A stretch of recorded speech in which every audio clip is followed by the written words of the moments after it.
Chapter 32. As Riggs watched Charlie drive off, he caught only a glimpse of the man's face. However, it was enough to tell him that something was up, and that what was up was all bad.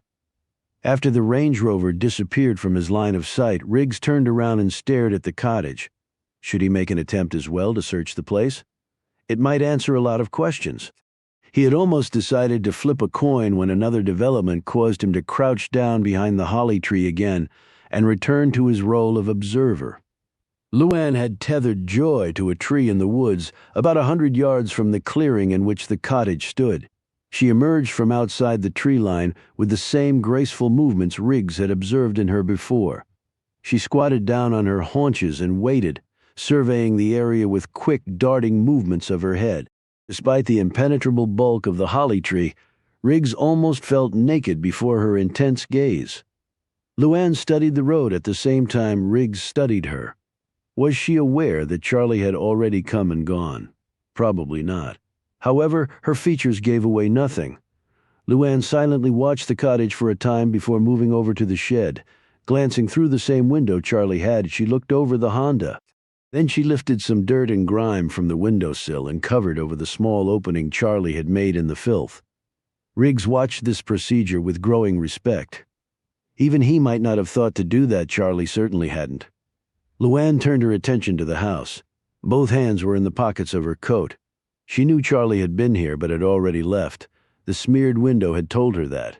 She also deduced he hadn't stayed very long because she had ridden Joy hard on the way over, and her route had been far more direct than the one Charlie had had to drive, although he had had a head start.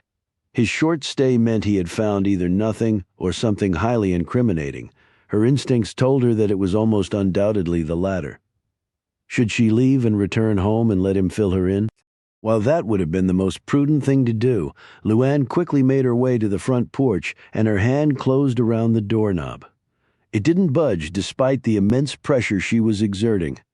She had no special tools to jimmy it as Charlie had. Thus she moved on, looking for another way in and finding it at the rear of the cottage.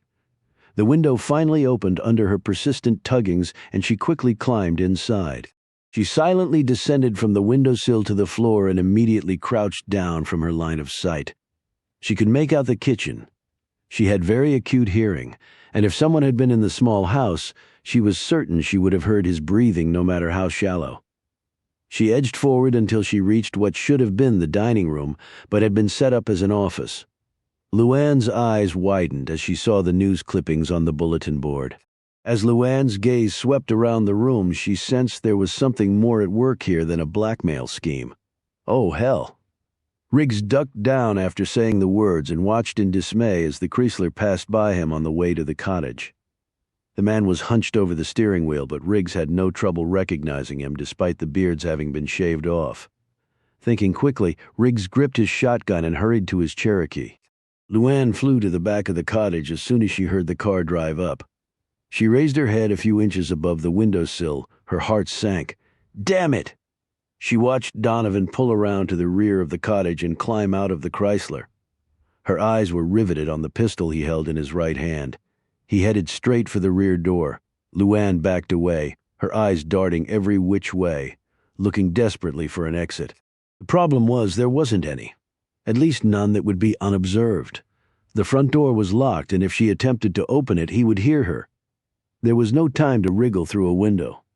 The cottage was so small that he couldn't possibly fail to see her if she remained on the first floor. Donovan inserted the key in the door lock. If he had glanced through the paned door window, he would have spotted Luann immediately. The door began to open. Luann edged back into the dining room and was about to head upstairs and try for an escape from the second floor when she heard it. The car horn was loud and shrill, and the sound pattern kept repeating itself like a car alarm that had been activated. She crept back to the window and watched as Donovan jerked to a halt, slammed the door closed, and then ran around to the front of the cottage. Luann lost no time. She launched herself through the same window she had used to enter, did a roll, and came up running. She made it to the shed and crouched down. The horn was still beeping. She ran to the far side of the shed, peered around the edge, and watched as Donovan advanced down the road away from her, toward the sound, his pistol making wide sweeps as he did so. The hand that suddenly gripped Luann's shoulder almost made her scream. "Where's your horse?" Riggs's voice was even and calm. She looked at him, the whiplash of fear receding as quickly as it had appeared. "About 100 yards that way." She jerked her head in the direction of the thick woods. "Is that your car alarm?" Riggs nodded and gripped his car keys tightly. One eye on Donovan and the other on their avenue of escape, Riggs rose to his feet and pulled Luann up with him. "Ready? Go!" Bursting out from their cover, they raced across the open ground, keeping his eyes on Donovan's back. Riggs unfortunately caught his foot on a root, and he went down, his finger gripping the key ring, accidentally pressing the alarm's shut-off button. Donovan whipped around and stared at them. Luann had Riggs up again in a moment, and they raced off into the woods. Donovan lurched toward them, his pistol making broad sweeps. "Hey!" he screamed. "Damn it, hold it right there!" Donovan waved the gun around, but he wasn't going to shoot. He wasn't a killer. Luann ran like the wind, and Riggs found it impossible to keep up with her. He had slightly twisted his ankle, he told himself. But truth be known, even at full speed he probably could not have caught her. They reached Joy, who stood patiently awaiting her owner's arrival. Luann quickly released the tether and jumped into the saddle without even bothering to use the stirrup. She flicked out a hand and hauled Riggs up behind her. The next moment they were racing up the trail astride the fleet mare. Riggs looked back for an instant, but Donovan was nowhere in sight. They had moved so fast he wasn't surprised. Riggs gripped Luann's waist with both hands and hung on for dear life as she whipped Joy at a breakneck pace through the swerving trails. They had returned Joy to the horse barn and were walking back to the main house before Riggs broke the silence. "I take it that's how you handle those kind of situations. Break into the place. See what you can find. I don't know why I should be surprised. That's what you did with me." He looked at Luann with angry eyes. She matched the look. "I didn't break into your place, and I don't remember asking you to follow me." "I followed Charlie, not you," he corrected her. "But it's a damn good thing I was there, wasn't it? 2 times in 2 days. At this rate you'll wear out your 9 lives in a week." She kept walking, her arms crossed in front of her, her eyes staring resolutely ahead. Riggs stopped. She stopped too and looked down for an instant. When she looked up, there was a far softer countenance confronting him. "Thank you again, but the more distance you put between the 3 of us and yourself, the better off you'll be. I guarantee it. Forget the fence. I don't think we'll be staying on here. Don't worry, I'll pay you for it anyway." She stared at him for a moment longer, trying to push away feelings that had been strangers to her for so long that they now simply frightened her. "Have a good life, Matthew." She turned and headed for the house. "Catherine?" She kept walking. "Catherine," he said again. She finally stopped. "Would you please tell me what's going on? I might be able to help you." "I don't think so. You never know." "Believe me, I know." She started toward the house again. Riggs stood there staring after her. "Hey, in case you forgot, I don't have a car to get home in." When she turned around, the key ring was already sailing through the air. Riggs caught it in the palm of his hand. "Take my car. It's parked out front. Keep it as long as you like. I've got another one." On that, she spun back around and disappeared into the house. Riggs slowly pocketed the keys, shaking his head in absolute frustration. Chapter 33. Where the hell have you been? Charlie came out of his study and leaned up against the door jamb. His face was still pale, a detail Luann picked up on immediately. "Same place you were," she said. "What, Luann? I told you. You weren't alone. Riggs followed you. In fact, he managed to save me again. If he happens to do it once more, I might have to consider marrying the man." Charlie went a shade paler. "Did he go inside the house?" "No, but I did." "How much did you see?" Charlie asked nervously. Luann swept past him and into the office. "I don't want Lisa to hear." Charlie closed the door behind them. He went straight over to the liquor stand and poured himself a drink. Luann watched his movements in silence for a moment before speaking. "Apparently you saw more than I did." He turned to her and downed the drink in one motion. "The news clippings on the lottery? The murders?" Luann nodded. "I saw them after my first encounter with the man. I wasn't very surprised to see that." "I wasn't either." "Apparently there was more, though." She looked at him pointedly at the same time she sat down on the sofa, folding her hands in her lap and collecting her nerves as best she could. There was a haunted look in Charlie's features, as though he had awoken from a nightmare and attempted to laugh it off, only to find out he wasn't dreaming. I saw some names, a list of them, in fact. Yours was on there. He paused and put the glass down. His hands were shaking. Luann braced herself. Herman Rudy, Wanda Tripp, Randy Stith. They were on there too. I escorted them all in New York. Luann slowly rested her head in her hands. Charlie sat down beside her, put one beefy hand on her back, and slowly rubbed it. She sat back and slumped against him. A painful weariness laced her words. "We have to go, Charlie. We have to pack up and go tonight." He considered the request before running a hand across his forehead. "I've been thinking about that. We can run like we've done before, but there's a difference now." Luann's response was immediate. He knows about the lottery fix, and he knows Luann, Tyler, and Catherine Savage are one and the same. Our cover isn't going to work anymore. Charlie nodded glumly. "We've never been confronted with both of those before. It makes disappearing a little trickier." She suddenly stood up and started her ritualistic pacing, moving in fluid circles around the room. "What does he want, Charlie?" "I've been thinking about that too." He went over to the liquor stand with his empty glass, hesitated, and decided against a second round. "You saw the guy's setup. What did it look like to you?" he asked. Luann stopped pacing and leaned up against the fireplace mantel. In her mind, she went through every detail of the place. His car was a rental, under an assumed name, so he doesn't want us to be able to trace his real identity. I didn't recognize the man, but there must be another reason he's going incognito. Right? Charlie studied her. Over the years he had learned that Luann missed almost nothing, and her instincts were first-rate. He tried to spook me, which he did. I take that as a warning, a message that he's a player, and he wants us to be aware of that for the next time he calls. "Go on," he encouraged. The place, the little I saw of it, was set up like an office. Very neat, very orderly. Computer, fax, printer, files. It was like he had made all of this some special research project. Well, he would have had to do a ton of research to figure out the lottery scam. Jackson is no dummy. How do you think he did it, Charlie?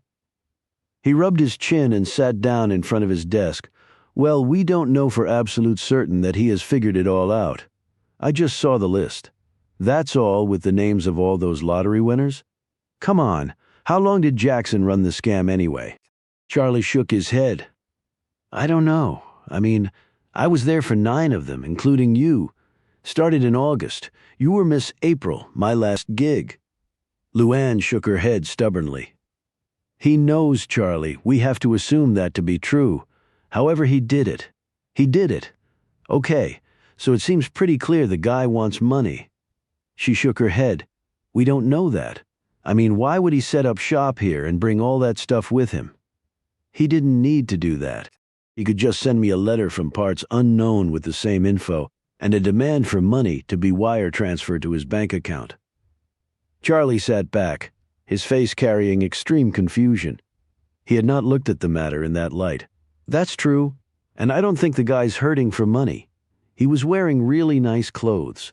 2 leased cars, the rent on that cottage isn't cheap, I'm thinking, and all that equipment he had. He's not digging his dinner out of garbage cans. Right? But unless he's already a millionaire going after, you would significantly enrich his bank account, said Charlie. But he hasn't done that. He hasn't asked for anything. I wish I knew why. She was lost deep in thought for a moment and then looked up. How long did Pemberton say the cottage had been rented? About a month. That makes it even more unlikely he was going to blackmail us. Why wait? Why come right out and warn me that he knows everything? How does he know I won't just disappear in the middle of the night? If I do that, he's not going to be filling up his bank account with my funds. Charlie sighed deeply. So what do we do now? Wait, was finally the answer from Luann's lips. But make arrangements for us to leave the country on a moment's notice by private jet. And since he knows about Catherine Savage, we're going to need another set of identification papers. Can you get them? I'll have to look up some old contacts, but I can do it. It'll take a few days. Luann stood up. What about Riggs? Charlie asked. The man's not going to let it go now. There's nothing we can do about that. He doesn't trust us, and I don't blame him. Well, I doubt if he'll do anything that'll end up hurting you. She looked sharply at him. How do you know that? Look, Luann, it doesn't take a rocket scientist to see Riggs has a thing for you. A hint of resentment tinged his response. His tone softened, however, with his next words. Seems like a nice guy under different circumstances. Who knows? You shouldn't spend your life alone, Luann. A flush swept over her face. I'm not alone. I've got Lisa and I've got you. I don't need anybody else. I can't handle anybody else. She looked away. How could she invite anyone into her life?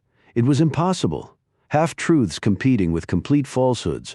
She was no longer a real person. She was a 30-year-old shell, period. Everything else had been bartered away. Jackson had taken the rest of it. He and his offer. If she hadn't made that call way back when, if she hadn't panicked, she wouldn't have spent 10 years turning herself into the woman she always wanted to be. She wouldn't be living in a $1 million mansion, but as ironic as it sounded, she would probably have far more of a life than she had now. Whether it was to be spent in another wrecked mobile trailer or slinging fried foods at the truck stop, Luann Tyler, the pauper, would probably have been happier than Catherine Savage, the princess, ever dreamt of being. But if she hadn't accepted the offer, Jackson would have had her killed. There was no way out. She turned back to Charlie and spread her arms wide. That's the trade-off, Charlie, for this, for all this. You, me, and Lisa. The three musketeers. Charlie attempted a smile. Let's pray for a happy ending. Luann opened the door and disappeared down the hallway in search of her daughter. Chapter 34. Thank you for meeting with me on such short notice, Mr. Pemberton. John, please call me John, Mr. Conklin. Pemberton shook the other man's hand, and they sat down at the small conference table in Pemberton's real estate office. I go by Harry, the other man said. Now, you mentioned over the phone that you were interested in a house, but you really didn't say what area or price range without seeming to do so. Pemberton looked Harry Conklin over.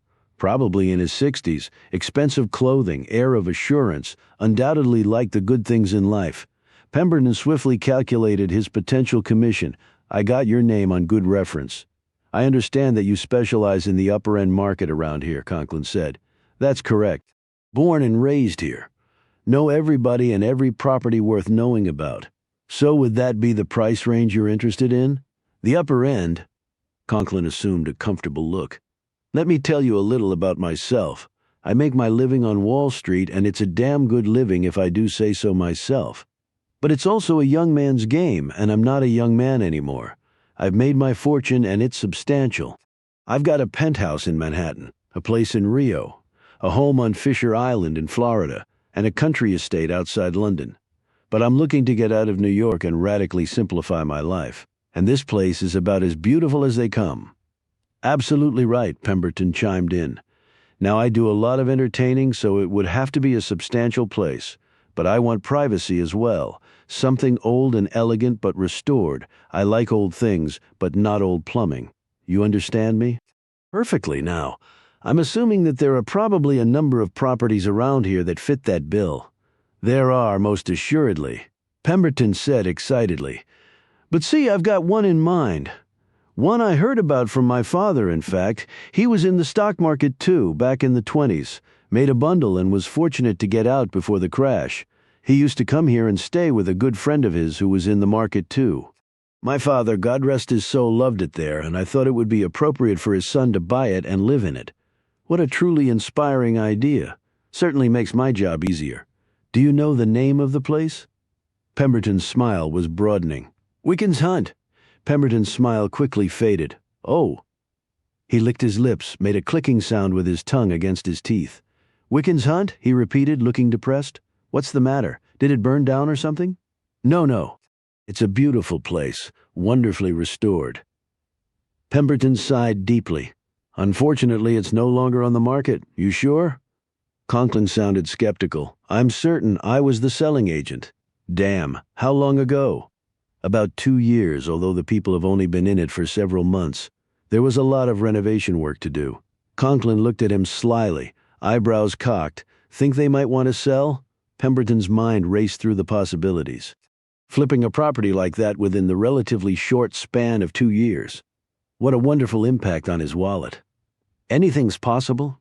I've actually gotten to know them. Well, one of them anyway, fairly well. Just had breakfast with him, in fact. So it's a couple then, old like me, I guess.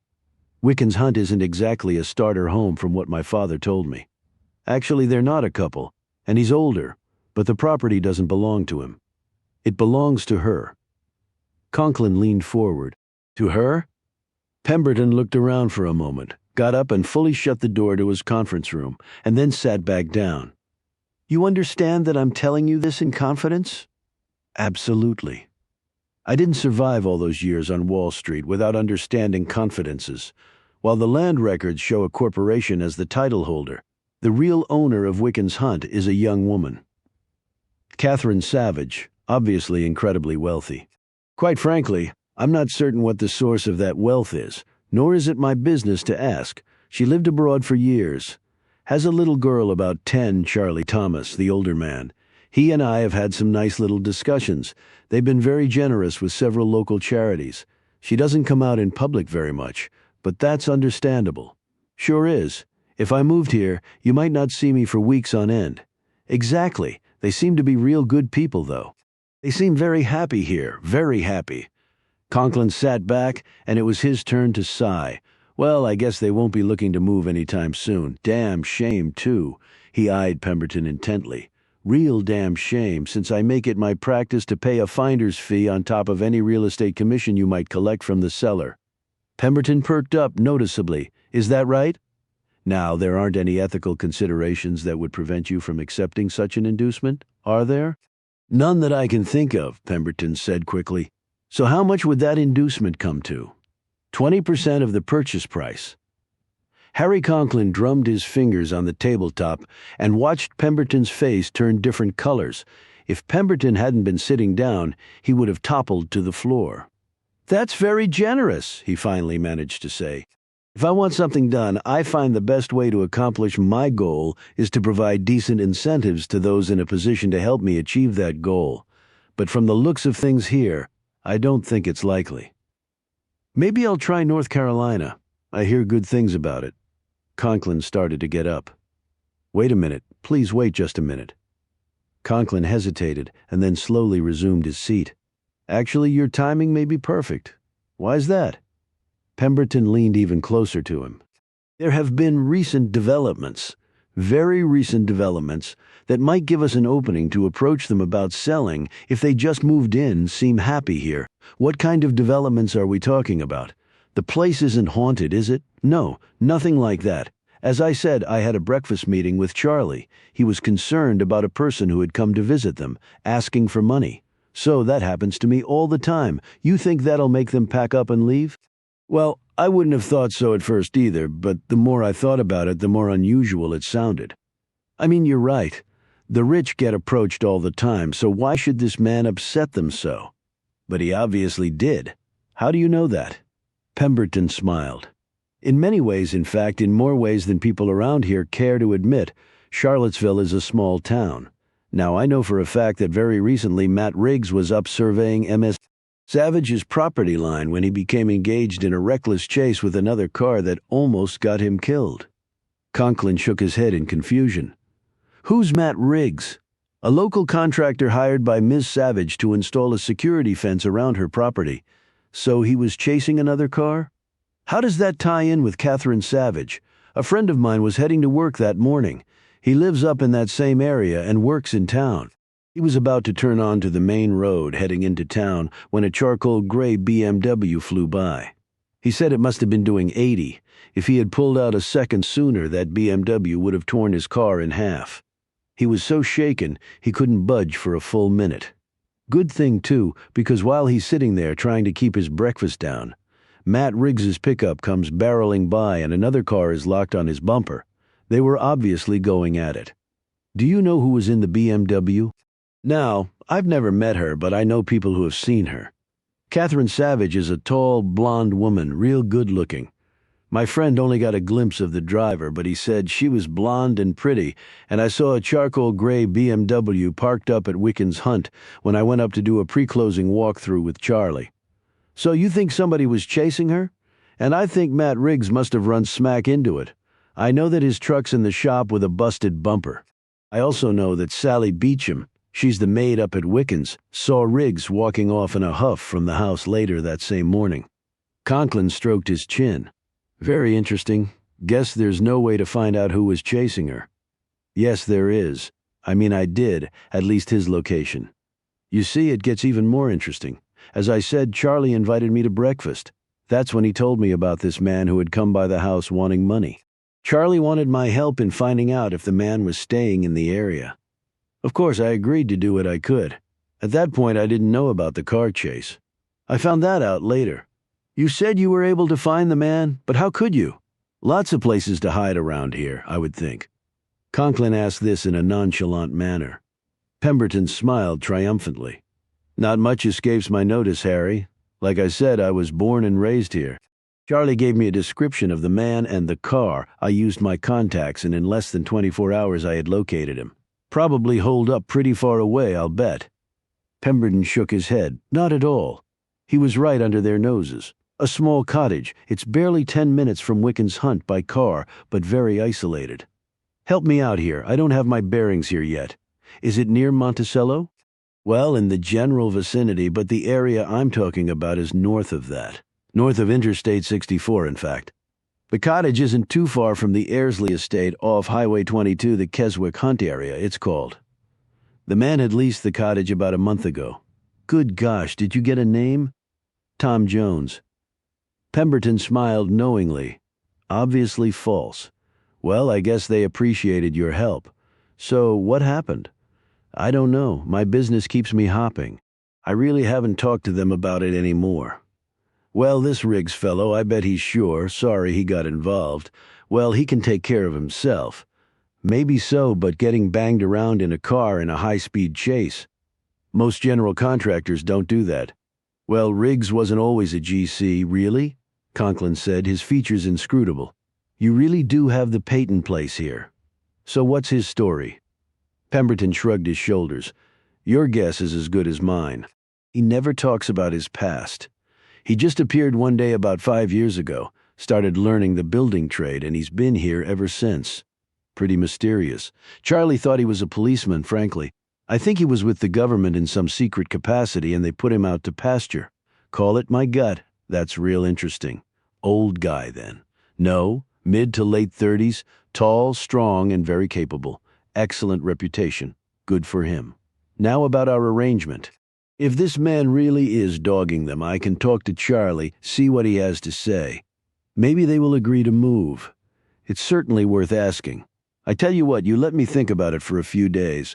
I can get the process started anyway. Conklin put up one hand. No, I don't want you doing that. When I'm ready to move, we'll move fast. Don't you worry about that? I just thought. Conklin abruptly got up. You'll hear from me very soon, John. I appreciate the insight, I really do. And if they won't move, there are at least a dozen other estates I can show you.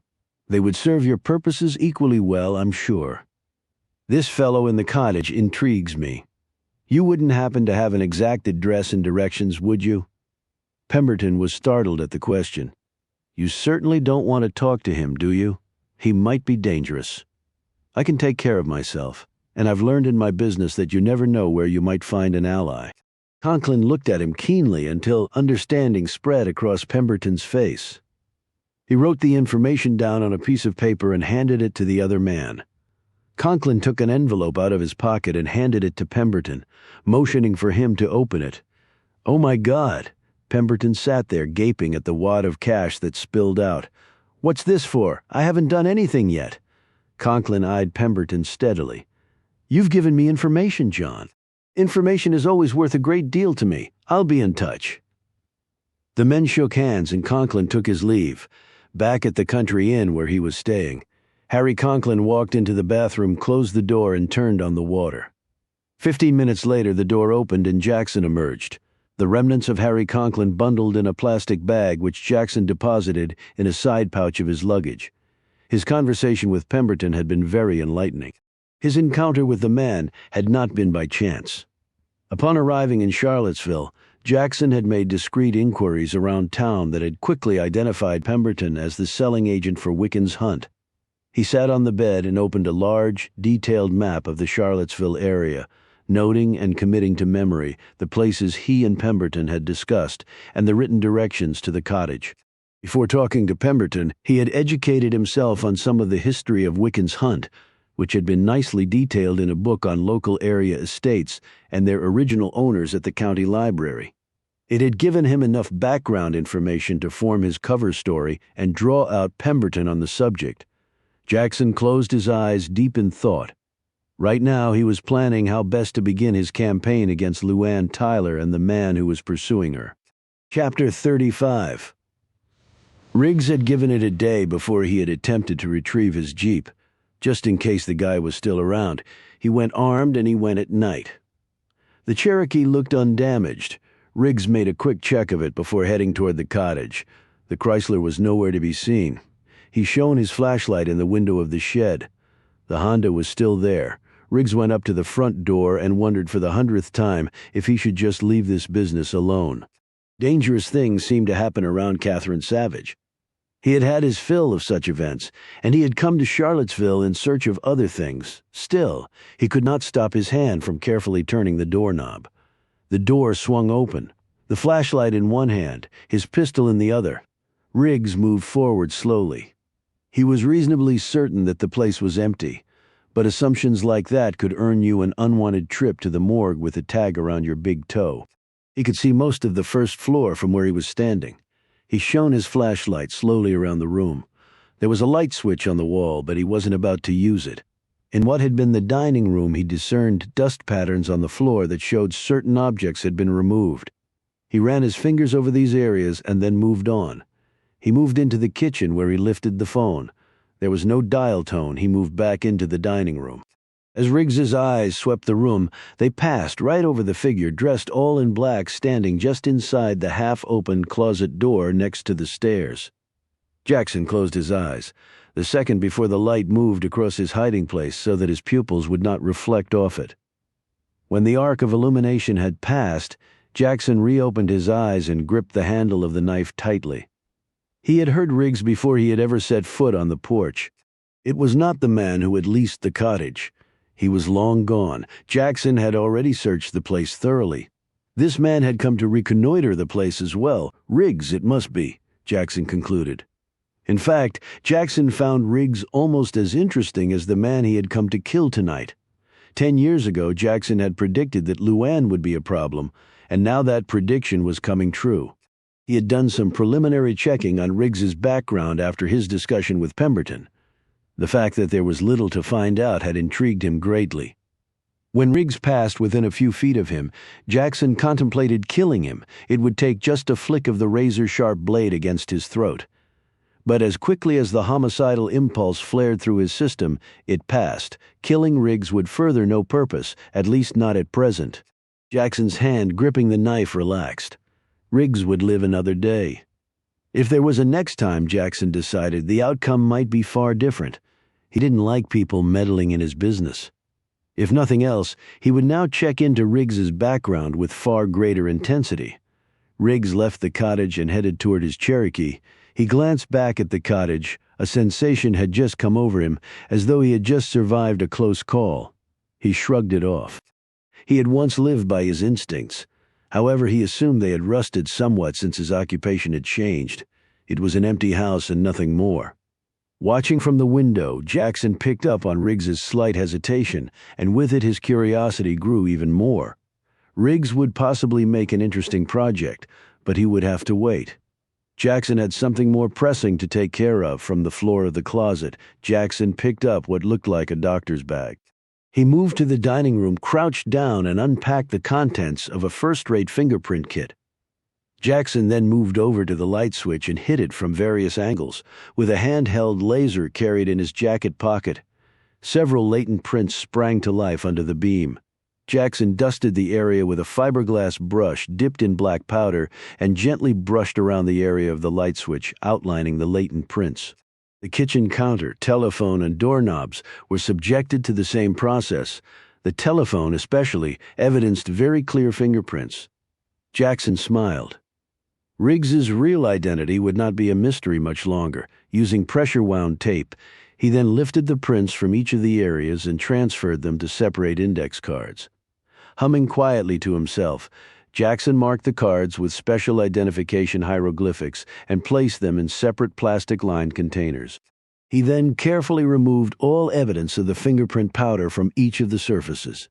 He loved the methodology of it all. Precise steps that reached a precise conclusion. It took him only a few minutes to repack his kit, and then he left the cottage. He took a side trail to his waiting car and drove off. It was not often that one captured two birds with one stone. Tonight's work was beginning to look like precisely that, chapter 36. I like Mr. Riggs' mom. Well, you don't really know him, do you? Luann sat on the edge of her daughter's bed and fingered the bed covers absent-mindedly. I have good instincts about these things. Mother and daughter exchanged smiles. Really?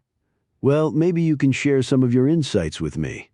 Seriously, is he going to come back soon? Luann took a deep breath. Lisa, we may have to go away soon.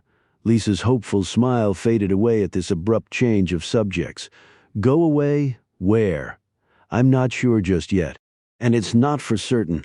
Uncle Charlie and I haven't finished talking about it yet.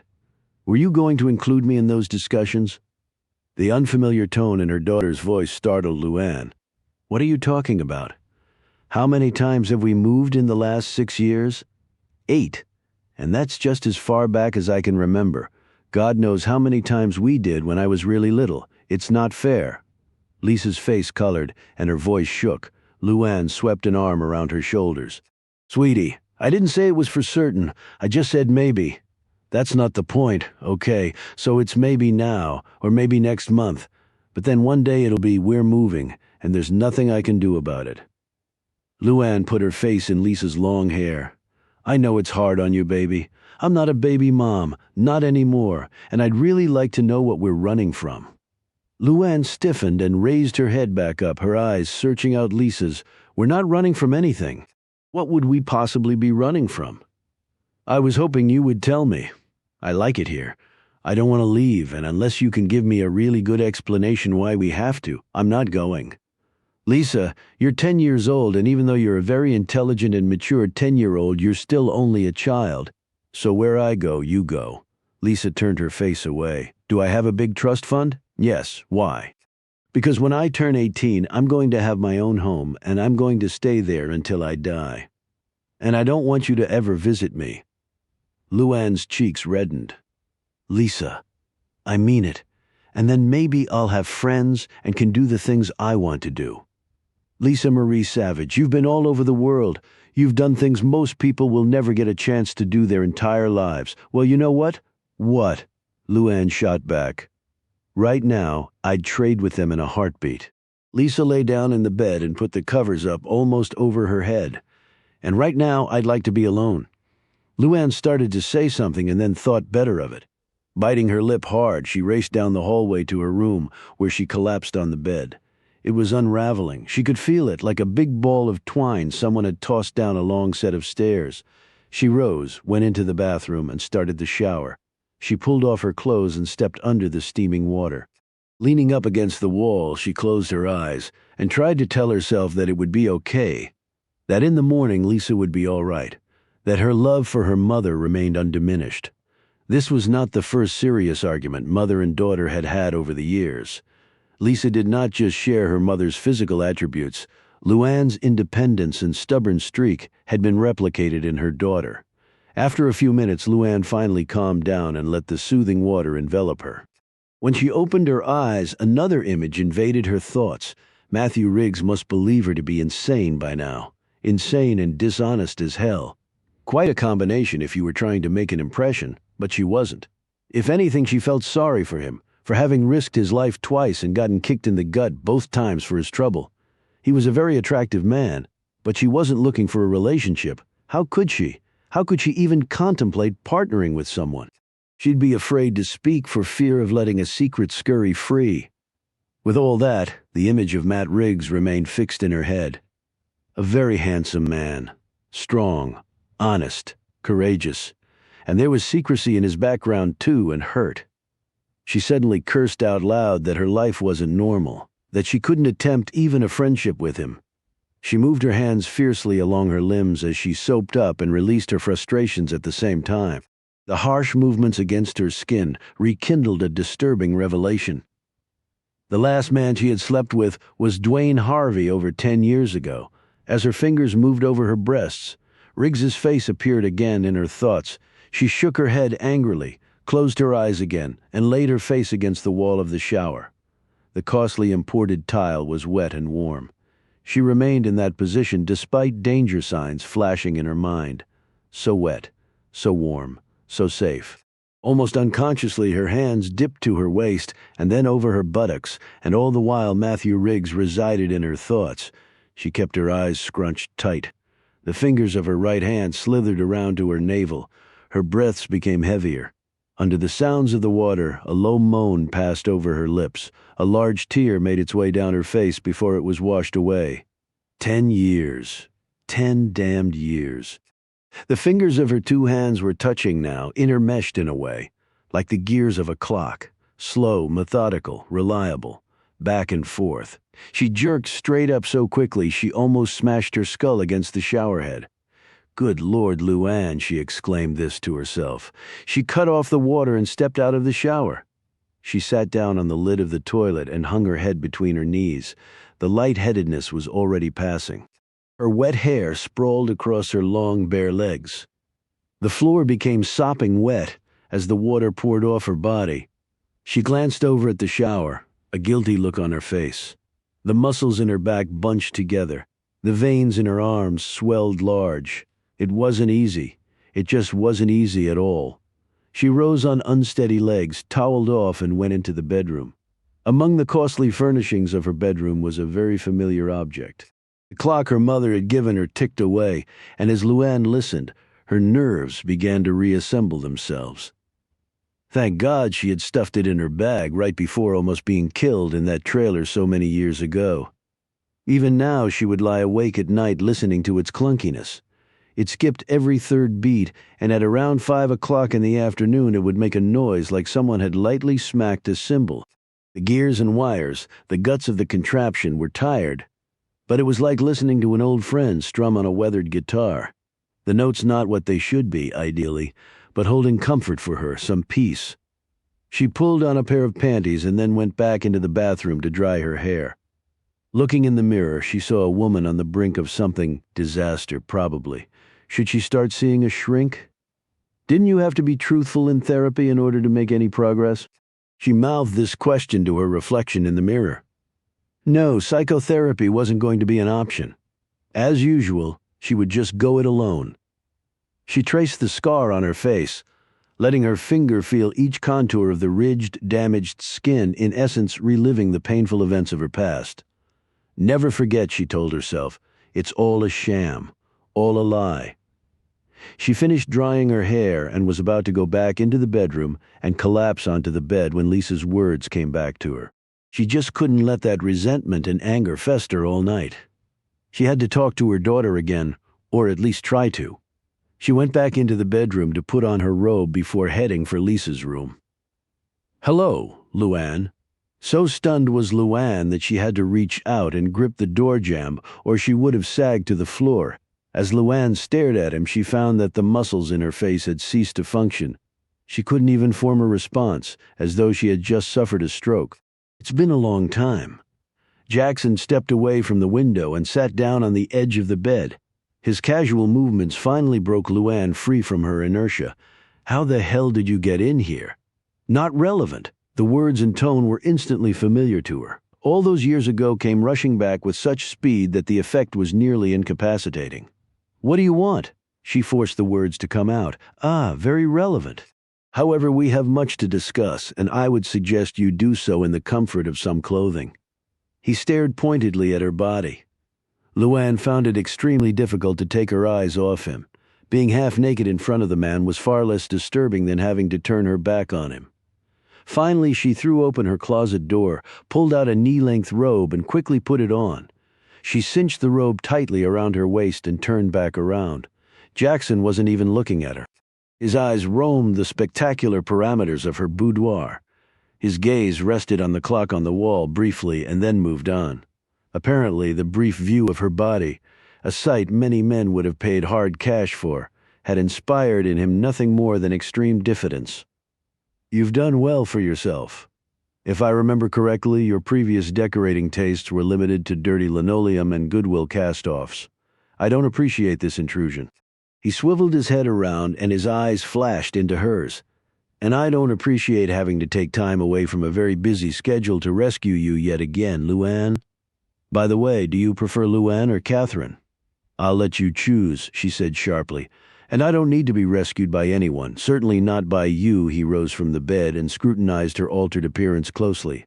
"Very good. Not quite as good as I could have done, but I won't nitpick," he finally said. "Still, the look is very chic, very sophisticated. Congratulations."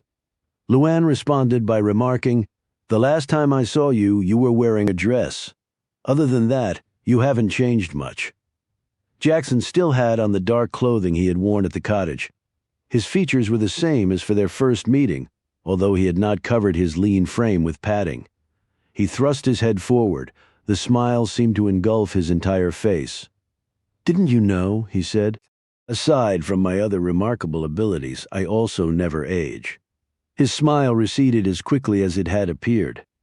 "Now let's talk." He once again perched on the edge of the bed and motioned for Luann to sit at a small antique writing desk situated against one wall. She did so.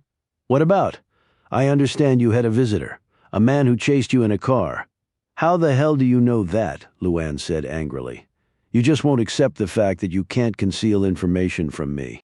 Like the fact that you have re-entered the United States against my most explicit instructions. The 10 years are up, funny. I don't remember setting an expiration date on those instructions. You can't expect me to run for the rest of my life. On the contrary, that is exactly what I expect. That is exactly what I demand. You cannot run my life." Jackson looked around the room again and then stood up. "First things first. Tell me about the man. I can handle this situation by myself."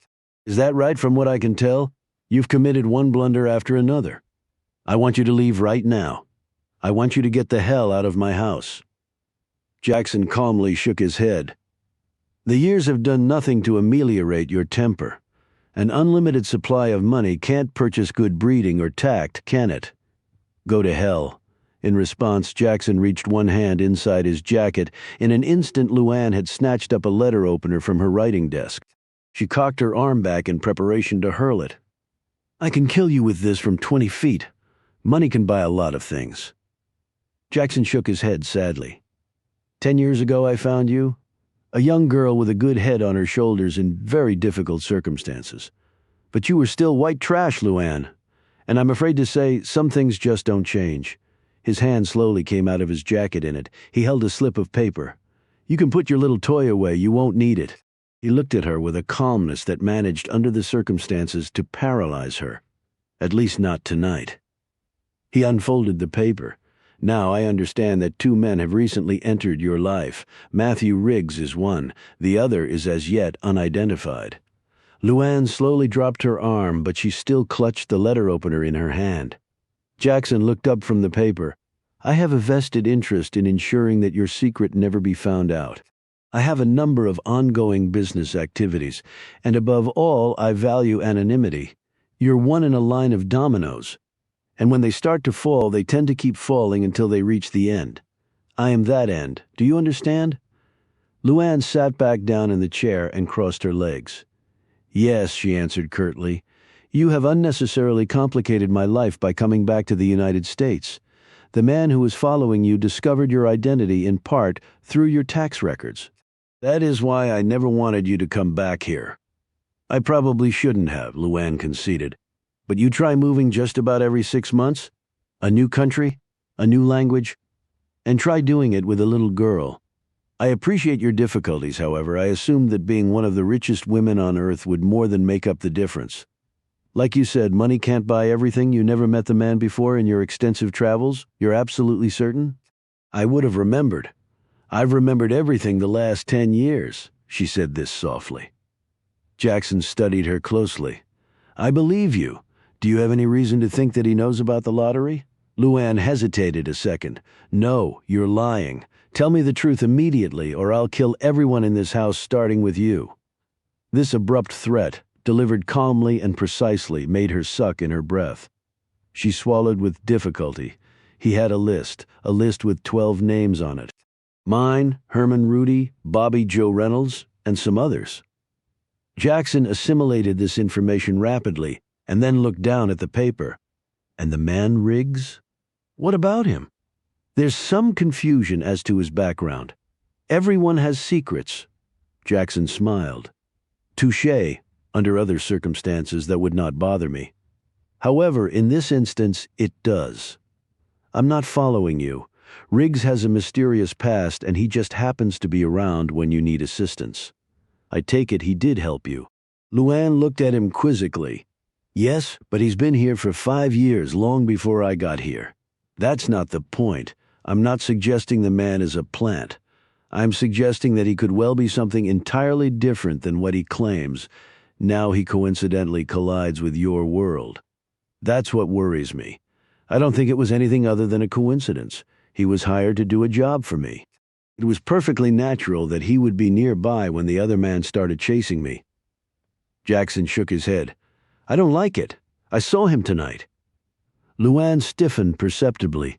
At the cottage, I was this close to him. He spread his hands about 2 feet apart. I contemplated killing him on the spot. It would have been extremely easy. Luann's face turned white and she licked dry lips. There's no reason to do that. You have no way of knowing that. I'm going to check him out. And if I find anything in his background to suggest trouble for me, then I will eliminate him. It's that simple. Let me get that information for you. What? Jackson looked startled. Riggs likes me. He's already helped me, probably saved my life. It would be natural for me to show my gratitude, get to know him better. No, I don't like it. Riggs is a nobody, a local builder. Why trouble yourself with him? Like you said, you're busy. Jackson studied her intensely for a moment. All right, Luann, you do that. However, any information you obtain better be reported to me in a timely fashion, or with respect to Mr. Riggs, I will take matters into my own very capable hands. Clear. Luann let out a deep breath. Clear, the other man, of course. I must find it shouldn't be too terribly difficult. Don't do that. Excuse me. You don't have to do that. Find him. I'm very much certain that I do. The memory of Mr. Rainbow came flooding back to her. She did not want another death on her conscience. She wasn't worth it. If he shows up again, we're just going to leave the country. Jackson refolded the paper and replaced it in his pocket. He made a precise steeple with his hands. You obviously do not fully understand the situation. Were you the only one he was on to? Then perhaps your simplistic solution might resolve the matter, at least temporarily. However, the man has a list with the names of 11 other people with whom I worked. I would submit that a resolution involving all of them fleeing the country almost simultaneously would be essentially unworkable. Luann drew in a sharp breath. I could pay the man. How much money can he want? That would take care of it. Jackson smiled tightly. Blackmailers are a bad lot. They never seem to go away, he added sharply, unless they receive extreme persuasion to do so. Mr. Jackson, please don't do it, she said again. Don't do what, Luann? Ensure your survival? He glanced around. And with it all of this? He rested his gaze back upon her. How is Lisa, by the way? As beautiful as her mother? Luann felt her throat constrict. She's fine. Excellent. Let's keep it that way, shall we? Can't you just let it go? Let me handle it. Luann, many years ago we were confronted with a situation regarding another would-be blackmailer. I took care of that incident, and I will take care of this one. In matters like this, I almost never opt for delegation. Count your blessings that I'm allowing Riggs to live for now. But that man can't prove anything. How can he? And even if he could, they'll never be able to trace anything to you. Maybe I'll go to jail, but you won't. Hell, I don't even know who you really are. Jackson stood up, his lips pursed. He took a moment to rub his left hand delicately along the edge of the bedspread. Beautiful needlework here, Jackson commented. Indian, isn't it? Distracted for an instant by his query, Luann was suddenly staring down the barrel of a 9mm, a suppressor attached to its muzzle. One potential solution could involve my killing all 12 of you.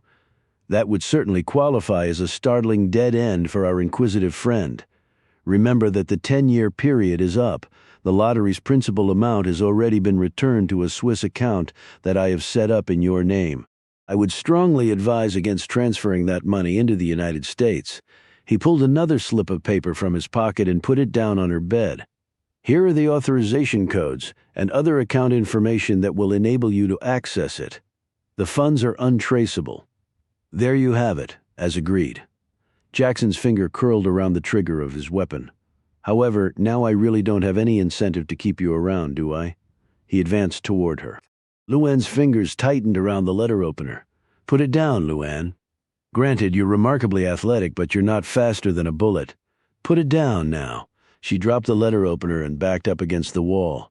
Jackson stopped a few inches from her. While he lined up the pistol with her left cheekbone, he ran a gloved hand along her right cheek. There was no sexual content to the motion, even through the glove. Luann could sense the purely clinical chill of his touch. You should have thrown it the first time, Luann. You really should have. His eyes were mocking. I'm not going to kill someone in cold blood, said Luann. I know, you see. That is your greatest shortcoming, because that's precisely when you should strike. He removed his hand and looked at her. 10 years ago I felt you were the weak link in the chain. During the intervening years I thought perhaps I was wrong. Everything was going so smoothly. Now I find my initial intuition was correct. Even if I were in no personal danger of discovery, were I to let this man blackmail you, or perhaps even expose the manipulations of the lottery, then that would be a failure on my part. I do not fail ever, and I do not let other people have any control whatsoever over plans of mine, for that in itself would be a form of failure. Besides, I couldn't bear to let such a grand performance be ruined. Just think about the wonderful life I've given you, Luann. Remember what I told you all those years ago? Go anywhere, do anything. I gave that to you. The impossible, all yours. Look at you now. Flawless beauty. His hand went to the front of her robe. With slow movements he undid the strap, and the robe fell open, fully exposing her quivering breasts and flat belly. He slid the robe over her shoulders, and it fell to the floor. The most prudent action on my part, of course, would be to kill you, right here and right now. In fact, what the hell? He pointed the gun directly at her head and pulled on the trigger. Luann jerked back, her eyes slamming shut. When she reopened them, Jackson was studying her reaction. She was shaking terribly. Her heart was thumping around inside her. She couldn't catch her breath. Jackson shook his head. Your nerves don't seem to be as strong, Luann, as when we were last together. And nerves, or a lack thereof, really are the whole ball of wax. He looked at the pistol for a moment, slipped off the safety, and continued speaking calmly. As I was saying, the most prudent thing when one is confronted with a weak link is to snip it out. He paused and then continued, I'm not going to do that with you, at least not yet, not even after you've disobeyed me, jeopardized everything. Would you like to know why? Luann remained planted against the wall, afraid to move, her eyes fixed on his. He took her silence for assent. Because I feel you have a greater destiny to fulfill a dramatic statement, but I'm a dramatic person. I think I'll allow myself that. It's really as simple as that. And in very large measure, you are a creation of mine. Would you be living in this house, speaking and thinking as an educated person, traveling the world on a whim without me? Of course not. In killing you, I would, in effect, be killing part of myself that, as I'm sure you can appreciate, I am loath to do. Nevertheless, please keep in mind that a wild animal, when trapped, will ultimately sacrifice a limb in order to escape and survive. Don't think for one moment that I am not capable of that sacrifice. If you do, you're a fool. I sincerely hope that we are able to extricate you from this little problem. He shook his head sympathetically, much as he had 10 years earlier during their very first meeting. I really do, Luann, however. If we can't, we can't. Problems come up in business all the time, and I'm counting on you to do your part, to do all you can to ensure that we successfully navigate this one.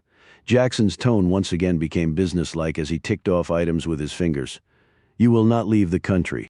You obviously went to a great deal of trouble to get back in, so stay and enjoy it for a while. You will immediately report to me any further contact with our mysterious stranger. The number I gave you 10 years ago will still reach me. I will be in touch on a regular basis. Whatever additional instructions I give you, you will follow precisely, understood?" She quickly nodded. "I'm quite serious, Luann. If you disobey me again, I will kill you, and it will be slow and unbelievably painful." He studied her reaction to these words for a moment. "Now go into the bathroom and compose yourself." She started to turn away. "Oh, Luann." She looked back. "Keep in mind that if we do fail to contain this problem, and I have to eliminate that weak link, there will be no reason that I can see to stop there." He glanced ominously in the direction of the doorway leading to the hallway where, barely 20 feet away, Lisa lay sleeping. He turned back to her. "I like to give my business associates as much incentive as possible to achieve success. I find that they're much more likely not to disappoint." Luann ran into the bathroom, locking the door after her. She gripped the cold marble of the vanity, every limb shaking uncontrollably, as though she had left her skeleton back there with him. Wrapping a thick, full-length towel around her, she sank down to the floor. Her natural courage was tempered with a strong dose of common sense, and she understood quite clearly the serious personal jeopardy she was in. But that was far from her greatest fear. The fact that Jackson might set his murderous sights on Lisa made her nearly delirious with terror. Curiously enough, it was with this thought that Luann's features grew deadly still in their own right. Her eyes stared across at the doorway, on the other side of which stood a person to whom she was probably more similar than dissimilar. They both had secrets. They both were incredibly rich from ill-gotten gains. They both had mental and physical abilities above and beyond the norm. And perhaps most telling, they both had killed someone. Her act had been spontaneous, survival the only motive. Jackson's had been premeditated, but survival of sorts had also been his motivation.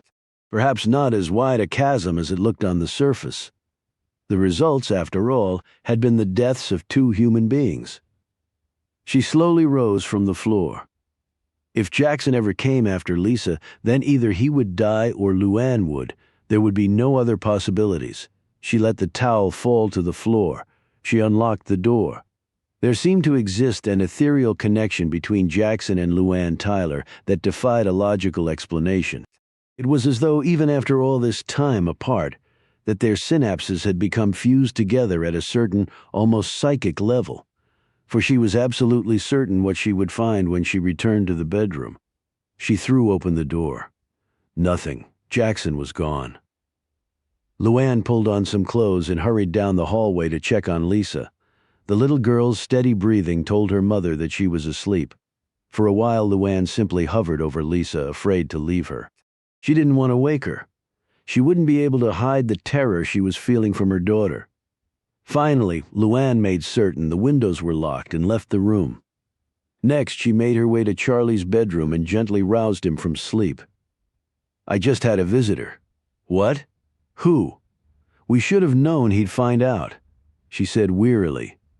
When the meaning behind her words worked through his grogginess, Charlie sat straight up in bed, almost knocking over the lamp on the nightstand. "Good God, he was here? Jackson was here? When I finished my shower, I found him waiting for me in my bedroom. I don't think I've ever been that scared in my life. Oh God, Luann, baby." Charlie hugged her tightly for several moments. How the hell did he find us?" "I don't know, but he knows everything. The man who chased me about Riggs. I told him about the list of lottery winners. I tried to lie, but he knew I was. He threatened everyone in the house if I didn't tell him the truth. What's he going to do? He's going to find the guy, and then he's going to kill him." Charlie leaned up against the headboard, and Luann sat down next to him. Charlie put a big hand across his face and shook his head. He looked over at her. What else did he say? That we weren't to do anything. Be careful around Riggs and to let him know if the other guy showed up again. Riggs? Why'd he mention him? She looked over at him. Jackson seemed very suspicious of him, like maybe he has an ulterior motive for being involved. "Son of a bitch," Charlie moaned and abruptly rolled out of bed. He stood up and started getting dressed. "What are you doing?" "I don't know, but I feel like I've got to do something. Warn Riggs. If Jackson's after him," she reached up and gripped his arm. "If you tell Riggs about Jackson, then all you're doing is guaranteeing his death. Somehow, some way Jackson will find out. He always does.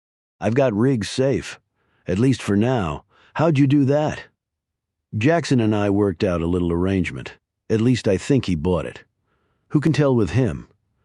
Charlie stopped pulling on his pants and looked over at her. Luann continued, "For now anyway, Jackson's going to focus on the other man. He'll find him, and it's not like we can warn him because we don't even know who he is." Charlie sat back down on the bed. "So what do we do?" Luann took his hand in hers. "I want you to take Lisa away. I want both of you to go away. There's no way I'm leaving you alone with that guy in the neighborhood. No way in hell. Yes, you will, Charlie, because you know I'm right. By myself, I'm okay. But if he were to get hold of Lisa, she didn't need to finish the thought. Why don't you go with her and let me stay here and handle it?" Luann shook her head. "That won't work. If I leave, Jackson will come looking hard.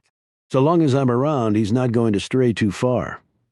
In the meantime, you two can get away." "I don't like it. I don't want to abandon you, Luann. Not now." She put her arms around his burly shoulders. "My God, you're not abandoning me. You're going to be taking care of the most precious thing I have." She broke off here as Jackson's face planted itself squarely in her thoughts. Finally, Charlie took her hand.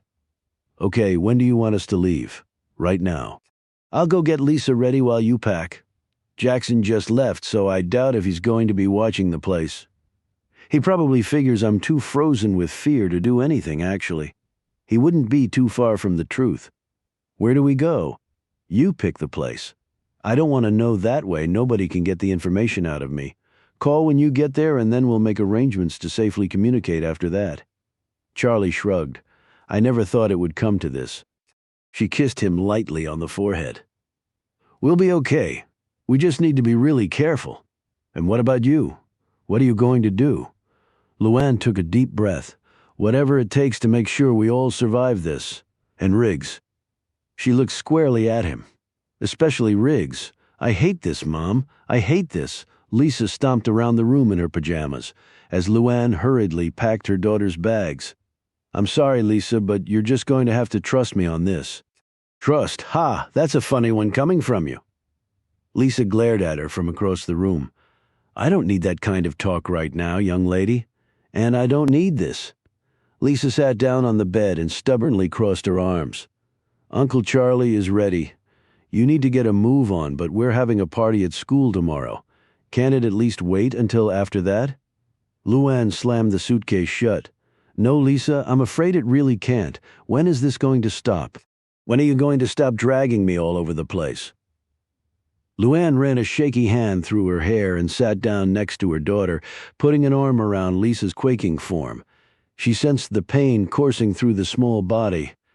Could the truth hurt her daughter any worse than this? Luann clenched her fist and pushed it against her right eye as she tried to stop her nerves from pouring right out of her body. She turned to her daughter. "Lisa?" The little girl refused to look at her mother. "Lisa, please look at me." Finally, Lisa looked at her mother, her small face a blend of anger and disappointment, a combination that was crushing to Luann. Luann spoke slowly. The words she was uttering would have been unthinkable an hour ago. But then Jackson had shown up, and his appearance had changed a lot of things. "I promise that one day, very soon, I will tell you everything you want to know. In fact, more than you will ever want to know about me, about you, about everything. All right?" "But why?" Luann put her hand gently across her daughter's mouth, silencing her. "But I'm telling you right now that when I do it will shock you. It will hurt you, and you might never understand or appreciate why I did what I did. You may hate me for it. You may be sorry I'm your mother." She paused, biting hard into her lip. "But however you feel, I want you to know that I did what I thought was best at the time. I did what I thought was best for you. I was very young, and I really didn't have anyone to help me make my decision." She cupped Lisa's chin with her hand and tilted her daughter's face up to hers. Lisa's eyes were now filled with tears. "I know I'm hurting you now. I don't want you to go away, but I will die before I'd let anything happen to you. So would Uncle Charlie. Mom, you're scaring me." Luann gripped Lisa with both hands. "I love you, Lisa, more than I've ever loved anything in my whole life. I don't want anything to happen to you. Lisa touched her mother's face. Mom, will you be okay? Luann managed a reassuring smile. A cat always lands on its feet, sweetie. Mommy'll be just fine. Chapter 37. The next morning, Luann rose early after a mostly sleepless night. Saying goodbye to her daughter had been the most wrenching thing she had ever done. However, she knew that task would seem easy compared to the day she would tell Lisa the truth about her life, about her mother's life. Luann hoped she would have the opportunity to do that, and yet a huge wave of relief had swept over her when she had watched the lights of the Range Rover disappear down the road the night before. Now her biggest concern was devising a way to reapproach Riggs without making him even more suspicious. But she didn't have much time. If she didn't report back to Jackson with some information soon, then he would turn his attention fully on Riggs. She was not going to let that happen. She was thinking this through as she drew back her bedroom curtains and peered out onto the rear lawn. Her bedroom was on the 3rd floor and provided an inspiring view of the surrounding countryside. A balcony opened off the bedroom through a pair of French doors. Luann wondered if that was how Jackson had gained access to the room last night. Normally she activated the burglar alarm right before she went to bed. She might start doing it earlier, although she had little hope that any security system would pose much of a challenge for the man. He seemed to be able to walk right up and then through walls. She brewed a pot of coffee in the small kitchenette next to her dressing room. Then she put on a silk robe and, holding a cup of steaming coffee in one hand, she stepped out onto the balcony. A table and 2 chairs were set up there, however. She chose to perch on the marble railing and look out over her property. The sun was on its way up, and the rays of pink and gold formed a backdrop to a sea of equally colorful foliage.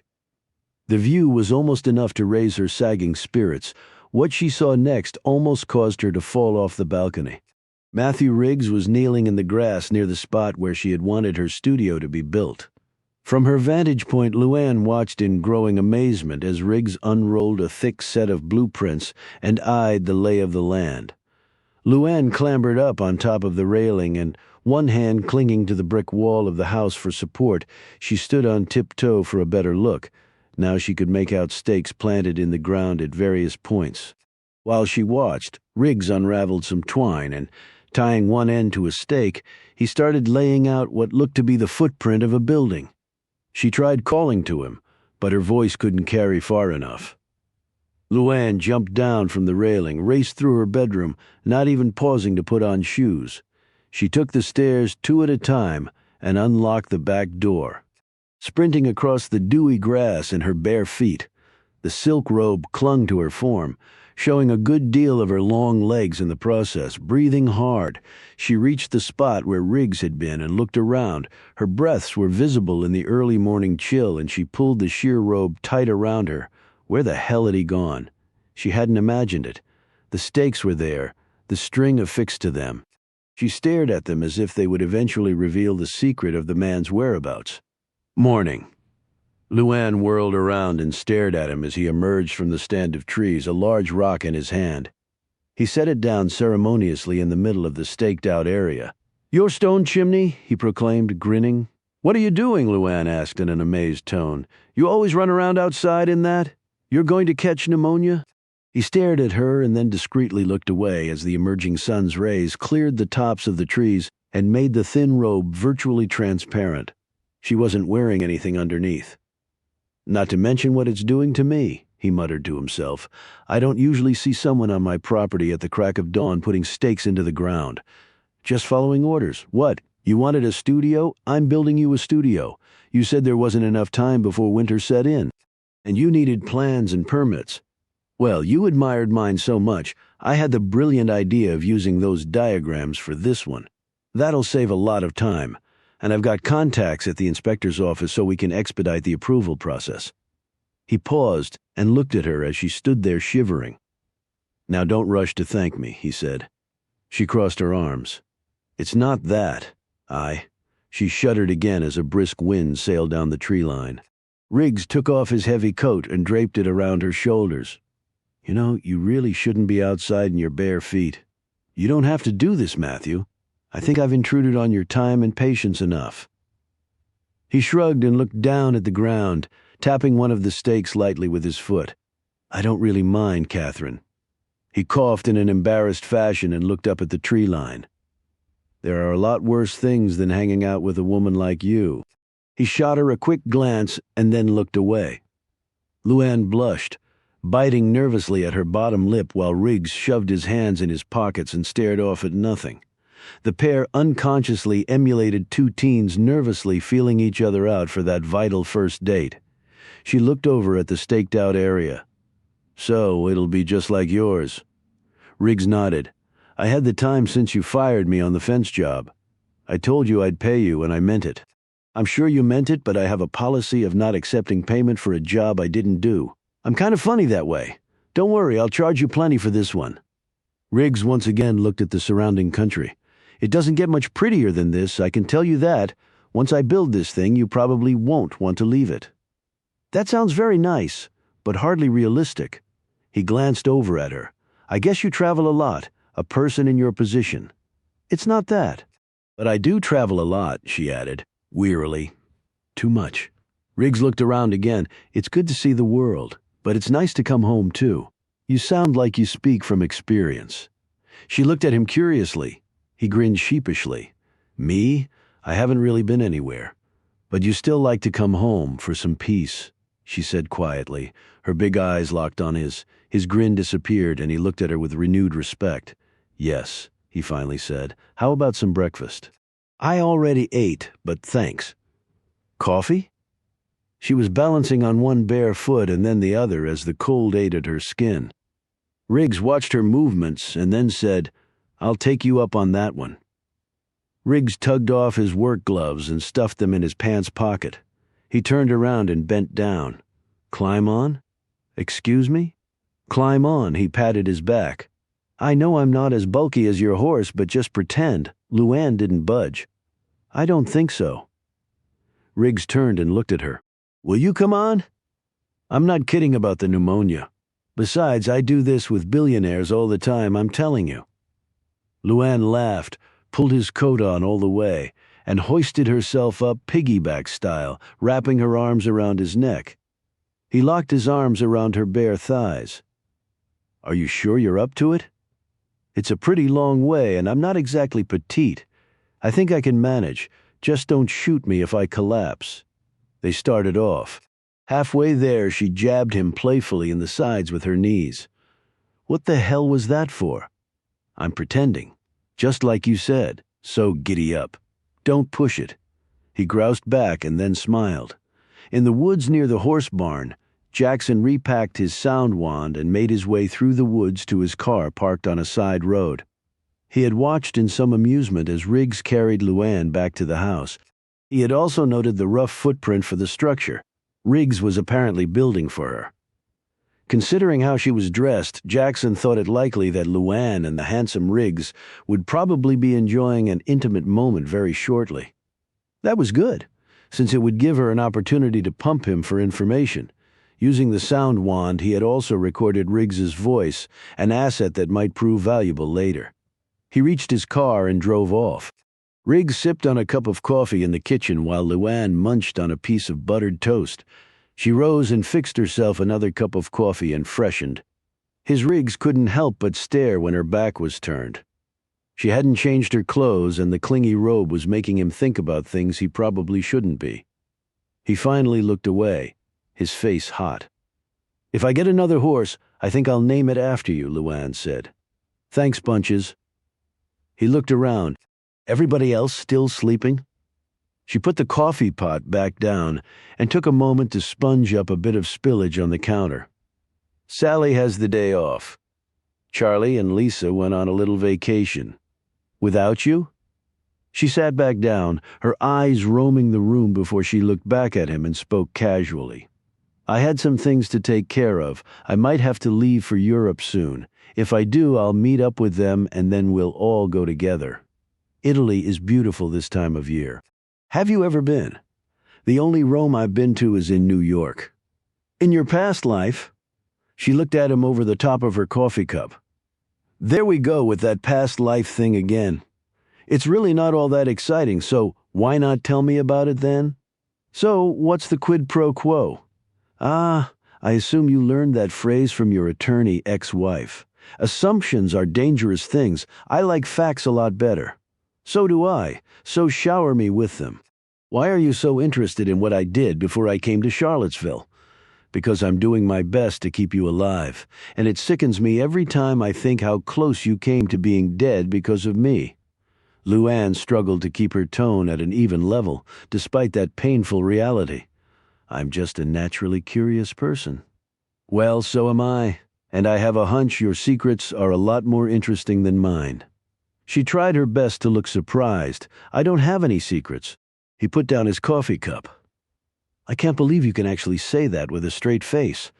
I have a lot of money. Some people would like to take it away from me any way they can.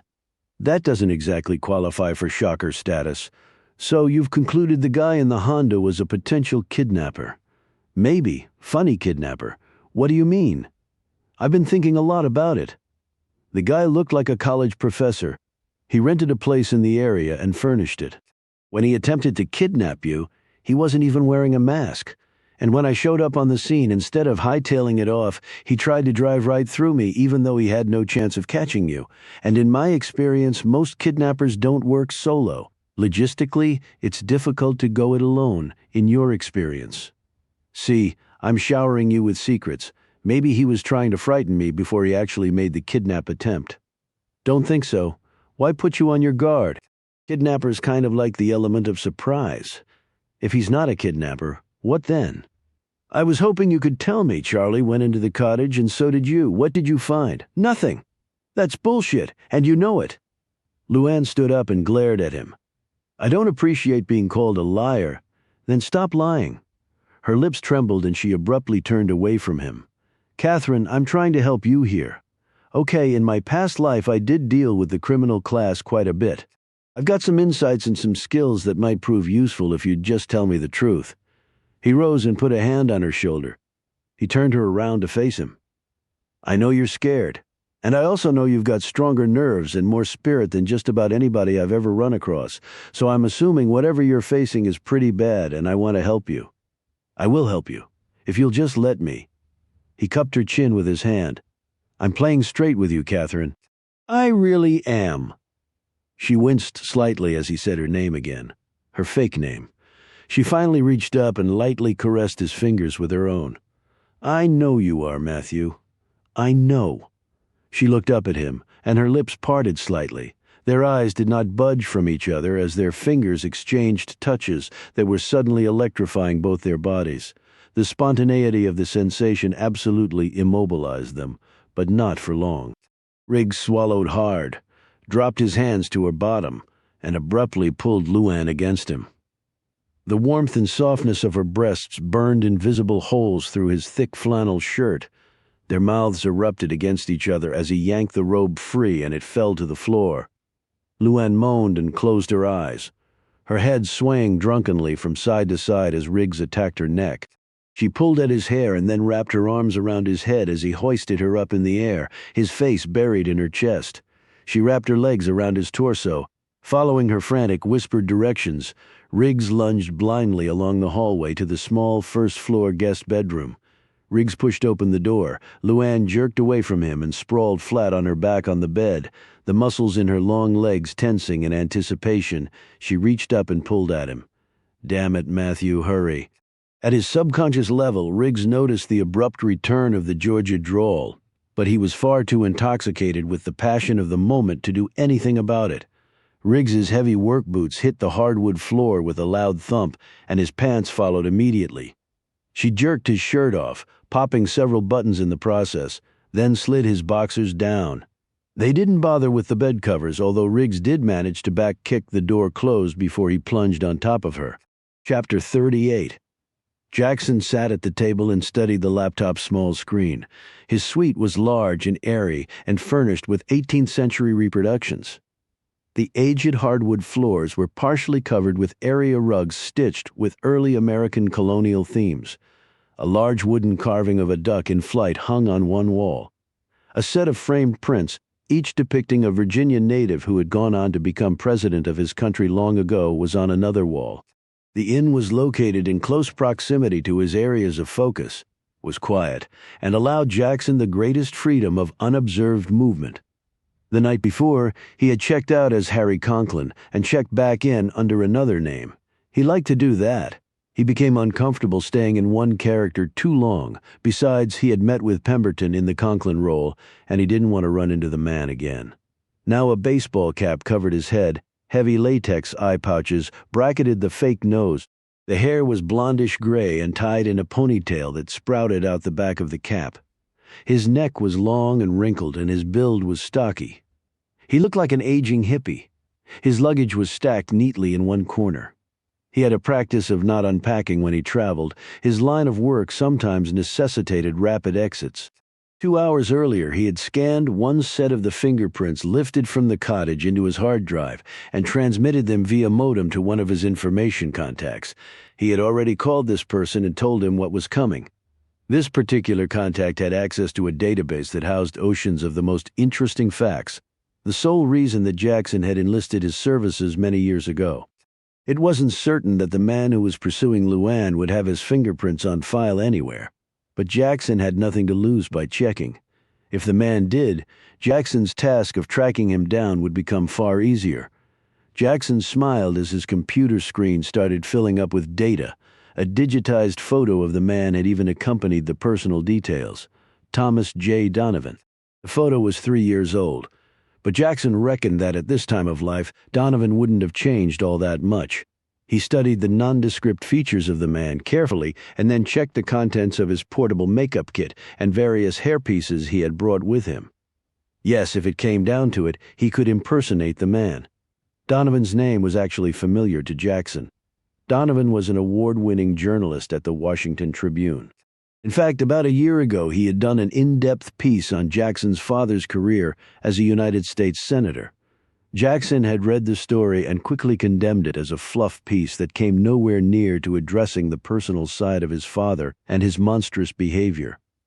The history books would smile upon the man. His son knew better. Jackson's hunch had proven correct. He had figured the man trailing Luann wasn't your typical blackmailer. It had taken a lot to track her down, and an investigative journalist or perhaps ex-law enforcement person would have the skills, knowledge, and more important, the informational resources to have successfully done so. Jackson sat back and mused for a moment. Actually, a true blackmailer would have posed less of a difficulty for him. Donovan was undoubtedly onto a story, an enormous story, and he would not stop until he achieved his goal, or until someone stopped him. It was an interesting challenge. Simply killing the man wouldn't do any good. However, that might make people suspicious. Also, Donovan might have told others of his investigations. Although most journalists of Donovan's capabilities, Jackson was aware, kept their cards close to the vest until they broke the story, for a variety of reasons, not the least of which was the fear of being scooped. He had to determine how much Donovan knew and whether he had told anyone else. He picked up the phone, got the number for the Trib, and dialed it. He asked for Thomas Donovan. He was told that Donovan had taken a leave of absence. He slowly hung up the phone. He wouldn't have talked to the man if he had come on the phone. He did want to hear his voice, though, in case that knowledge should become useful later. Jackson was also an accomplished mimic, and impersonating someone's voice was a wonderful way to manipulate others. According to Pemberton, Donovan had been in the Charlottesville area for at least a month. Jackson focused briefly on one obvious question. Of all the lottery winners, why had the man targeted Luann? Jackson almost immediately answered his own query. Because she was the only one running from a murder charge, the only one who had disappeared for 10 years and then resurfaced. But how could Donovan possibly have picked up her trail? The cover had been deep, and it had been buried even deeper with the passage of 10 years, even though Luann had committed a tremendous blunder by coming back to the States. He had a sudden thought. Donovan apparently knew the names of all or some of the lottery winners for the year Jackson had fixed the game. What if he attempted to contact some of the others?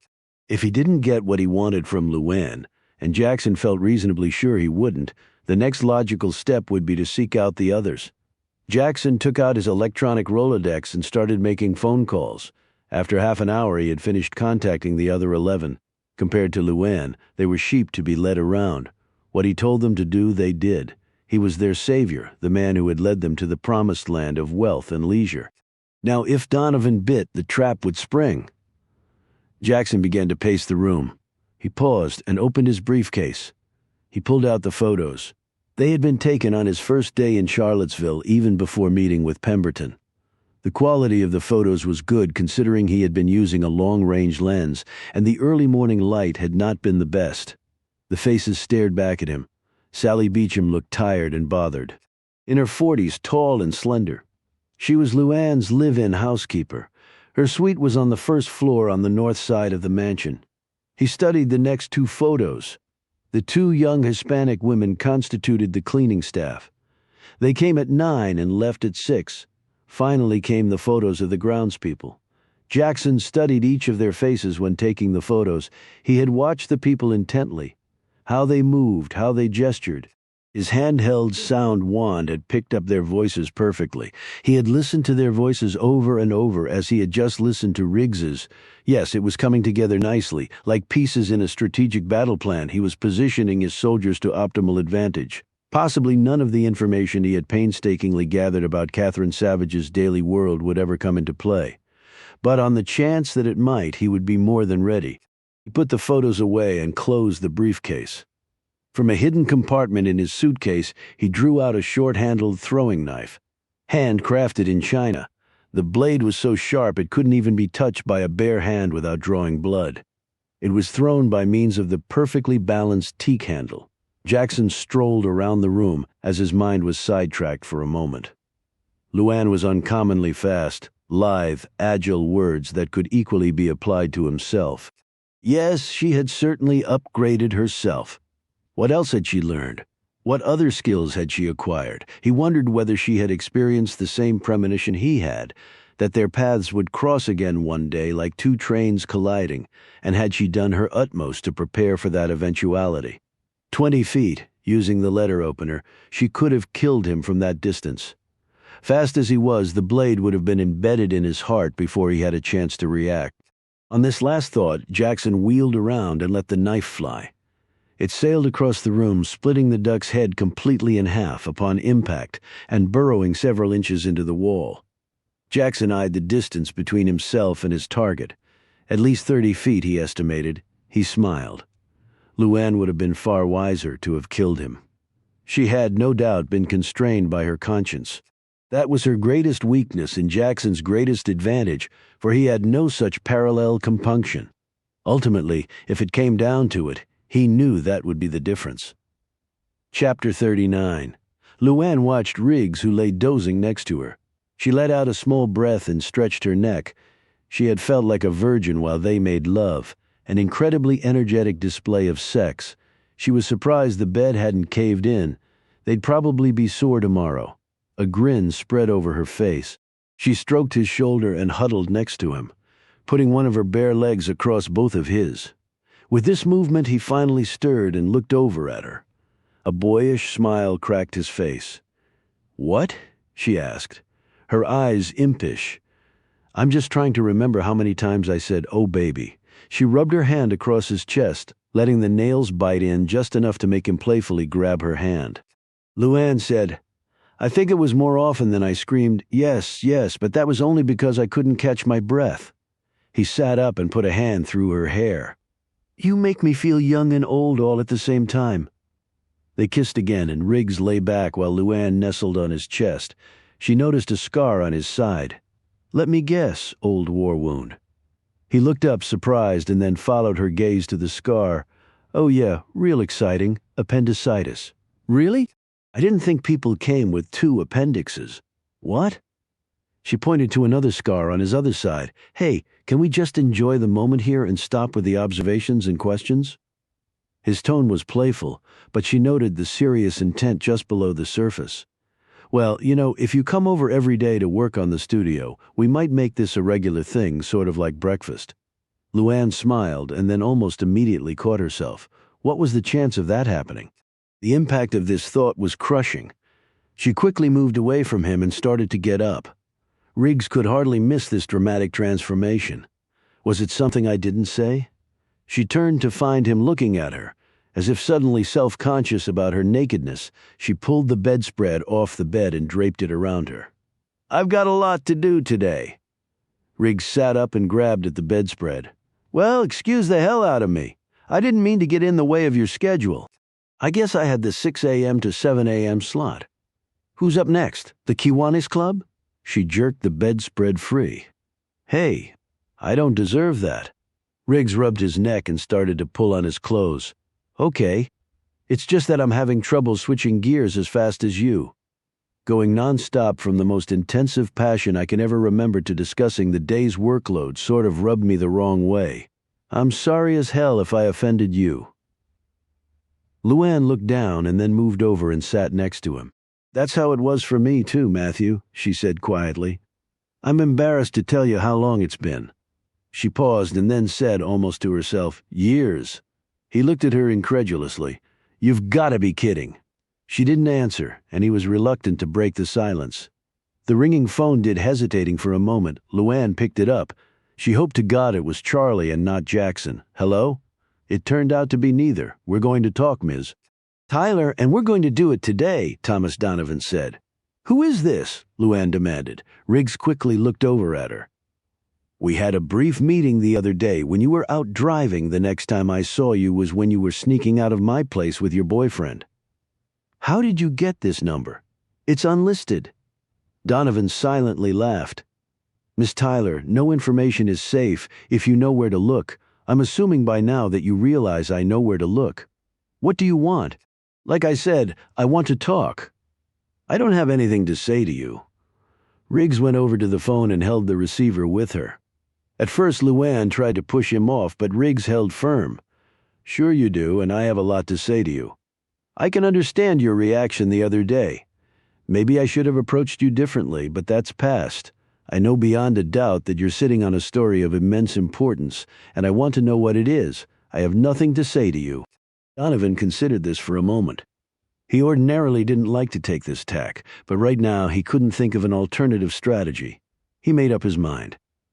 "I'll give you this as an inducement. If you talk to me, I'll give you 48 hours to leave the country before I go public. If you don't talk to me, then I go public with everything I have as soon as I get off the phone." He struggled internally for a moment and then added quietly, "Murder doesn't have a statute of limitations, Luann." Riggs stared over at Luann, wide-eyed. She looked away from him. "Where?" she asked. Riggs was shaking his head fiercely, but Luann ignored him. "Let's make it a very public place," Donovan said. "Mishy's Tavern. I'm sure you know where that is. 1 o'clock, and don't bring anyone with you. I'm way too old for guns and speeding cars." "I catch a whiff of your boyfriend or anyone else. The deal is off and I call the sheriff in Georgia. Do you understand?" Luann ripped the phone free from Riggs and slammed it down. Riggs faced her. "Would you like to fill me in on what's going on? Who are you supposed to have murdered? Somebody in Georgia?" Luann stood up and pushed past him, her face crimson from the abrupt revealing of this secret. Riggs grabbed her arm and pulled her back roughly. "Damn it, you're going to tell me what's going on." She snapped around and, quick as a ferret, connected her right fist flush with his chin, causing his head to snap back and hit hard against the wall. When he came to, Riggs was lying on the bed. Luann sat next to him holding a cold compress to his bruised chin and then pressed it against the growing knot on his head. "Damn," he said as the cold went through his system. "I'm sorry, Matthew. I didn't mean to do that. He rubbed his head in disbelief. "I can't believe you knocked me out. I'm not a chauvinist, but I can't believe a woman just flattened my butt with one punch." She managed a feeble smile. "I had a lot of practice growing up, and I'm pretty strong," she added kindly. "But I think your head hitting the wall had a lot to do with it." Riggs rubbed his jaw and sat up. "Next time we're having an argument and you're thinking about popping me, just let me know and I'll surrender on the spot. Deal?" She touched his face gently and kissed him on the forehead. "I'm not going to hit you anymore." Riggs looked over at the phone. "Are you going to meet him?" "I don't have a choice that I can see. I'm going with you." Luann shook her head. "You heard him." Riggs sighed. "I don't believe you murdered anyone." Luann took a deep breath and decided to tell him, "I didn't murder him. It was self-defense." The man I was living with 10 years ago was involved in drugs. I guess he was skimming off the top, and I walked right into the middle of it. So you killed your boyfriend? No, the man who killed my boyfriend. And the police. I didn't stay around long enough to find out what they were going to do. Riggs looked around the room. The drugs? Is that where all this came from? Luann almost laughed. No, he was a small-timer. Drug money didn't have anything to do with this. Riggs wanted desperately to ask what did, but refrained from doing so. He sensed that she had divulged enough of her past life for now. Instead, he watched in silent frustration as Luann slowly got up and started to leave the room. The bedspread dragging behind her, the well-defined muscles in her bare back tensing with each stride. Luann, that's your real name? She turned to look at him and nodded faintly. Luann, Tyler. You were right about Georgia. 10 years ago, I was a lot different. A lot. I believe it, although I bet you've always had that right cross. He attempted a smile, but neither of them was buying it. She watched Riggs as he dug into his pants pocket. He tossed something to her. She caught the keys in the palm of her hand. Thanks for letting me use your BMW. You might need the horsepower in case he starts chasing you again. She frowned, looked down, and then walked out of the room. Chapter 40. Wearing a long black leather coat and a matching hat, her eyes hidden behind a pair of Ray-Bans, Luann stood outside the Ordinary, an aged wooden building that was part of Mishy's Tavern, a historic structure originally built in the late 1700s and later moved to its current location down the road from Monticello in the late 1920s. It was lunchtime, and the place was starting to fill up with tourists, either lining their stomachs with the fried chicken buffet offered there after touring Jefferson's home and its neighbor Ashlawn, or fueling up before setting out on the tour inside. A fire blazed in the hearth, and Luann, who had arrived early to check things out, had soaked in the warmth from the flames before deciding to wait for him outside. She looked up when the man walked toward her. Even without his beard, she recognized him. Let's go, Donovan said. Luann looked at him. Go where? You follow me in your car? I'll be checking my rearview mirror. If I see anyone who remotely looks like they're following us, then I pick up my cell phone and you go to prison. I'm not following you anywhere. He leaned into her face and said quietly, I think you might want to reconsider. I don't know who you are or what you want. You said you wanted to meet. Well, I'm here. Donovan looked around at the line of people making their way into the tavern. I had in mind a little more privacy than this. You picked the place. That I did. Donovan jammed his hands in his pocket and stared at her in obvious discomfort. Luann broke the silence. I'll tell you what, we'll go for a drive in my car. She stared at him ominously and spoke in low tones. But don't try anything, because if you do, I will hurt you. Donovan snorted for a moment and then just as quickly stopped as he stared into her eyes. An involuntary shiver swept over him. He followed her long strides to her car. Luann got on Interstate 64 and put the big sedan on cruise control. Donovan turned to her. You know, you threatened me back there with bodily injury. Maybe you did kill that guy in the trailer. I didn't murder anyone. I didn't do anything wrong in that trailer. Donovan studied her features and then looked away. When he spoke next, his tone was softer, calmer. I didn't spend the last several months tracking you down, Luann, in order to destroy your life. She glanced over at him. Then what did you track me down for? Tell me. What did happen in that trailer? Luann shook her head in frustration and remained silent. I've dug through a lot of dirt over the years, and I can read between the lines with the best of them. I don't believe you murdered anyone, Donovan said. Come on, I'm not a cop. You can check me for a wire if you want. I've read all the newspaper accounts. I'd like to hear your version. Luann let out a deep sigh and looked over at him. Dwayne was dealing drugs. I didn't know anything about it. I just wanted to get out of that life. I went to the trailer to tell him so. Dwayne was cut up very badly. A man grabbed me, tried to cut my throat. We fought. I hit him with the telephone and he died. Donovan looked puzzled. You just hit him with the telephone? Really hard. I guess I cracked his skull. Donovan rubbed his chin thoughtfully. The man didn't die from that. He was stabbed to death. The BMW almost ran off the road before Luann regained control. Luann stared over at him, her eyes wide. "What?" She gasped. "I've seen the autopsy reports. He did have a wound to the head, but it wasn't fatal. He died from multiple stab wounds to his chest, no doubt about it." It didn't take Luann long to realize the truth. Rainbow. Rainbow had killed him, and then lied to her. She shook her head. Why should that be such a big surprise, she thought. All these years I believed that I had killed him. That's a horrible thing to carry around inside. I'm glad I could clear your conscience on it. The police can't still be interested in all this. It's been 10 years, Luann said. That's where you've run into some incredibly bad luck. Dwayne Harvey's uncle is the sheriff in Rikersville now? Billy Harvey is sheriff? Luann said in astonishment. He's one of the biggest crooks down there. He had an auto chop shop. He ran gambling in the back rooms of the bars. He was into everything you could earn a buck from illegally. Dwayne kept trying to get in on it, but Billy knew Dwayne was too stupid and unreliable.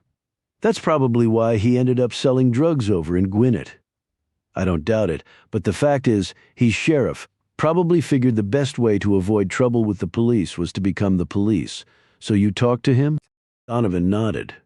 According to him, the whole family has never gotten over poor Dwayne and his hasty exit from the living.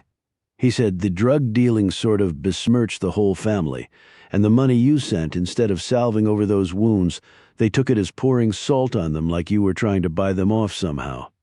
I mean, they spent it and all, but they still didn't like it, at least according to the illustrious Billy Harvey.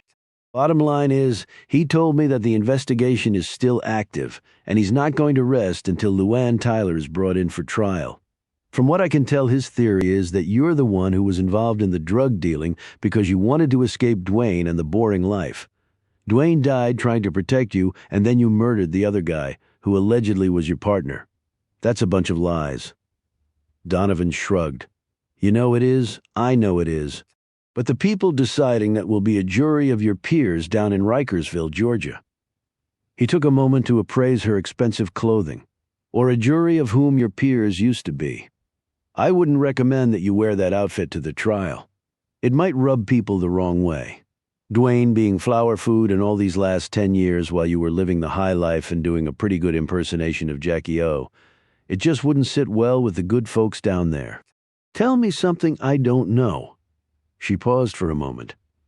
So is that your deal? If I don't talk, you're going to throw me to Billy Harvey? Donovan patted the dashboard. It may surprise you to know that I don't give a damn about all that stuff. If you hit that man, you did it in self-defense, that I believe. Luann lifted her sunglasses and stared across at him. Then what do you care about? He leaned toward her, the lottery. His eyebrows arched. Luann spoke evenly. What about it? You won it 10 years ago. $100 million. So? So how'd you do it? I bought a ticket that turned out to be the winning number. How else do you do it? I don't mean that. Let me fill you in on something. Without getting too technical, I went back through years' worth of lottery winners. There's a constant rate of bankruptcy declared by all those winners. 9 out of 12 every year. Bang, bang, you can set your clock by it. Then I run across 12 consecutive winners who somehow managed to avoid the big B, and you were smack in the middle of that unique group. Now, how is that possible? She glanced over at him. How should I know? I've got good money managers. Maybe they do too. You haven't paid taxes on your income 9 out of the last 10 years. I guess that helps. How do you know that?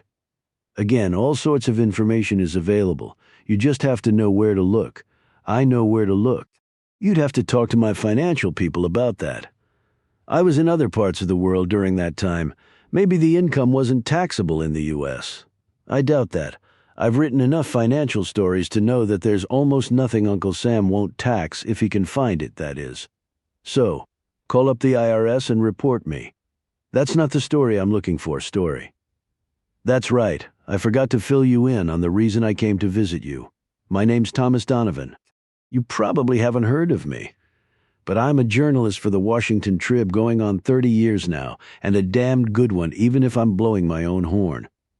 A while back I decided to do a story on the National Lottery.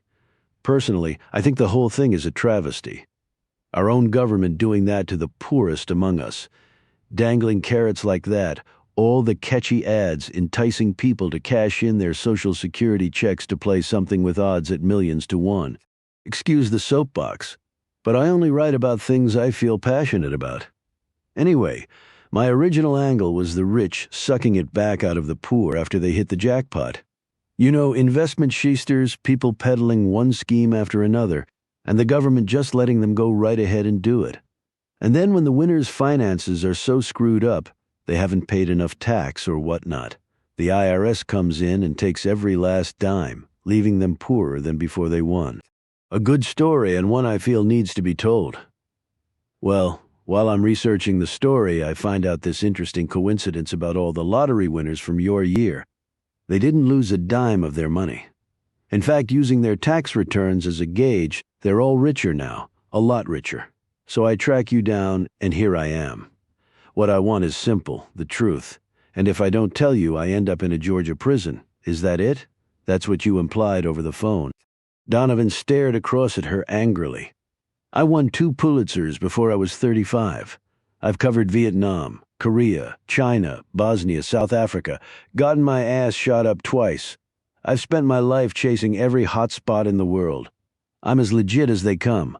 I'm not going to blackmail you, because I don't operate that way. I told you that over the phone just to get you to meet with me. If Sheriff Billy catches up to you, it's not going to be with my help. Personally, I hope he never does. Thank you. But if you don't tell me the truth, I'll find it out someplace else, and then I'm going to write that story. And if you don't tell me your side of things, I can't guarantee how flatteringly I can portray you. I report the facts. Guilt will fall where it may.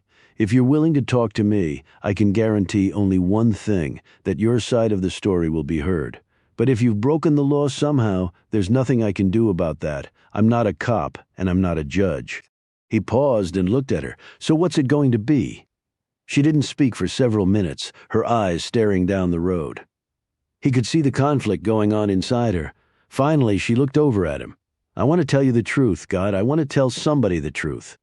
She took a deep breath that almost turned into a shudder. But I can't. Why not? You're already in a great deal of danger. If I were to talk to you, that danger would turn to an absolute certainty that you're going to die. Come on, Luann. I've been in dangerous spots before. It comes with the territory. What is it, and who's behind it? I want you to leave the country. Excuse me. I'll pay you, pick a place. I'll make all the arrangements. I'll set up an account for you. Is that your way of dealing with problems? Send them off to Europe. Sorry, but I've got a life right here. That's just it. If you stay, you're not going to have a life. You're really going to have to do better than that. If you'd work with me, we could really accomplish something here. Just talk to me. Trust me. I didn't come down here to shake you down, but I also didn't come down here to be thrown a bunch of bullshit. I'm telling you the truth, you're in serious danger. Donovan wasn't listening now. He rubbed his chin as he thought out loud. Similar backgrounds, all poor desperate. It made for great stories. Really picked up the numbers of players. He looked at her, clutched her arm. Come on, Luann, you had help leaving the country 10 years ago. You've gotten a whole lot richer. I can smell the story here, if you just give me the right angle. This could rank right up there with the Lindbergh baby and Who Shot JFK. I've got to know the truth. Is the government behind this, whatever this is? They're making billions off this thing every month, sucking it out of the rest of us. Taxation without representation. Donovan rubbed eager hands together. Are we talking all the way to the White House? Please tell me we are. I'm not telling you anything, and I'm doing it to keep you as safe as I can. If you work with me, we both win. I don't consider being murdered winning, do you?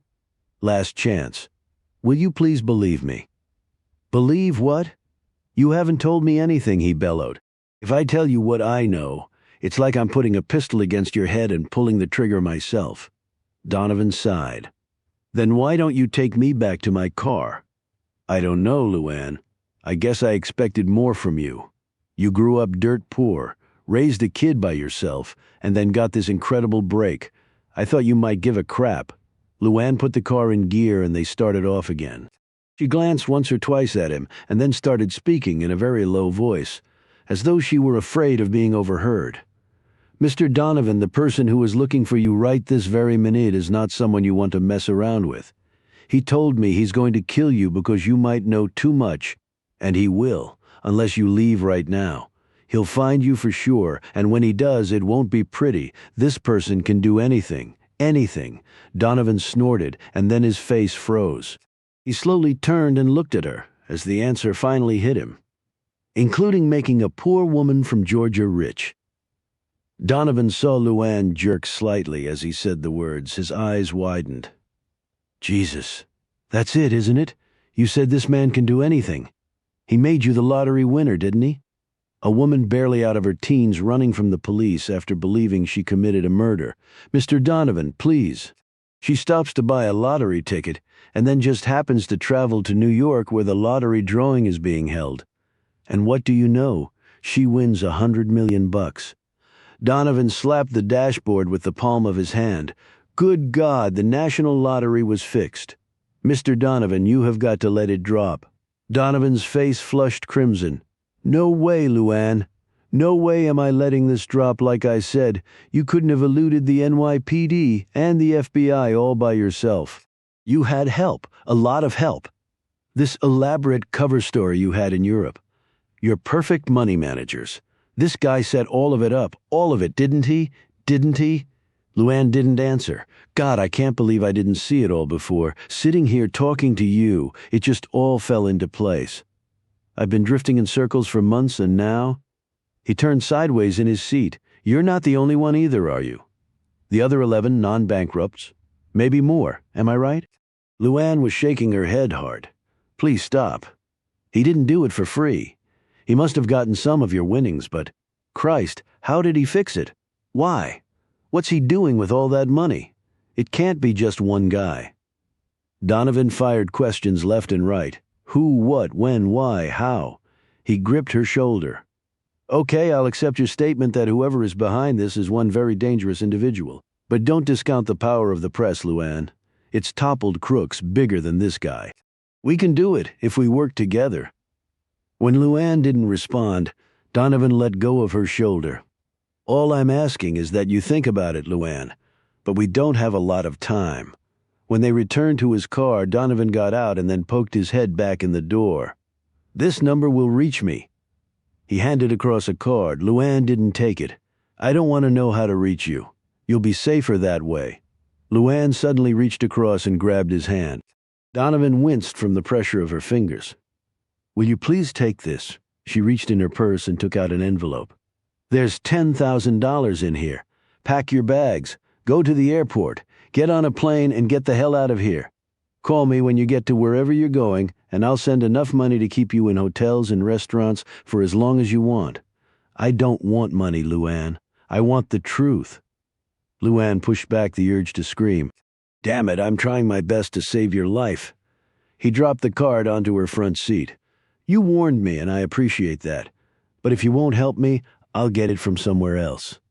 One way or another, this story is being told. He looked at her ominously.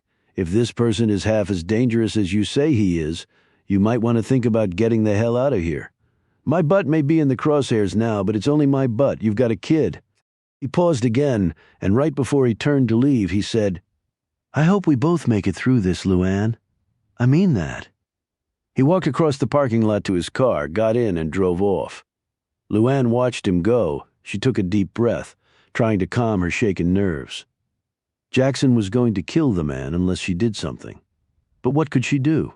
For one thing, she wasn't going to tell Jackson about her meeting with Donovan. She looked around the parking lot for any sign of him. But what was the use? He could be anyone. Her heart took another jolt. He could have tapped her phone lines. If so, he would know about Donovan's phone call, that they had planned to meet. If he knew that, it was highly likely that he had followed her. Then Jackson would already be tracking Donovan. She looked down the road. Donovan's car was already out of sight. She slammed her fists into the steering wheel. Although Luann didn't know it, Jackson had not tapped her phone line. However, as she drove off, she also had no inkling that directly beneath her seat, a small transmitter had been affixed to the floorboard. Her entire conversation with Donovan had just been heard by someone else. Chapter 41. Riggs turned off the receiving unit and the sounds of Luann's BMW coming through his earphones vanished. He slowly took off the headphones, sat back in his desk chair, and let out a long breath. He had anticipated obtaining some information about Luann Tyler and her discussions with the man he now knew to be Thomas Donovan, a newspaper reporter. The name was familiar to Riggs. He had seen the guy's byline in past years. However, Riggs hadn't anticipated stumbling across something that had all the earmarks of a major conspiracy. Damn. Riggs stood up and looked out the window of his home office. The trees were stunning. The sky, a pale blue that was both dazzling and soothing. To the right, a squirrel scampered up a tree, a chestnut secured between its jaws. Farther back, through the thickness of the trees, Riggs could make out a slender procession of deer headed by a 6-point buck as they made their way cautiously toward the small spring-fed pond situated on Riggs's property. So peaceful, so serene, all that he had hoped for. He looked back at the receiving device he had used to listen in on Luann and Donovan's conversation. "Luann Tyler," Riggs said out loud. "Not Catherine Savage, not even close," she had said. New identity, new life, far, far away. That was something Riggs could certainly relate to. He eyed the phone, hesitated, then picked it up. The number he was calling had been given to him 5 years ago for emergencies, just as unknown to Riggs. Jackson had provided one to Luann 10 years ago, just for emergencies. Well, Riggs decided as he punched in the numbers, he supposed this qualified as such. An automated voice came on the line. Riggs left a series of numbers and then his name. He spoke slowly in order to let the computer verify the authenticity of his voice patterns. He put down the phone. 1 minute later, it rang.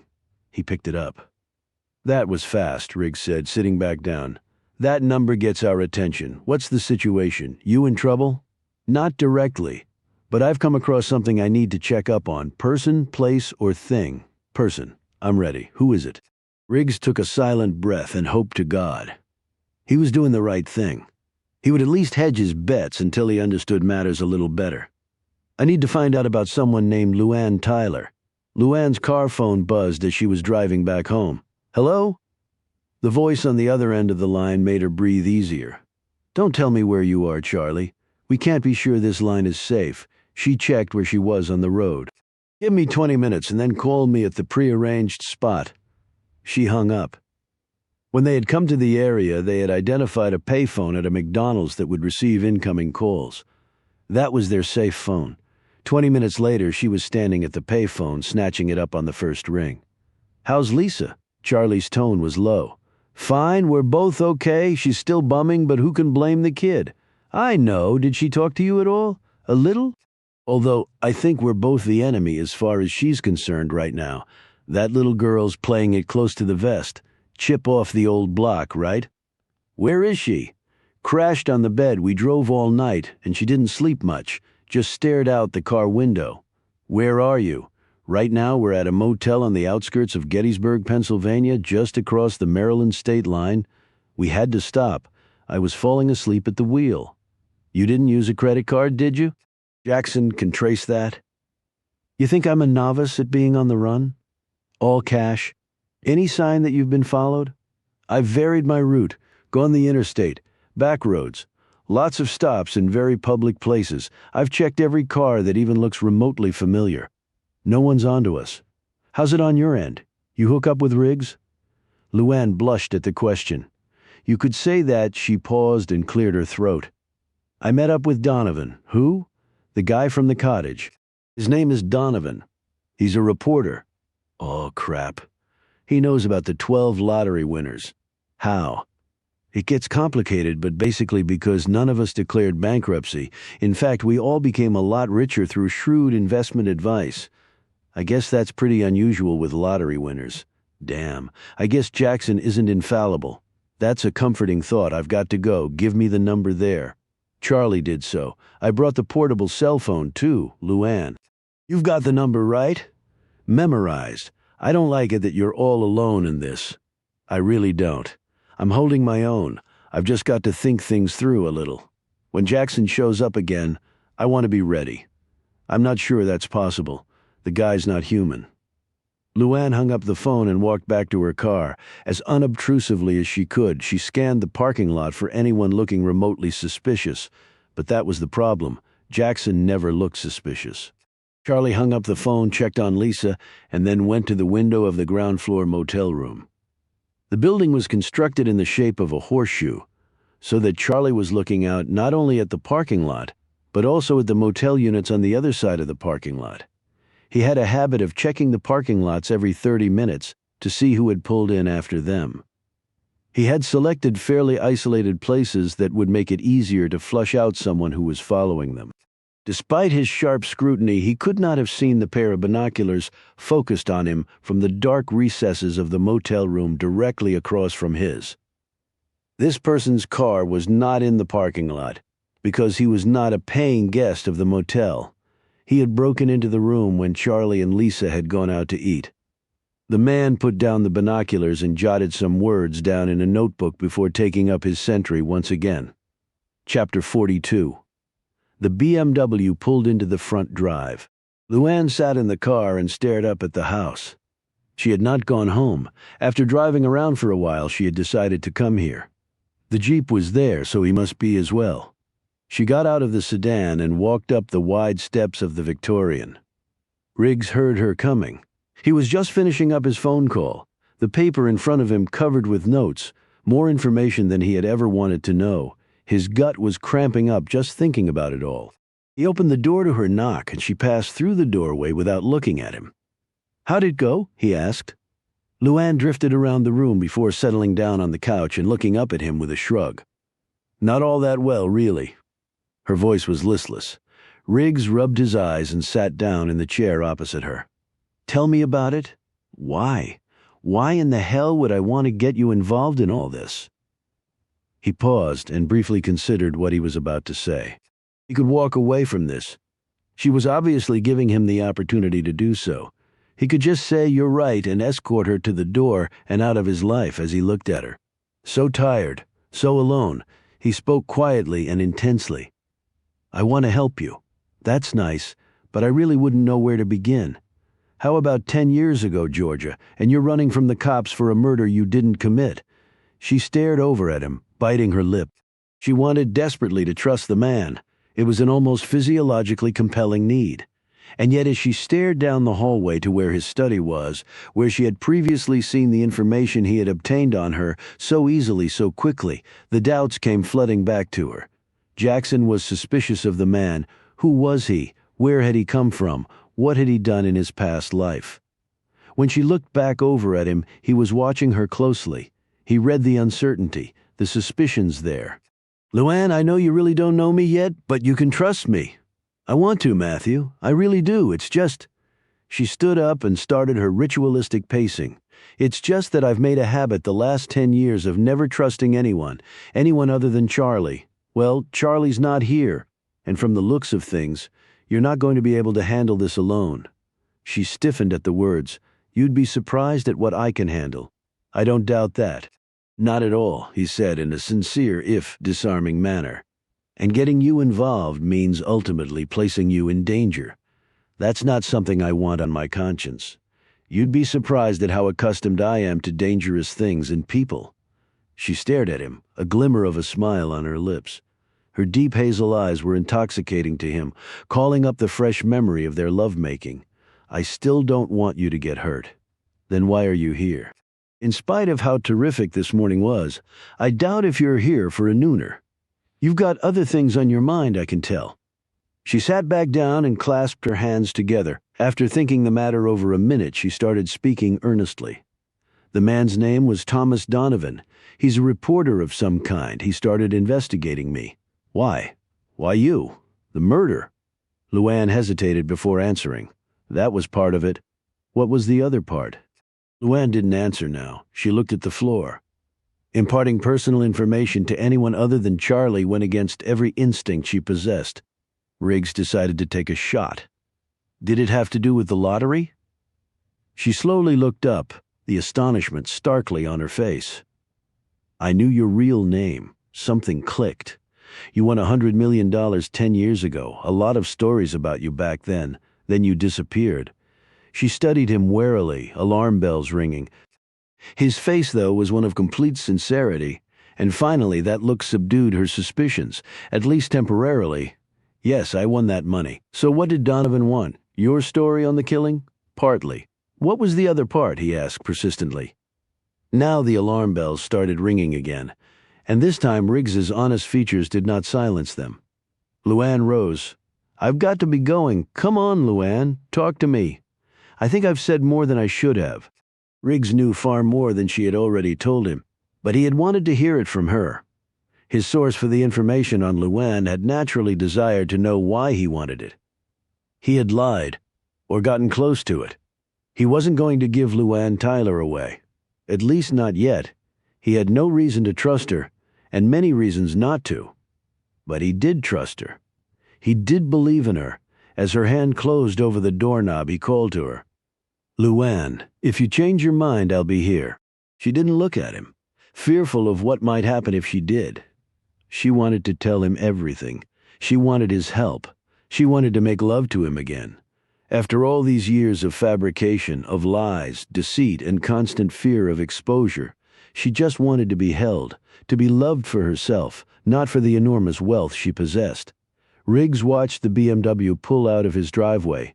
When it had disappeared from view, he turned and went back to his study. Because of his inquiries into Luann Tyler, Riggs knew the feds would undoubtedly get around to dispatching some agents to Charlottesville to talk to him, or at least get the local FBI office involved. But because of his special status, they would have to jump through some bureaucratic hoops before that could be accomplished. He had some time, but not much, and once the bureau boys showed up, it was over for Luann Tyler. All of her diligent work over the last 10 years to remain hidden. Riggs could blow up in the next few days. A very strong emotion told Riggs he could not allow that to happen despite what he knew about the woman. In the course of his past career, deception had become a way of life. So also had reading people, telling the good ones from the bad to the extent you could.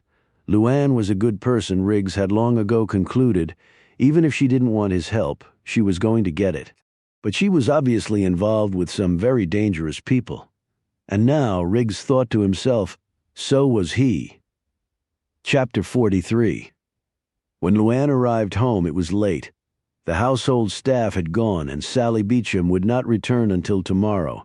She went in the house through the garage, punched in the alarm code, and threw her coat and purse down on the kitchen island.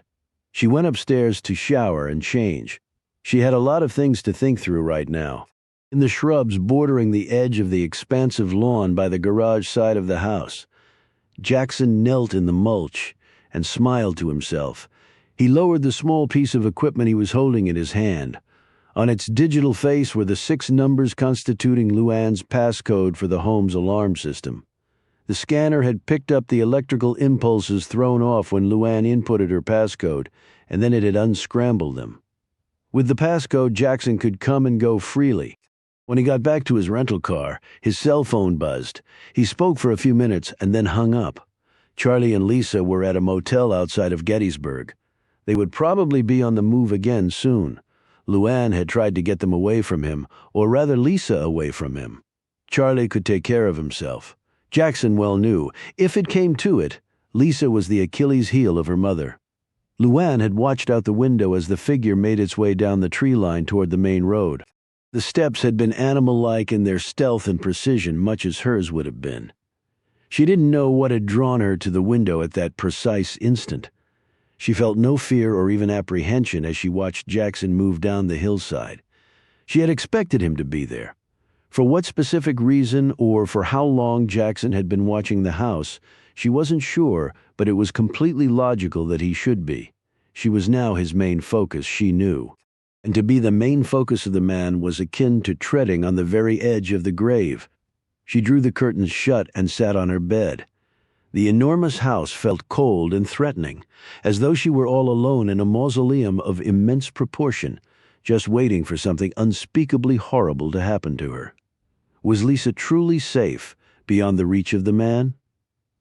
The answer to that question was so obvious that it hit her like a hard slap in the face. "I can do anything, Luann. The mocking words came back to her after all these years and sent a shiver through her. Riggs was right. She couldn't get through this alone. He had offered help, and this time she needed it. Whether she was making the right decision or not, she didn't care. Right now, she just needed to do something. She jumped up, grabbed her car keys, unlocked a box in her closet, and placed the loaded nickel-plated .44 Magnum in her purse. She ran down the stairs and into the garage. A minute later, the BMW was flying down the road. Riggs was in the room over his barn when he heard the car drive up and park next to the garage. He watched out the window as Luann came into view. She started toward the house, but then, as if sensing his presence, she turned to stare at him. Their eyes stayed locked for a long moment as each silently probed the other. A minute later, she was sitting across from him, warming her hands from the heat of the stove. This time, Riggs felt no compunction to mince words. The lottery was fixed, wasn't it? You knew you were going to win, didn't you? Luann jolted upright for an instant, but then let out an almost simultaneous breath of relief. Yes. With that one word, she felt as though the last 10 years of her life had suddenly evaporated. It was a cleansing feeling. How'd you figure it out? I had some help. Luann tensed and slowly rose. Had she just made the biggest mistake of her life? Riggs sensed her sudden change and put up a hand.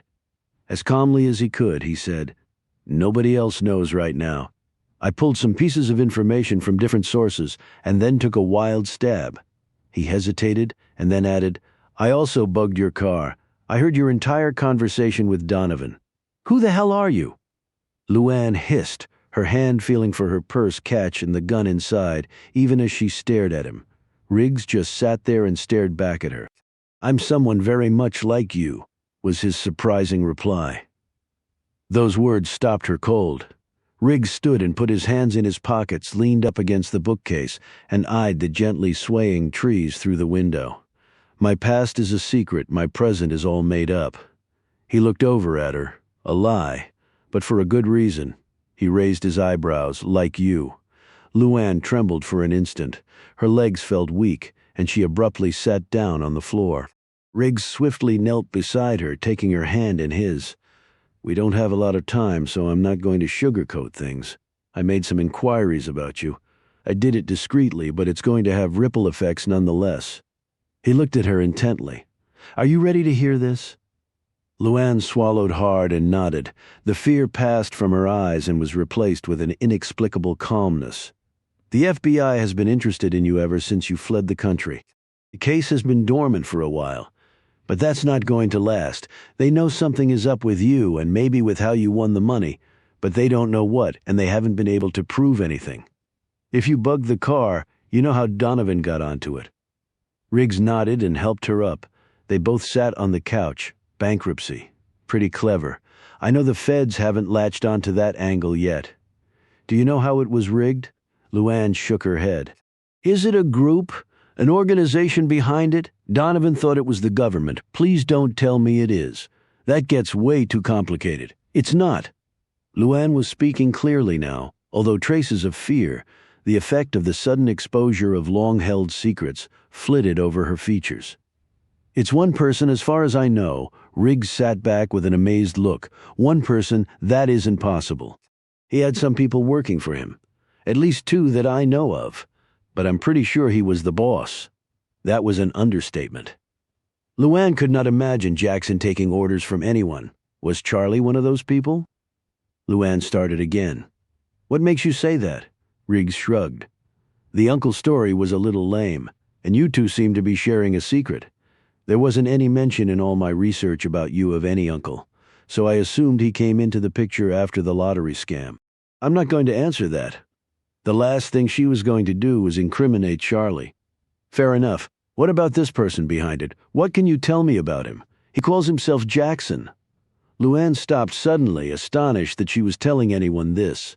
As the name passed over her lips, she closed her eyes and imagined for an instant what Jackson would do to her, to all of them, if he had any idea what she was revealing. She instinctively looked over her shoulder. Riggs gripped her arm. "Luann, you're not alone anymore. He can't hurt you now." She almost laughed out loud. "Matthew, if we're the luckiest people in the world, he'll kill us quick, instead of making us suffer." Riggs felt her arm shaking. As strong and resourceful as he knew her to be, she was clearly afraid. "If it makes you feel any better," he said, "I've dealt with some pretty bad people in my time, and I'm still here. Everyone has weaknesses." "Sure, right?" Luann's voice was hushed, her words lifeless. Riggs's tone was harsh. "Well, if you want to roll over for him and play dead, go ahead. I don't see how that's going to help Lisa, though. If this guy's as scary as you say, you think he's going to let her walk?" "I haven't told her about any of this. Jackson's not going to assume that. He's going to assume that she knows everything and that she's going to have to be eliminated if things turn against him." "I know," she finally said. She rubbed her face and glanced wearily at him. "I don't understand. Why do you want to help me? You don't even know me, and I just told you I did something illegal. Like I said, I checked you out. I know your background. Jackson took advantage of you. Hell, if it had been me in your same position, I would have jumped at the chance to be rich, too. That's just it. I didn't. I had decided not to go along. But then I walked into Dwayne's drug deal, and the next thing I know, 2 men are dead, and I'm running as fast as I can with a baby in my arms. I didn't think I had any choice left. I just wanted to get away. I can understand that, Luann. I really can. I've been running ever since, scared of my shadow, afraid somebody would find everything out. It's been 10 years, but it's felt like 100. She shook her head and gripped her hands together. "So I take it Jackson's in the area. He was in my garden about 45 minutes ago." "What?" "I'm not sure what he was up to, but I'm assuming he's laying the groundwork for whatever plan he's about to implement." "What sort of plan?" "He's going to kill Donovan for starters." "So I heard you tell Donovan, and then Jackson will probably come after us." Luann put her face in her hands. "Well, you won't be seeing him again. You're wrong there, Matthew. I have to meet with him." And very soon he looked at her in absolute shock. "Are you crazy? Jackson suddenly appeared in my bedroom last night. We had quite a lengthy discussion. I told him I was going to get to know you better. I don't think he had sex in mind. It just worked out that way. Luann, you don't. He was going to kill you in the cottage last night. I guess you went back for your truck. He said he was 2 feet from you. You're lucky to be alive. Very lucky." Riggs sat back. His instincts had been right. That was a little heartening despite the close call he had unwittingly experienced. "He was going to check you out. He was concerned about your background. It was fuzzy. He was going to look into your background, and if he found anything worrisome, he was going to kill you. But I told him I'd check you out instead. You took a risk there. Not as many as you've taken for me. I owed you, and I didn't want anything to happen to you. Not because of me." Riggs spread his hands wide. "So why? Why the lottery fix? Did you give him some of your winnings?" "All of it." Riggs looked blankly at her. Luann said, "He had control of the money for 10 years. That period just ended. He invested the money and paid me some of the income from those investments. He had $100 million to invest. How much did you earn each year?" "Around $40 million on the initial principal. He also invested any amounts I didn't spend. I earned tens of millions more on that each year." Riggs gaped at her. "That's a 40% return on your lottery money alone." "I know. And Jackson made a lot more than that. I'm certain. He wasn't in this out of the goodness of his heart. It was a business transaction, plain and simple. So if you made 40%, he probably made at least that and maybe more. That's a minimum of 80% return on your money. He could only have done that through illegal channels." "I don't know about that. And at the end of 10 years, I got the $100 million back." Riggs rubbed at his brow, and if there were 12 of you at, say, an average of $70 million each, this guy had almost $1 billion to invest. He's got a lot more than that now, I'm sure. She looked at him, saw the worry lines. What are you thinking?" He looked at her steadily. "Another thing that's had the FBI's dander up." She looked puzzled. Riggs started to explain. "I know for a fact that for years now the FBI, Interpol, and a few other foreign law enforcement agencies have been aware of something. Tremendous amounts of money have been funneled into lots of activities across the globe, some legit, others not. At first, the feds thought it was drug cartel money, either from South America or Asia, partly to launder it. That didn't turn out to be the case. They picked up threads here and there, but the leads always fizzled. Someone with that much money can cover himself really well. Maybe that someone is Jackson. Riggs fell silent. You're sure the feds don't know about the lottery? Riggs looked uneasy. I can tell you if they do, they didn't learn it from me. But they do know of my inquiries about you. There was no getting around that, and if they figured it out for themselves, then we have Jackson and the federal government coming for us, right? Riggs looked away for a moment and then stared her directly in the eye. Right. And to tell you the truth, I'm not sure which one frightens me more. They looked at each other, similar thoughts running through their minds. Two people against all of this. I need to go now, Luann said. Go where? I'm pretty certain that Jackson's been following my movements closely. He'll know we've seen each other several times. He may know I've met with Donovan. If I don't report back to him right away, here, she took a painful swallow. Well, it won't be pretty. Riggs gripped her shoulders tightly. Luann, this guy is a psycho, but he must be brilliant as well. That makes him even more dangerous. You walk in there, the guy gets the least bit suspicious. She gently rubbed his arms with her hands. Well, I just have to make sure he doesn't get suspicious. How in the hell are you going to do that? He already must be. I say we bring in the troops, set the guy up and take him. And me, what about me? Riggs stared at her. I'm sure you could probably work a deal with the authorities, he said lamely. And the folks down in Georgia. You heard Donovan? They want to lynch me. The feds could talk to them. They. Riggs broke off as he realized absolutely none of what he was saying could be guaranteed. And maybe I work a deal with all of them. I give back the money. It might surprise you, but I really don't care about that. And then maybe I get a sympathetic judge or judges and they give me a break. Cumulatively, what could I be looking at? 20 years? Maybe not that much. How much then? I can't tell you that. I don't know. I'd make a real sympathetic defendant, wouldn't I? I can see the headlines now. Drug dealer turned murderess turned dream stealer turned fugitive Luann Tyler living like a queen while people blow their Social Security checks on the lottery. Maybe they'd give me a prize instead of throwing away the key. What do you think? Riggs didn't answer, and he couldn't manage to look at her either. And let's say we set Jackson up. What if we miss and he gets away? Or what if we nail him? Do you think with all his money, all his power, he might beat the rap? Or maybe he just might pay someone to carry out his revenge for him? Given that, what do you think my life is worth and my daughter's life? Riggs did answer this time. Nothing. Okay, I hear where you're coming from. But listen, why can't you report back to the guy over the phone? You don't need to see him in person. Luann considered this for a minute. I'll try, was all she could promise.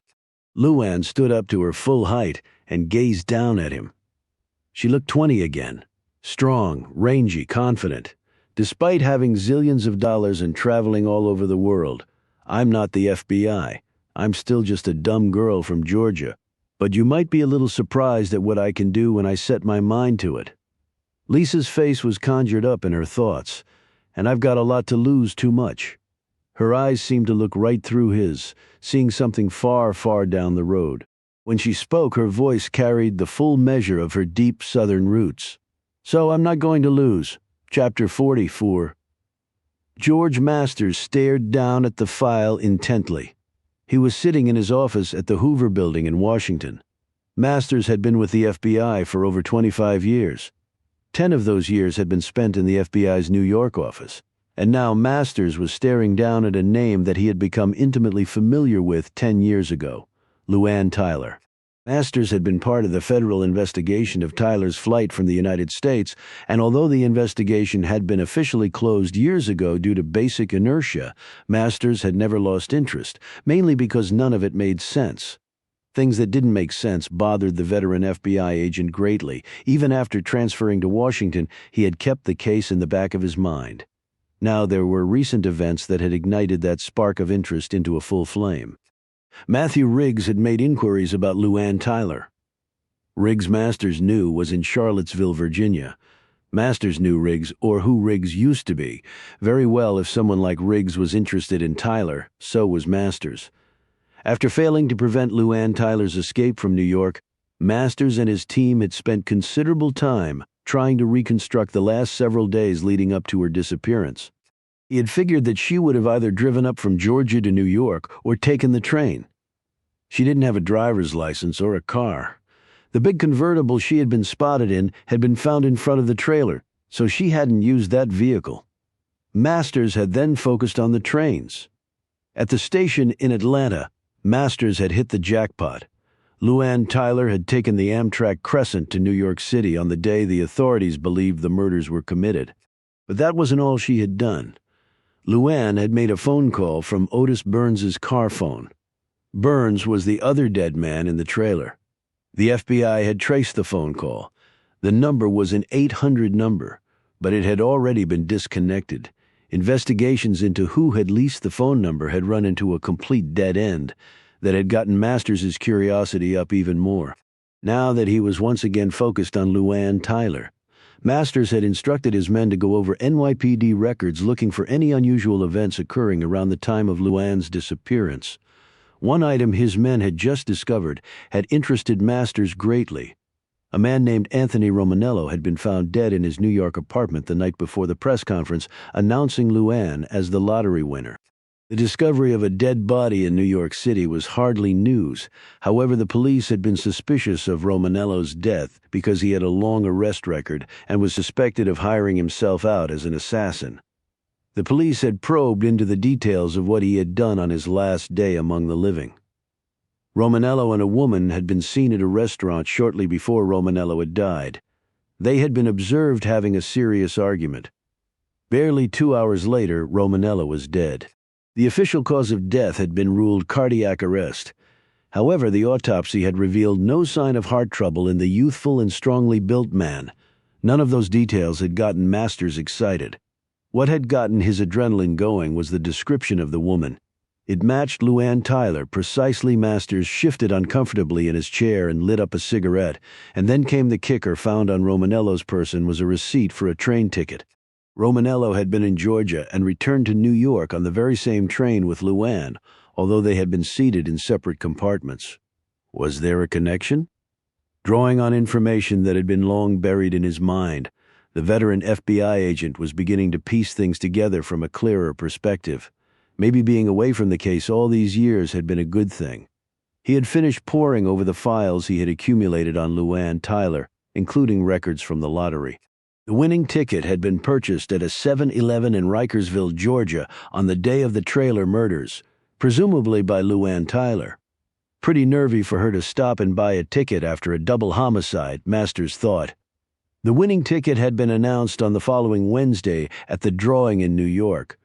The woman fitting Luann's description had been seen with Romanello on Friday evening, and the press conference announcing Luann as the winner had been held on Saturday. But the thing was, according to Amtrak records, and the ticket found on Romanello, both Tyler and Romanello had taken the Crescent train on the previous Sunday, getting them into New York on Monday. If so, that meant Luann had left for New York City before she had known she had even won the lottery. Was she just running from a possible murder charge and coincidentally chose New York in which to hide and then just happened to win $100 million? If so, she must be the luckiest person in the world. George Masters did not believe that anyone could be that lucky. He ticked off the points on his hand: murders, telephone call, purchase of lottery ticket, train to New York before winning ticket announced. Luann Tyler wins the lottery. Romanello and Tyler argue. Romanello dies. Luann Tyler, a 20-year-old with a 7th-grade education and a baby, walks right through a massive police net and successfully disappears. She could not, Masters decided, have done that alone. All of this had been planned well in advance, and that meant one thing. Masters suddenly gripped the arms of his chair tightly as the conclusion hit him. Luann Tyler knew that she was going to win the lottery. The implications of that last thought sent a deep shudder through the grim-faced agent. He couldn't believe he hadn't seen that possibility 10 years ago, but he had to admit it had never even occurred to him. He was looking for a potential murderer and nothing else. He drew solace from the fact that 10 years ago he didn't have the Romanello angle to chew on. Masters obviously wasn't old enough to remember all the lottery corruption from the last century, but he certainly remembered the game show scandals in the 1950s. Those would seem laughable by comparison to what the country might be now facing. 10 years ago, someone may have corrupted the United States lottery. At least once, possibly more. The ramifications were truly terrifying to think about. The federal government depended on the revenue from that lottery to fund a myriad of programs that were now so entrenched politically that it would be impossible to repeal them. But if the source of those funds was contaminated, if the American people ever discovered that fact, Masters' mouth went dry with the thought. He swallowed some water from a carafe on his desk and downed a couple of aspirin to combat the beginnings of what would still become a torturous headache. He composed himself and picked up his phone. "Get me the director," he instructed. While he waited for the call to go through, Masters sat back in his chair. He knew this eventually would have to go up to the White House, but he'd let the director talk to the Attorney General and the AG could talk to the President. If his conclusions were right, so much shit would hit the fan that everyone would eventually be covered in it. Chapter 45. Jackson was again in his suite and was again staring at his laptop. Luann had met with Riggs several times now. Jackson would give her another few hours to call. He was disappointed in her nonetheless. He had not tapped Luann's phone line, an oversight that he had decided was not worth remedying at this point. She had caught him a little off guard by sending Lisa away so quickly. The associate he had retained to track Luann's movements had been compelled to follow Charlie and Lisa, thereby depriving Jackson of a valuable pair of eyes. Thus, he did not know that Luann and Donovan had already met. He had contemplated sending for more people so that all bases would be covered, but too many strangers lurking around town would probably raise suspicion. He wanted to avoid that if possible, particularly because there was a wild card out there he was unsure of, Matt Riggs. He had transmitted Riggs's fingerprints to the same information source and was awaiting a reply. Jackson's mouth sagged as the information spread over the screen.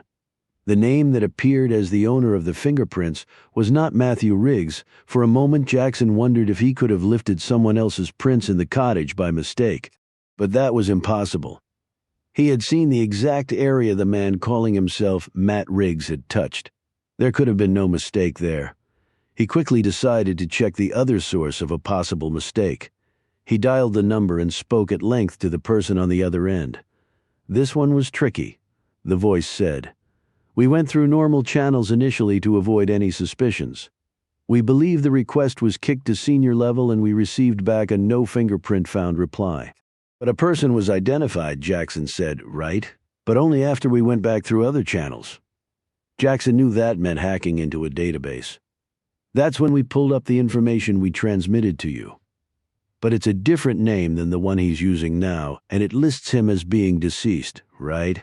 But the thing is, when a criminal dies, the standard procedure is to fingerprint the corpse and transmit the prints to the FBI for verification. When that's completed, the linkage used to retrieve the print from the database is deleted. The result is that there are technically no prints of deceased criminals on the database. So how do you explain what you just sent me? Why would they want to have this person listed as deceased but under another name?" "Well, that tells me that the name listed on the database is his real one and the one he's using now is phony. The fact that he's listed as dead tells me that the feds want people to believe he's dead, including anyone who might try to get access to their database to check. I've seen the feds do that before. Why?" The answer the man gave him caused Jackson to slowly hang up the phone. Now it all made sense. He stared at the screen. Daniel Buckman, deceased. It was less than 3 minutes after Luann left that Riggs received a telephone call. The message was terse, but still managed to chill Riggs to the bone. "Someone just made an unauthorized access of your fingerprint file through the automated fingerprint identification system. And it was somebody who knew what he was doing because we didn't realize it happened until after the fact. Exercise extreme care. We're checking it out right now." Riggs slammed down the phone and grabbed his receiving unit. He took a moment to unlock a drawer of his desk. He pulled out 2 pistols, 2 ammo clips, and an ankle holster. The larger pistol he put in his pocket, and the smaller one he inserted in the holster. He belted around his ankle. Then he ran for his Jeep. He hoped to God Luann hadn't found and removed the transmitter from her car. Chapter 46. From the car phone, Luann called the number Jackson had given her. He buzzed her back less than a minute later. "I'm on the move too," he said. "We need to talk." I'm reporting back to you like you said. I'm sure you are. I trust you have a good deal to tell me. I don't think we have a serious problem on our hands. Oh, really? I'm so very glad to hear it. Luann responded testily. Do you want to hear it or not? Yes, but in person. Why? Why not? He fired back. And I have some information that might be of interest to you. About what? No, about whom? Matt Riggs? Like his real name, his real background, and why you should take every caution in dealing with him. You can tell me all that over the phone. Luann, perhaps you didn't hear me. I said you're going to meet me in person. Why should I? I'll give you a wonderful reason. If you don't, I'll find Riggs and kill him in the next half hour. I'll cut off his head and mail it to you. If you call to warn him, then I'll go to your home and kill everyone there from the maids to the gardeners, and then I'll burn it to the ground. Then I'll go to your precious daughter's exclusive school and slaughter everyone there. You can keep calling, trying to warn the whole town, and I'll just start killing people at random. Is that a good enough reason, Luann, or do you want to hear more? Luann, pale and trembling at this verbal onslaught, had to force her next breath out. She knew that he meant every insane word. Where and when? Just like old times. Speaking of old times, why don't you ask Charlie to join us? This applies to him as well. Luann held the phone away from her, staring at it as though she wanted to melt it down along with the man on the other end. He's not around right now. My, and I thought he never left your side, the faithful sidekick. Something in his tone touched a chord in Luann's memory. She couldn't think of what it was. We're not exactly joined at the hip. He's got a life to live for now, Jackson thought. For now, just like you. I'm having my doubts, though, I really am. Let's meet at the cottage where our inquisitive friend was nesting. 30 minutes, can you manage it? I'll be at the cottage in 30 minutes. Jackson hung up the car phone and with an automatic motion felt for the knife hidden in his jacket. 10 miles away, Luann almost mirrored that movement, slipping off the safety on her .44. Dusk was gathering as Luann drove down the tree-lined, leaf-strewn dirt road. The area was very dark. It had rained heavily the night before, and a spray of water kicked up on her windshield as she drove through a deep puddle. She was momentarily startled. The cottage was up ahead. She slowed down and swept the terrain with her eyes. She saw no car, no person. She knew that meant nothing. Jackson seemed to appear and disappear whenever he damn well pleased, with less rippling than a pebble flung across the ocean. She pulled the BMW to a stop in front of the ramshackle structure and climbed out. She knelt down for a moment and eyed the dirt. There were no other tire tracks, and the mud would have shown any very clearly. Luann studied the exterior of the cottage. He was already there. She was certain. It was as though the man carried a scent that was detectable only to her. It smelled like the grave, moldy and dank. She took one last deep breath and started toward the door. Upon entering the cottage, Luann surveyed the small area. "You're early," Jackson stepped from the shadows. His face was the same one from each of their face-to-face encounters. He liked to be consistent. He wore a leather jacket and jeans. A black ski cap covered the top of his head. Dark hiking boots were on his feet. "But at least you came alone," he added. "I hope the same can be said of you." Luann shifted slightly so that her back was against a wall rather than the door. Jackson interpreted her movements and smiled slightly. He folded his arms and leaned against the wall. His lips pursed. "You can start delivering your report," he ordered. Luann kept her hands in her jacket, one fist closed around her pistol.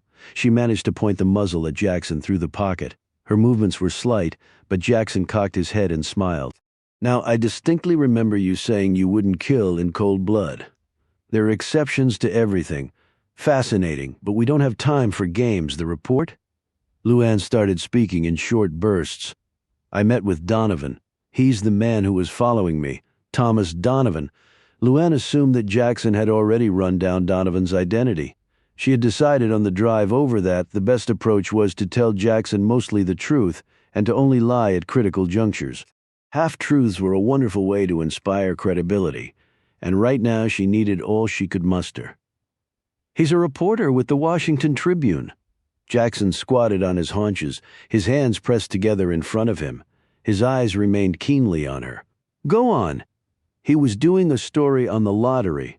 12 of the winners from 10 years ago. She nodded toward Jackson. You know the ones. They've all flourished financially. So Donovan wanted to know how, since so many of the other winners have gone belly up. A very consistent percentage, he said. So your 12 sort of stuck out. Jackson hid his chagrin well. He didn't like having loose ends, and this one had been glaring.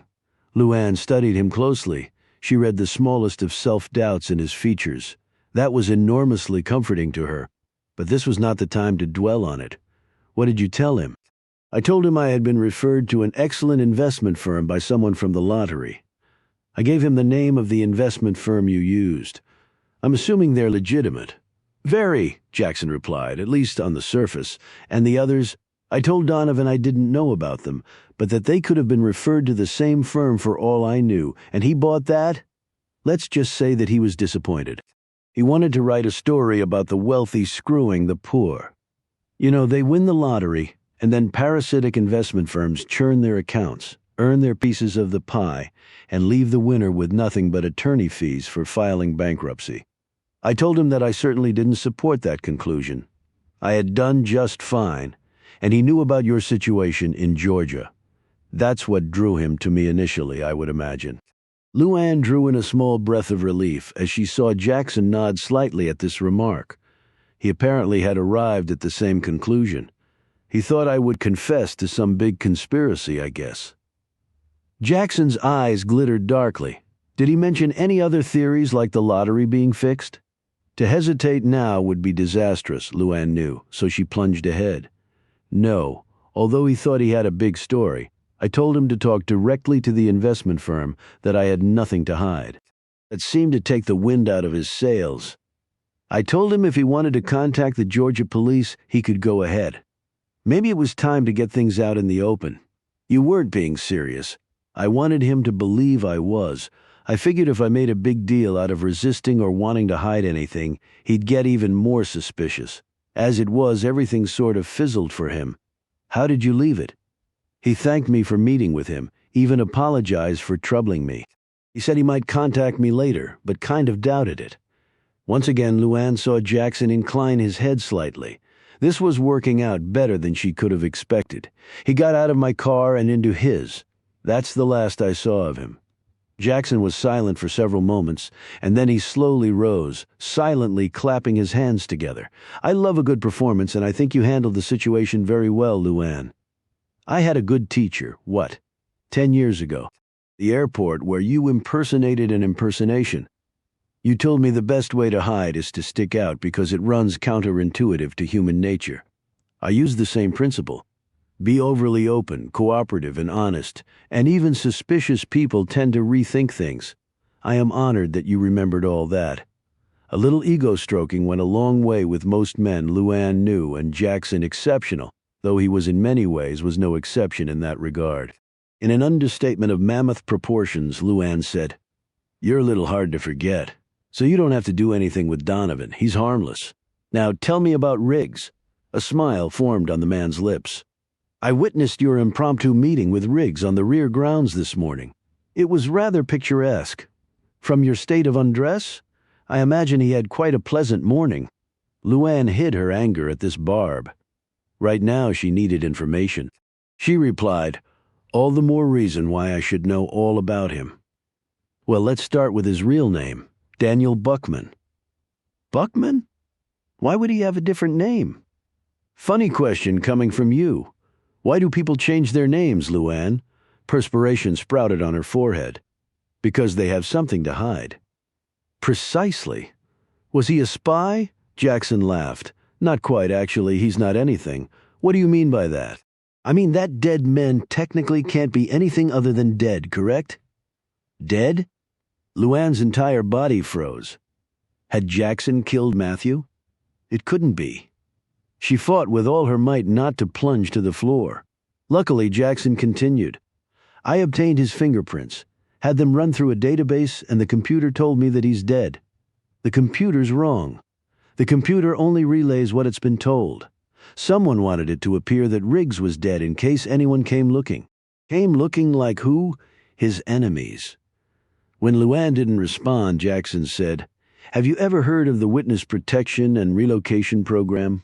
No, should I? You've lived abroad for so long, I suppose not. It's run by the federal government, more particularly by the United States Marshals Service. It's to protect persons testifying against dangerous criminals or organizations. They get new identities, new lives. Officially, Riggs is dead. Shows up in a small town, starts a new life under a new identity. Maybe his features have been altered somewhat, I don't know for certain. But it's an educated guess on my part that Riggs is a member of that select group. Riggs Buckman was a witness. To what? Jackson shrugged. Who knows, who cares? What I'm telling you is that Riggs is a criminal. Or was a criminal. Probably drugs or something like that. Maybe mafia informant. Witness protection isn't used for purse snatchers. Luann settled back against the wall to keep herself from falling. Riggs was a criminal. I hope you haven't confided anything to him. There's no telling what his agenda might be. I haven't, Luann managed to say. So what can you tell me about the man? Not as much as you just told me. He doesn't know any more than he did before. He's not pushing the issue. He thinks Donovan was a potential kidnapper. From what you just said, I'm sure he doesn't want to draw any attention to himself. True, that's very good for us, and I'm sure your little rendezvous this morning didn't hurt at all. That's really none of your business, she retorted hotly. With their exchange of information at an end, she wasn't going to let that remark pass. Ah, your first mistake this session. You just can't make it through without committing some blunder, can you? He pointed a slender finger at her. Everything about you is my business. I made you. And in a real sense, I feel responsible for your well-being. I don't take that responsibility lightly, Luann blurted out. Look, the 10 years is up. You've made your money. I've made mine. I say we call it a day forever. In 36 hours, I'll be on the other side of the world. You go your way, I'll go mine, because I'm more than real tired of all this. You disobeyed me. Right, well, I spent 10 damn years in 20 different countries, constantly looking over my shoulder, obeying your instructions. And I guess now I'll spend the rest of my life doing the same thing. So let me get to it. The two engaged in a stare-down of prolonged duration. You'll leave right away? Just give me time to pack my bags. We'll be gone by tomorrow morning. Jackson rubbed his chin as he considered this proposal. Tell me something, Luann. Tell me why I shouldn't kill you right now. She had been prepared for that question, because Donovan might find it a little peculiar that right after he talks to me, I end up a corpse. He's not suspicious now. I think I can guarantee you that would get his radar going. You really want that kind of trouble? Jackson pursed his lips for a moment and then motioned to the door. Go pack. Luann looked at him and motioned to the door. You first. Let's leave together, Luann. That way we'll each have a reasonable chance at reciprocating in kind in the event one of us tries something violent. They went to the door together, their gazes glued to each other. Right when Jackson put his hand on the doorknob, the door burst open, almost knocking him down. Riggs stood there, his gun leveled on Jackson before he could fire. Jackson pulled Luann in front of him, his hand edging downward. Matthew, don't! Luann cried out. Riggs shot her a glance. Luann? Luann sensed rather than saw Jackson cock his arm.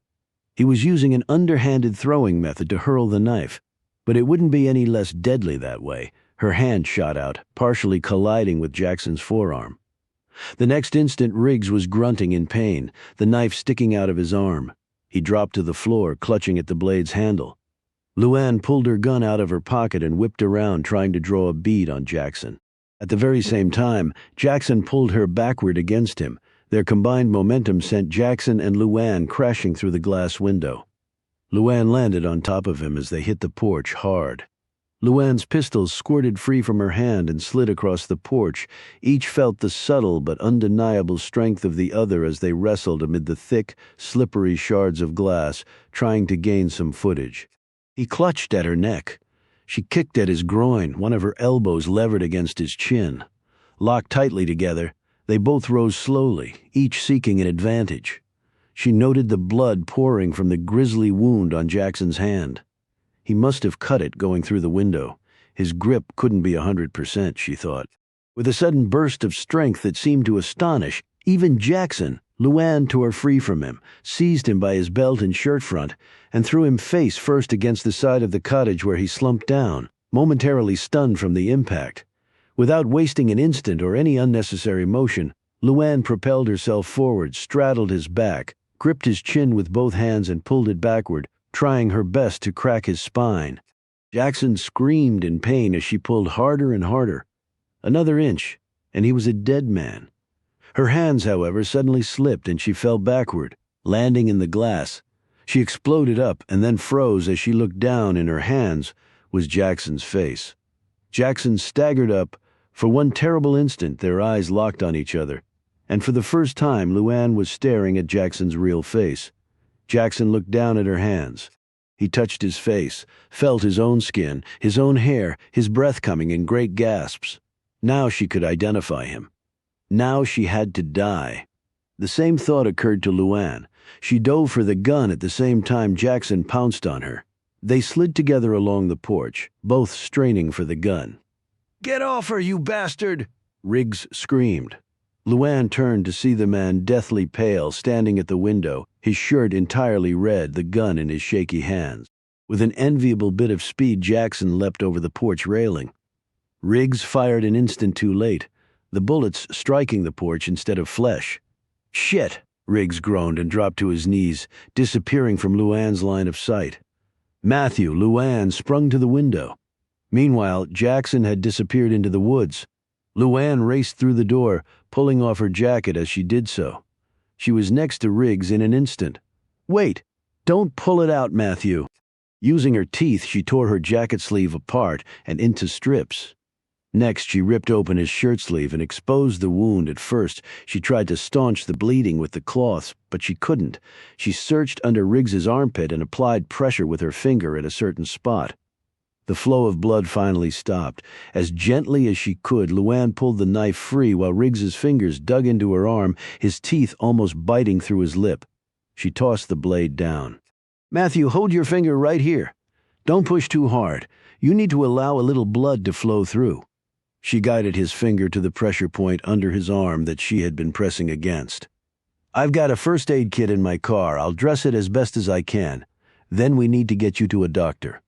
Luann retrieved her gun from the porch and they hustled out to the BMW where Luann cleaned and dressed the wound using the first aid kit from her glove compartment. As she cut the last piece of tape off with her teeth and wound it around the gauze, Riggs looked at her. "Where did you learn to do this stuff?" Luann grunted.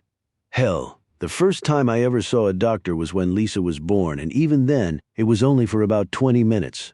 You live in the boonies with no money. You have to learn how to do this just to survive."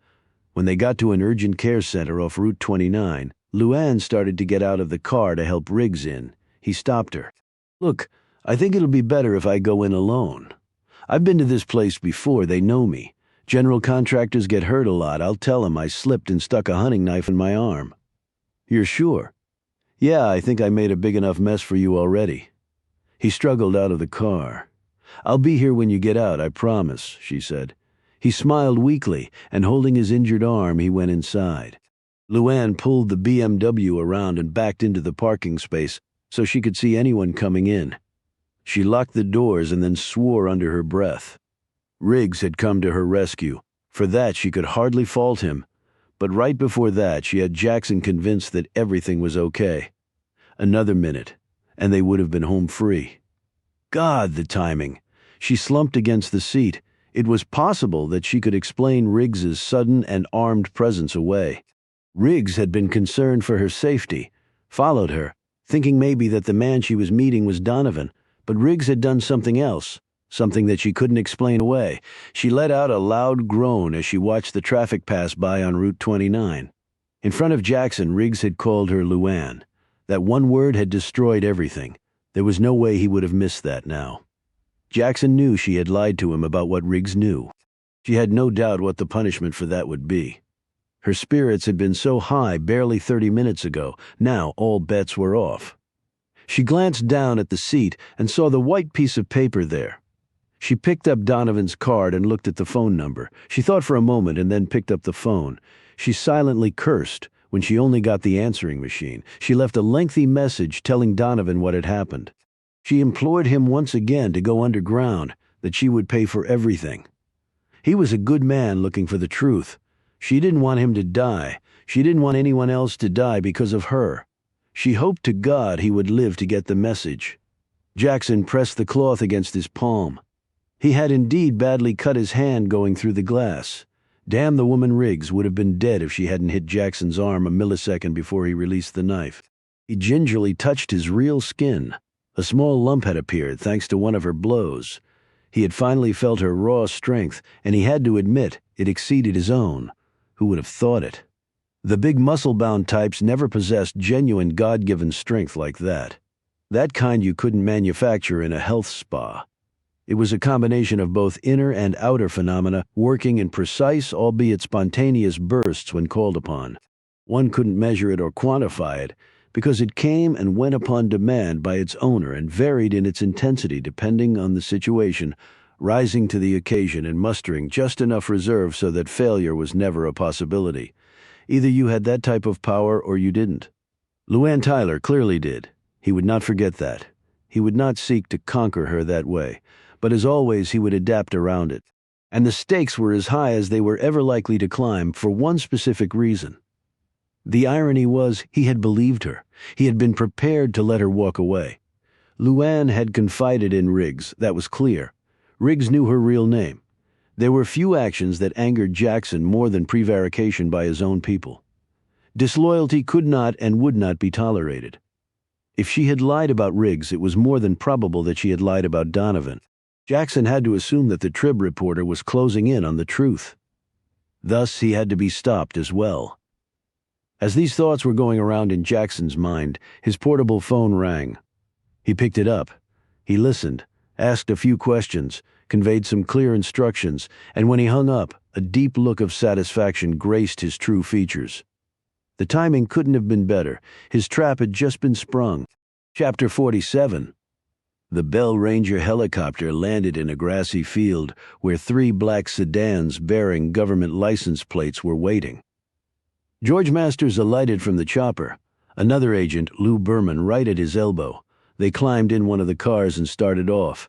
Riggs had seriously underestimated the quickness of the response time from Washington. 20 minutes later, the procession made its way down the gravel road and stopped in front of Riggs's home. Car doors swung open and serious-looking men, weapons out and ready, swarmed the front and back of the house and barn. Masters strode up to the front door. When his knocks were not answered, he motioned to one of his men. The burly agent planted one foot directly against the lock, and the door flew open, crashing against the interior wall.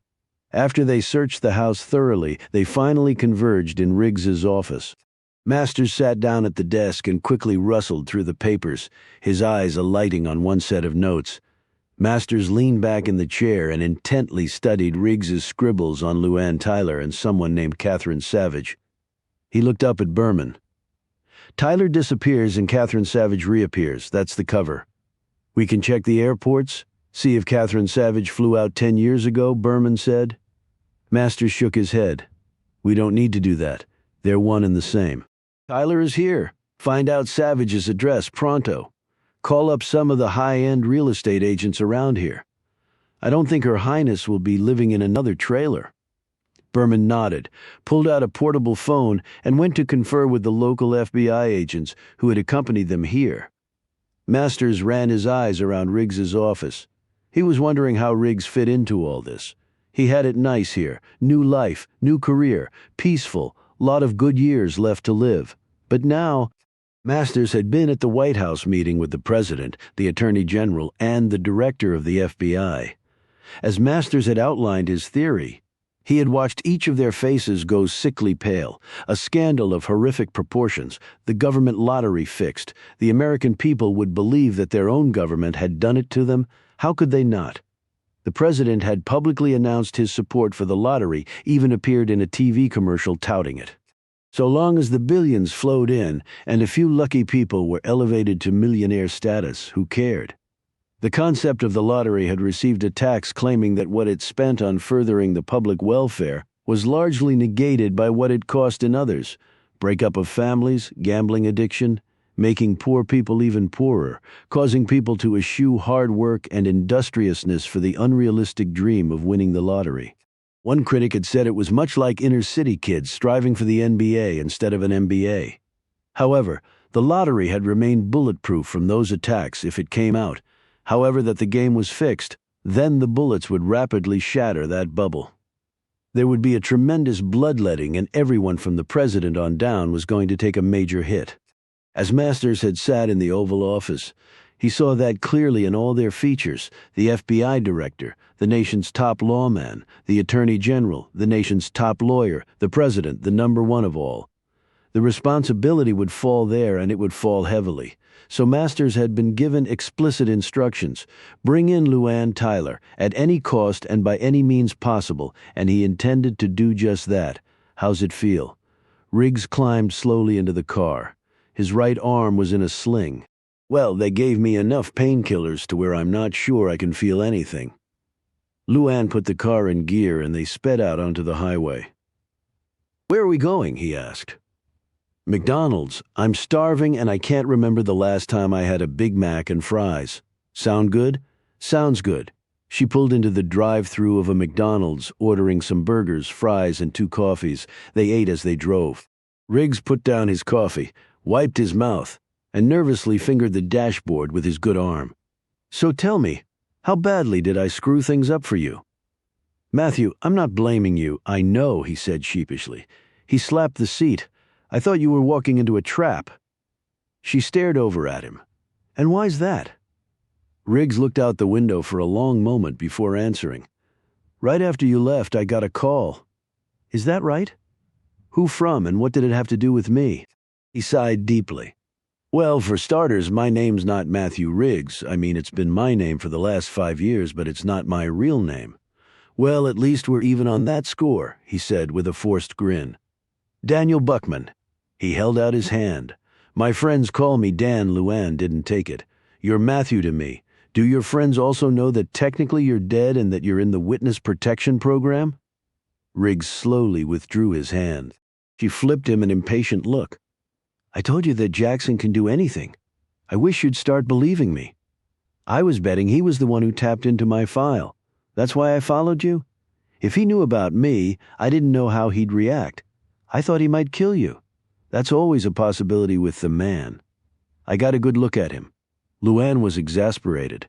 That wasn't his real face, damn it. It's never his real face. She thought of the rubbery flesh she had held. She had seen his real face. His real face. She knew what that meant.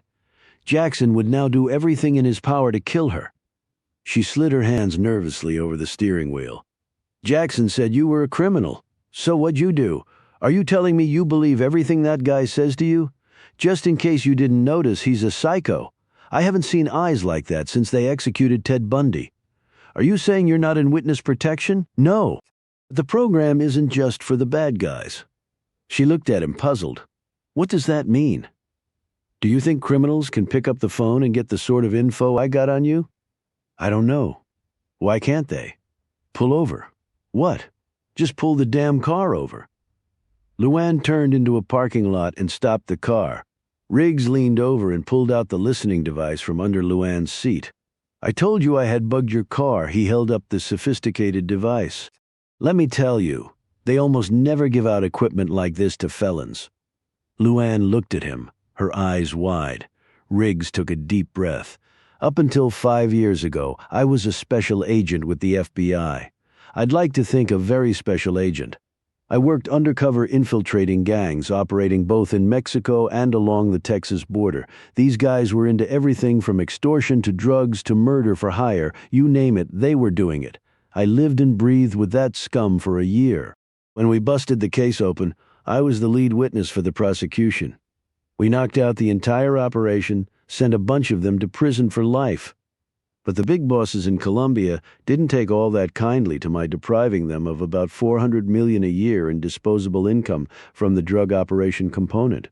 I knew how badly they'd want me, so I did the brave, honorable thing. I asked to disappear, and the Bureau turned me down. They said I was too valuable in the field, too experienced. They did have the courtesy to set me up in another town, in another gig, a desk job for a while. So there was no wife, that was all made up. Riggs rubbed his injured arm again. No, I was married after I relocated. Her name was Julie. Luann said very quietly. Was? Riggs shook his head slowly and took a weary sip on his coffee. Steam from the liquid fogged the window, and he traced his real initials in it, forming the D and the B for Dan Buckman with great care, as though doing it for the very first time. Ambush on the Pacific Coast Highway car went over the cliff with about 100 bullet holes in it. Julie was killed by the gunfire. I took 2 slugs. Somehow neither of them hit any vitals. I was thrown clear of the car, landed on a ledge. Those were the scars you saw. Oh God, I'm so sorry, Matthew. Guys like me, we probably shouldn't get married. It wasn't something I was looking for, it just happened. You know, you meet, you fall in love. You want to get married, you expect everything to sort of click after that. Things that you know might come up to ruin it. You sort of will them away. If I had resisted that impulse, Julie would still be alive and teaching first grade. He looked down at his hands as he spoke. Anyway, that was when the brilliant higher-ups at the Bureau decided I just might want to retire and change my identity. Officially, I died in the ambush. Julie's 6 feet under in Pasadena, and I'm a general contractor in safe, pastoral Charlottesville. He finished his coffee, or at least it used to be safe. Luann slid her hand across the front seat and took his in a firm grip. He squeezed back and said, "It's tough wiping out so many years of your life. Trying not to think about it, forgetting people and places, things that were so important to you for so long. Always afraid you're going to slip up." He stared at her. "It's damn tough," he said wearily. She raised her hand up and stroked his face. "I never realized how much we had in common," she said. "Well, here's another one." He paused for a second as their eyes locked. "I hadn't been with a woman since Julie." They kissed tenderly and slowly. "I want you to know," Riggs said, that wasn't the reason this morning happened. I've had other opportunities over the years. I just never felt like doing anything about them." He added quietly, "Until you." She traced his jawline with her index finger, and then her finger curled up to his lips. "I've had other chances too," she said. They kissed again, and then their bodies instinctively embraced and held tightly like 2 pieces from a mold joined at last. They sat and rocked together for several minutes. When they finally pulled away, Riggs checked the parking lot, refocusing on the present situation. "Let's get to your house, pack some clothes and whatever else you need. Then we'll go to my house, and I'll do the same. I left the notes I made from my phone calls about you on my desk. I don't want to leave a trail for anyone. There's a motel off 29 about 4 miles north of here. That's a start. So, what do you think Jackson's going to do now? He knows I lied about you. He has to assume I lied about Donovan, since I have every reason not to reveal the truth, and Donovan is trying his best to do that. Jackson will go after him first and me second. I called Donovan and left a message warning him." "Boy, that's real encouraging. Being number 2 on Master Psycho's hit list," Riggs said, tapping his hand against the gun in his pocket. A few minutes later, they pulled up the private drive to Wiccan's Hunt. The house was dark. Luann parked in front, and she and Riggs got out. Luann punched in the home's security code, and they went inside. Riggs sat alertly on the bed, while Luann stuffed some things in a small travel bag. "You're sure Lisa and Charlie are okay?" "As sure as I can be. They're far away from here. And him, that can only be a good thing." Riggs went over to the window that overlooked the front drive. What he saw coming up the driveway made his knees buckle for an instant. Then he snatched Luann by the hand, and they were racing down the stairs and out the rear entrance. The black sedan stopped in front of the house, and the men quickly scrambled out. George Masters laid a hand on the BMW's hood and immediately scanned the area. "It's warm. She's here somewhere. Find her." The men fanned out and surrounded the house. Luann and Riggs were racing past the horse barn and were headed into the deep woods when Luann pulled up. Riggs stopped too, clutching at his arm, sucking in air. They were both trembling. "What are you doing?" he gasped. She motioned toward the horse barn. "You can't run with that arm, and we can't just go floundering around in the woods." They entered the horse barn. Joy immediately started to make some noise, and Luann quickly darted over and soothed the animal. While Luann readied their mount, Riggs pulled a pair of binoculars off the wall and went outside. Setting up in some thick bushes that hid the horse barn from the house, Riggs focused the binoculars. He automatically jerked back as he saw, under the floodlights that fully illuminated the entire rear lawn, the man moving across the back of the house, rifle in hand and the letters FBI emblazoned across his jacket. The next sight made Riggs mutter under his breath. It was 5 years since he had seen the man. George Masters hadn't changed much. The next instant the men disappeared from view as they entered the house. Riggs hustled back to the horse barn where Luann was checking the cinches on the saddle. She patted Joy's neck, whispering calming words to the horse as she slid on the bridle. "You ready?" she asked Riggs. "Better be. As soon as they find the house empty, they're going to check the grounds. They know we're around somewhere. The car's engine would have still been warm." Luann planted a wooden crate next to Joy, swung up and reached out a hand for Riggs. "Step on the crate and hold on tight to me." Riggs managed to struggle up in this fashion, clutching his arm as he did so. He planted his good arm around Luann's waist. "I'll go as slow as I can, but it's going to jostle you a lot regardless. Horseback riding does that. Don't worry about me. I'll take a little pain to having to try and explain everything to the FBI." As they started off on the trail, Luann said, "So that's who it was? Your old friends?" Riggs nodded.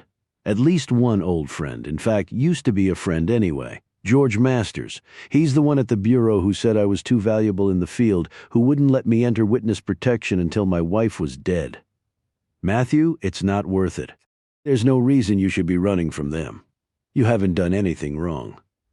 "Look, Luann, it's not like I owe those guys anything. But if I'm caught and you're with me, well, we just won't get caught." He grinned. "What's so funny?" "I was just thinking how bored I'd been the last few years. I guess I'm not really happy unless I'm doing something where I have a reasonable shot at getting my head blown off. I might as well own up to it." "Well, you picked the right person to hang with then." She looked up ahead. "The motel's probably out of the question." "Yep, they'll cover every place like that. Besides, riding up on a horse might make the motel manager suspicious. I've got another car back at the house. Fat lot of good that'll do us." "Wait a minute. We do have a car. Where? We've got to get to the cottage pronto." When they arrived at the cottage, Riggs said, "Keep a sharp eye out in case you know who decided to come back." He opened up the doors to the rear shed and went inside. In the darkness, Luann couldn't see what he was doing. Then she heard a motor turn over and then die. Then it kicked over again, and this time it kept running. A moment later, Donovan's black Honda, torn up front bumper, and all appeared in the doorway. Riggs pulled it to a stop outside the shed doors and climbed out. "What do you want to do with the horse?" Luann looked around. "I could send her back up the trail. She'd probably go back to the horse barn on her own, but in the dark like this she might miss the trail or wander off and fall in a hole or maybe the creek. How about we put her in the shed, and then you can call somebody to come get her?" he offered. "Good idea." She swung down and led Joy inside the shed. She looked around and noted the watering trough, tack wall, and 2 small bales of hay stored in the back of the shed. "It's perfect." The tenant before Donovan must have kept a horse and used this as a stable, lifting off the saddle and slipping off the horse's bridle. Luann tethered Joy to a hook on the wall with a piece of rope she found. Luann scrounged up a bucket and, using water from the outside tap, she filled up the watering trough and laid out the hay in front of Joy. The horse immediately dipped her head to the trough and then started to munch on the hay. Luann shut the doors and climbed in the driver's seat of the Honda while Riggs eased in the other side. There was no key in the ignition. Luann glanced under the steering column and saw a bundle of exposed wires hanging down. "They teach hot wiring at the FBI? You learn a lot of things going through life." She put the car in gear. "Tell me about it." They were silent and still for a moment, and then Riggs stirred. "We may only have one shot at getting out of this relatively intact. And what's that? The FBI can be accommodating to people who cooperate. But Matthew," he broke in, "but they can be absolutely forgiving to people who give them what they really want." "Are you suggesting what I think you are? All we need to do is deliver Jackson to them. That's good to hear. For a minute there, I thought it might be something difficult." They drove off in the Honda, Chapter 48. It was 10 o'clock in the morning. Donovan stared through a pair of binoculars at the large southern colonial home set amid mature trees. He was in McLean, Virginia, one of the most affluent locales in the United States. $1 million properties were the norm here, and that was typically only on an acre of land or less. The home he was staring at rested on 5 secluded acres. You had to have substantial wealth for a place like this. As he looked at the columned portico, Donovan knew without a doubt that the current owner had more than enough. As he watched, a brand-new Mercedes drove down the street from the opposite direction and approached the massive gates to the property. As the Mercedes nosed toward the entrance, the gates parted and the car entered the private drive. Through the binoculars, Donovan eyed the woman driving in her 40s. Now, she still matched her lottery photo from 10 years ago pretty well. Lots of money could slow down the aging process. Donovan figured. He checked his watch. He had gotten here early just to scope things out. He had checked his answering machine and had listened to Luann Tyler's warning. He wasn't going to run yet, but he had taken her advice quite seriously. He would have been a fool to think there weren't some serious forces behind all this. He took out the gun from his pocket and checked to make sure it was fully loaded. He scanned the area intently once more. He waited a few more minutes to give her time to get settled, then tossed his cigarette out the window, rolled it up, and drove toward the house. He pulled up to the gates and spoke into an intercom. The voice answering him sounded nervous, agitated. The gates opened, and a minute later he was standing inside the foyer that rose a full 3 stories above his head. "Ms. Reynolds?" Bobby Joe Reynolds was trying her best not to meet his eye. She didn't speak, but simply nodded. She was dressed in a way Donovan would describe as very put together.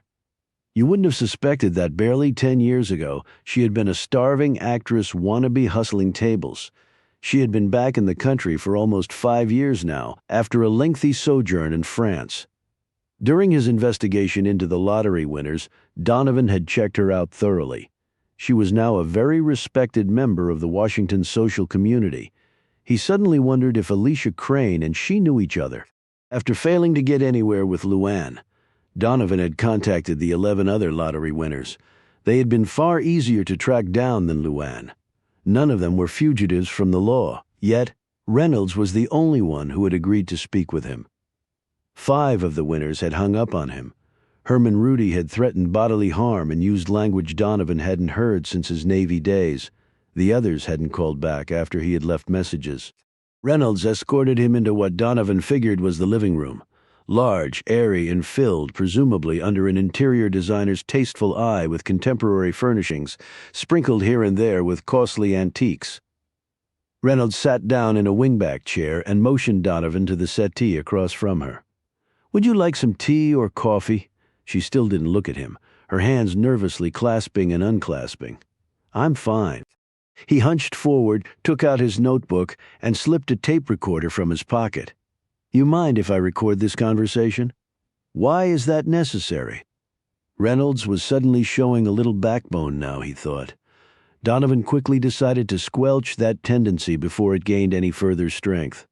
"Ms. Reynolds, I assumed when you called me back that you were prepared to talk about things. I'm a reporter. I don't want to put words in your mouth. I want to get the facts exactly straight. Can you understand that?" "Yes," she said nervously.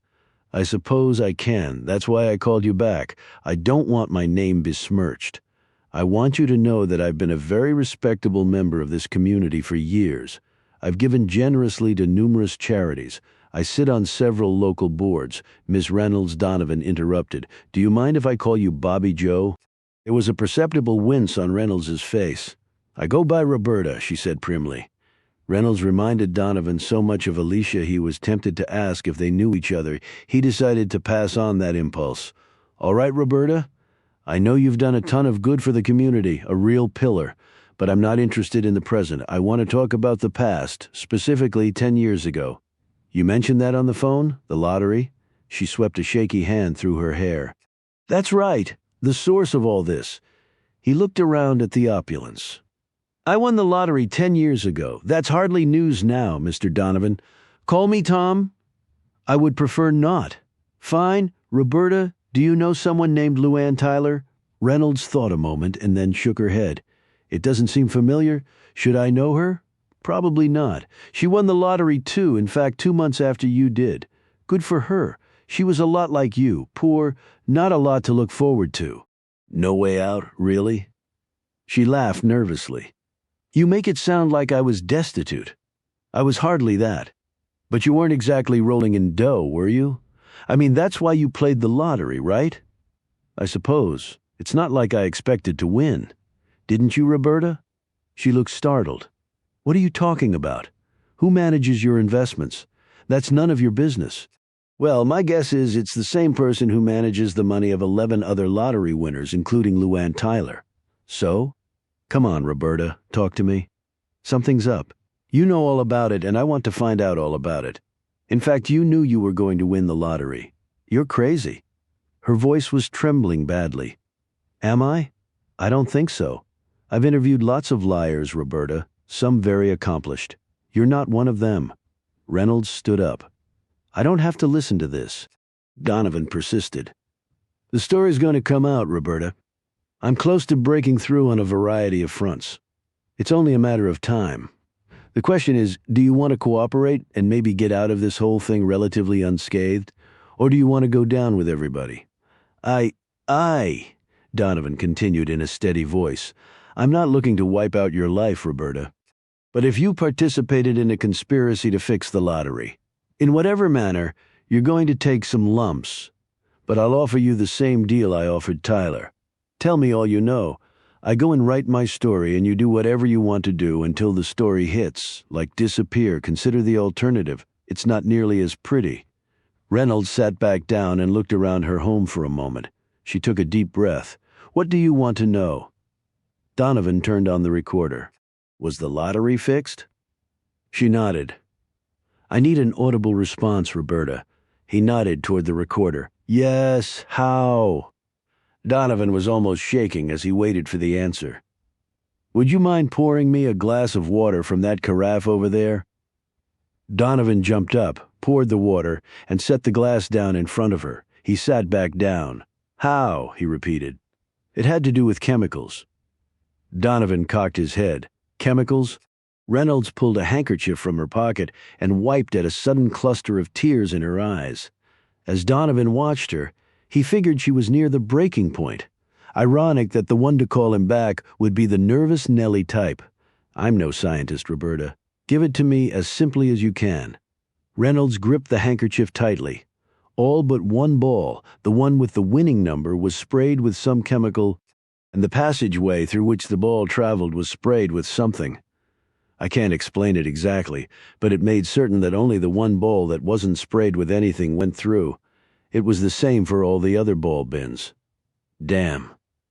Donovan stared at her in amazement. Okay, Roberta, I got a million questions. Do the other winners know about this? How was it done and by whom? He thought back to Luann Tyler. She knew. That was for damn sure. No. None of the winners knew how it was done, only the people who did it knew. She pointed to his tape recorder. Your recorder stopped, she added bitterly. I'm sure you don't want to miss one word of this. Donovan picked up the recorder and studied it as he reflected on her words. But that's not exactly right because you knew how the lottery was fixed. Roberta, you just told me, come on, give me the whole truth. The crunching blow to his upper torso sent Donovan over the top of the settee.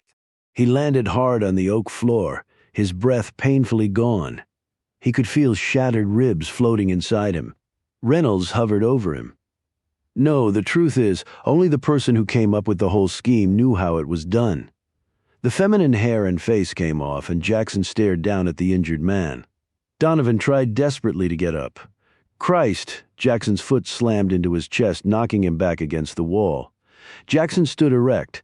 Kickboxing is a particularly deadly art form.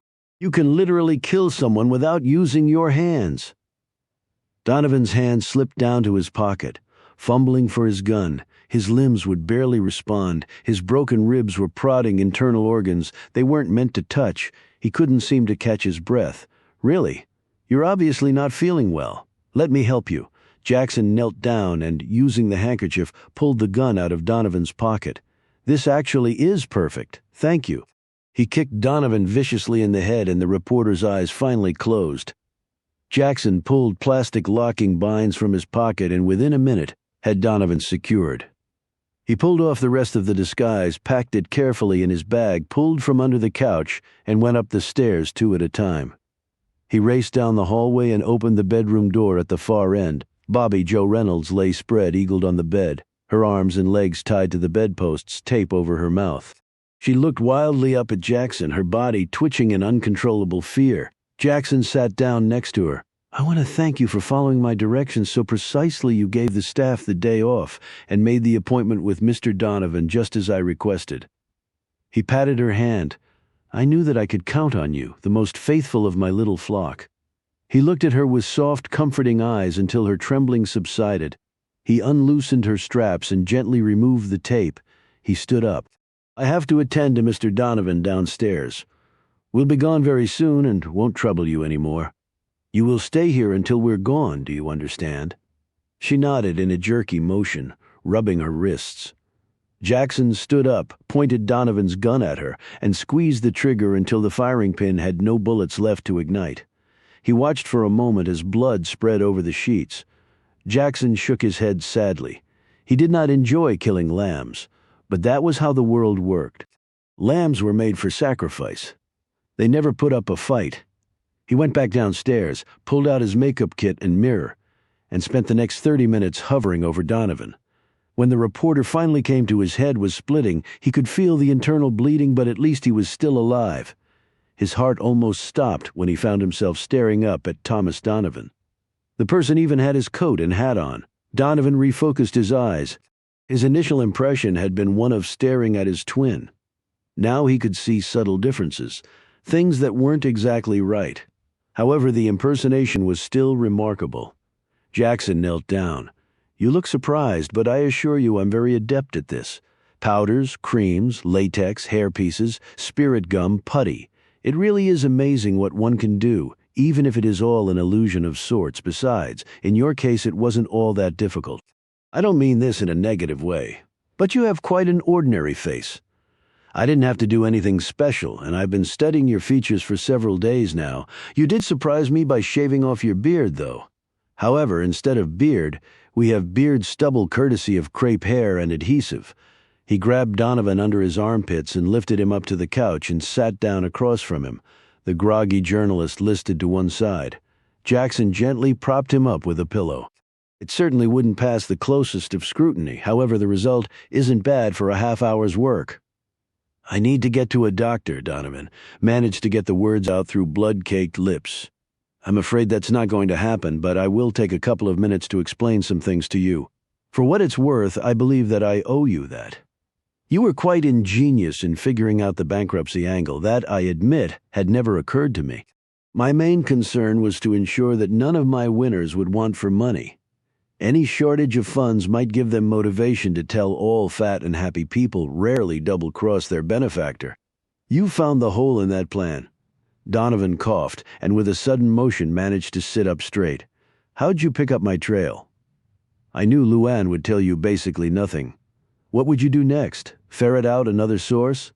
"I phoned all my other winners and alerted them that you might call. 10 of them I instructed to blow you off. I told Roberta, to meet with you." "Why her?" "Simple enough. Geographically, she was the closest one to me. As it is, I had to drive through the night to get here and set everything up. That was me in the Mercedes, by the way. I had a description of you. I thought that was you in the car watching the house." "Where's Bobby Jo?" "Not relevant." Jackson smiled, both in his eagerness to explain and in his triumphant total control over the veteran reporter. "Now, to continue. The substance applied to 9 of the 10 balls was a clear light acrylic. If you care for precise details, it was a diluted solution of polydimethyl siloxane that I made a few modifications to, a turbocharged version, if you will. It builds up a powerful static charge and also increases the size of the ball by approximately 1/1000th of an inch without, however, a measurable change in weight or appearance or even smell. They do weigh the balls, to ensure that all are of equal weight. In each bin, the ball with the winning number on it had no chemicals applied to it. Each passageway through which the winning ball must travel was given a small trace of the modified polydimethylsiloxane solution as well. Under those precisely controlled conditions, the 9 balls with a static charge could not enter a passageway coated with the same substance. Indeed, they repelled each other, much like a force field. Thus, they could not be part of the winning combination. Only the uncoated ball would be able to do so. The awe was clear on Donovan's face, but then his features clouded. Wait a minute. If the 9 balls were coated with the same charge, why wouldn't they be repelling each other in the bin? Wouldn't that make people suspicious? Wonderful question. I thrive on the details. I further modified the chemical so that it would be instantly activated by the heat given off by the air flow into the machines to make the balls gyrate. Until then, the balls would remain motionless. Jackson paused, his eyes shining. Inferior minds seek convoluted scenarios. It takes a brilliant one to achieve simplicity. And I'm sure your background research revealed that all of my winners were poor, desperate, searching for a little hope, a little help. And I gave it to them, to all of you. The lottery loved it. The government looked like saints helping the impoverished like that. You people in the media got to write your teary-eyed stories. Everybody won, including me. Donovan half expected the man to take a bow. And you did this all by your lonesome, Donovan sneered. Jackson's retort was sharp. I didn't need anyone else other than my winners. Human beings are infinitely fallible, completely unreliable. Science is not. Science is absolute under strict principles. If you do A and B, then C will occur. That rarely happens if you inject the inefficiencies of humanity into the process. How'd you get the access? Donovan was starting to slur his words as his injuries took their toll. Jackson's smile broadened. I was able to gain employment as a technician at the company that provided and maintained the ball machines. I was drastically overqualified for the position, which was one reason I got it. No one really cared about the geeky little techie. It was like I wasn't even there. But I had complete and unrestricted access to the machines. I even bought one of the ball machines so that I could experiment in private as to the right combinations of chemicals. So there I am, Mr. Technician, spraying the balls with what everyone thought was a cleansing solution to get rid of dust and other grime that might have gotten into the bins. And all I had to do was hold the winning ball in my hand while I did so. The solution dries almost immediately. I surreptitiously drop the winning ball back into the bin, and I'm all set. Jackson laughed. People really should respect the technicians of the world more, Mr. Donovan. They control everything because they control the machines that control the flow of information. In fact, I use many of them in my work. I didn't need to buy off the leaders. They're useless because they're incompetent showpieces. Give me the worker bees any day. Jackson stood up and put on a pair of thick gloves. I think that covers everything, he said. Now, after I finish with you, I'm going to visit Luann. Damn me for a fool for not listening to you. Luann, Donovan thought to himself. Through the glove, Jackson rubbed his injured hand where the glass had cut him. He had many paybacks planned for Luann. Piece of advice, oh-hole, Donovan sputtered. Tangle with that woman, and she'll cut your balls off. Thank you for your point of view. Jackson gripped Donovan tightly by the shoulders. Why are you keeping me alive, you son of a bitch? Donovan tried to pull back from him, but was far too weak. Actually, I'm not. Jackson suddenly placed both hands around the sides of Donovan's head and gave it an abrupt twist. The sound of bone cracking was slight but unmistakable. Jackson lifted the dead man up and over his shoulder, carrying him down to the garage. Jackson opened the front door of the Mercedes and pressed Donovan's fingers against the steering wheel, dash, clock, and several other surfaces that would leave good prints. Finally, Jackson clinched the dead man's hand around the gun he had used to kill Bobby Joe Reynolds. Wrapping the body in a blanket, Jackson loaded it in the trunk of the Mercedes. He raced back into the house, retrieved his bag and Donovan's recorder, then returned to the garage and climbed behind the wheel of the Mercedes. In a few minutes, the car had left the very quiet neighborhood behind. Jackson stopped by the side of the road, rolled down the window, and hurled the gun into the woods before pulling off again. Jackson would wait until nightfall, and then a certain local incinerator he had found on an earlier reconnaissance would prove to be Thomas Donovan's final resting place. As he drove on, Jackson thought briefly of how he would deal with Luann Tyler and her new ally, Riggs. Her disloyalty was now firmly established, and there would be no more reprieve. He would focus his undivided attention on that matter shortly. But first he had something else to take care of. Jackson entered Donovan's apartment, closed the door, and took a moment to survey the premises. He was still wearing the dead man's face, thus, even if he had been spotted, it was of no concern to him. Donovan's body had been incinerated, but Jackson had a limited amount of time to complete his search of the late reporter's apartment. A journalist kept records, and those records were what Jackson had come for. Very soon the housekeeper would discover Bobby Joe Reynolds's body and would call the police. Their search would very quickly, largely through Jackson's efforts, lead to Thomas Donovan. He searched the apartment rapidly but methodically and soon found what he was looking for. He stacked the record boxes in the middle of the small foyer. They were the same ones Donovan had kept at the cottage in Charlottesville, filled with the results of his investigation into the lottery. Next, he logged on to Donovan's computer and did a search of the hard drive. Thankfully, Donovan had not bothered to employ any passwords. The hard drive was clear. He probably kept everything on disk for portability. He looked at the back of the computer and then behind the desk. No phone modem? Just to be sure, Jackson again checked the icon screen. No computer services like America Online were present. Thus, there was no email to search. How old-fashioned of Donovan, he thought. Next, he checked a stack of floppies in the desk drawer and piled them all in one of the boxes. He would look at them later. He was preparing to leave when he noted the phone answering machine in the living room. The red light was blinking. He went over to the phone and hit the playback button. The first 3 messages were innocuous. The voice on the 4th message made Jackson jerk around and bend his head low to catch every single word.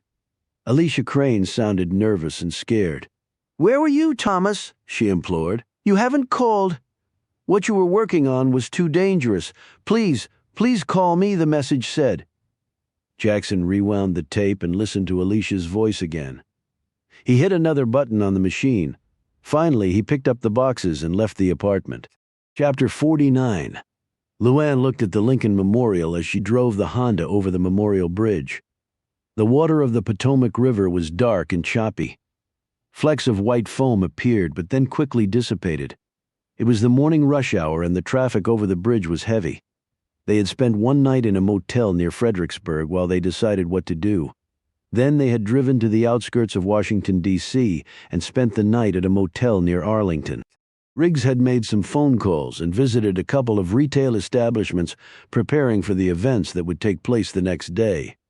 Then they had sat in the motel room eating while Riggs had gone over the plan, the details of which Luann quickly memorized. With that completed, they had turned out the lights. One slept while the other kept watch. That was the plan at least, however. Neither one got much rest. Finally, they both sat up, one curled around the other. Under any other circumstances, they would have probably made love. As it was, they spent the night looking out the window onto the dark street, listening for any sound that might herald another wave of danger. "I can't believe I'm doing this," Luann said as they drove along. "Hey, you said you trusted me." I do trust you, Luann. I know what I'm doing. There are 2 things I know, how to build things and how the Bureau works. This is the way to do it, the only way that makes sense. You run, they'll eventually find you. I got away before, she said, confidently. You had some help and a better head start. You'd never get out of the country now.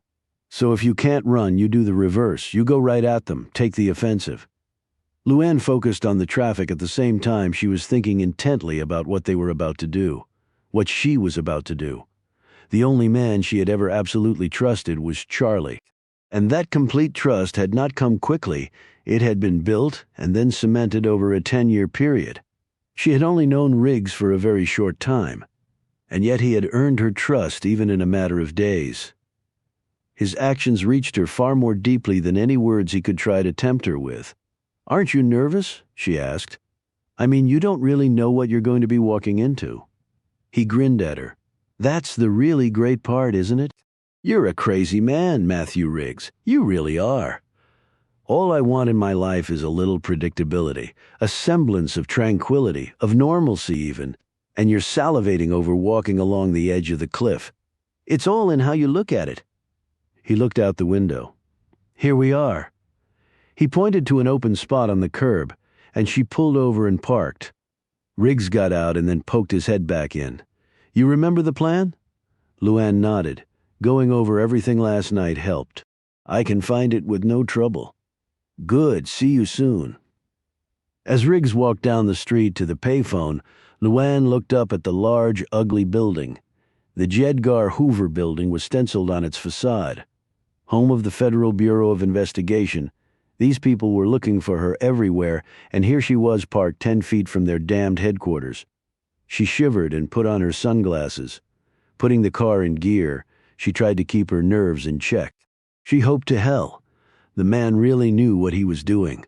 Riggs made the phone call. The man on the other end was understandably excited. Within a few minutes, Riggs was inside the Hoover building and being escorted by an armed guard to his destination. The conference room he was deposited in was large but sparsely furnished. He passed by the chairs gathered around the small table and remained standing waiting for them to arrive. He took a deep breath and almost cracked a smile. He had come home in a manner of speaking. He scanned the room for any hidden cameras and saw nothing obvious, which meant the room was probably under both audio and video surveillance. He swung around when the door opened, and two men dressed in white shirts and similar ties entered. George Masters extended his hand. He was large, nearly bald, but his figure was trim. Lou Berman sported a severe crew cut and a grim demeanor. It's been a long time, Dan. Riggs shook his hand. It's Matt now. Dan's dead, remember, George? George Masters cleared his throat, looked nervously around, and motioned Riggs to sit down at the nicked-up table. After they were all seated, George Masters inclined his head toward the other man. Lou Berman. He's heading up the investigation we discussed over the phone. Berman nodded curtly at Riggs. Masters looked at Berman. Dan. Masters paused, correcting himself. Matt was one of the best damned undercover agents we ever had. Sacrificed a lot in the name of justice, didn't I, George? Riggs eyed him evenly. You want a cigarette? Masters asked. If I remember correctly, you were a smoker. Gave it up, too dangerous. He looked over at Berman. George here will tell you I stayed in the ball game one inning, too many, right, George? Sort of against my will, though. That was all a long time ago. Funny, it still seems like yesterday to me. Goes with the territory, Matt. That's easy to say when you haven't watched your wife get her brains blown out because of what her husband did for a living. How's your wife, by the way, George? 3 kids, too, right? Having kids and a wife must be nice, all right, Matt. I get your point. I'm sorry. Riggs swallowed hard. He was feeling far more emotion than he had expected, but it did feel like yesterday, and he had waited half a decade to say this. It would have meant a lot more if you had said it 5 years ago, George. Riggs's stare was so intense that Masters finally had to look down. Let's get down to it, Riggs finally said, breaking out of the past. Masters put his elbows up on the table and glanced over at him. FYI, I was in Charlottesville 2 nights ago. Beautiful little college town, visited a couple of places, thought I might see you. I'm a working man, gotta keep busy.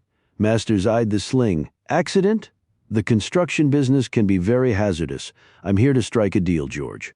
A mutually satisfactory deal. Do you know where Luann Tyler is?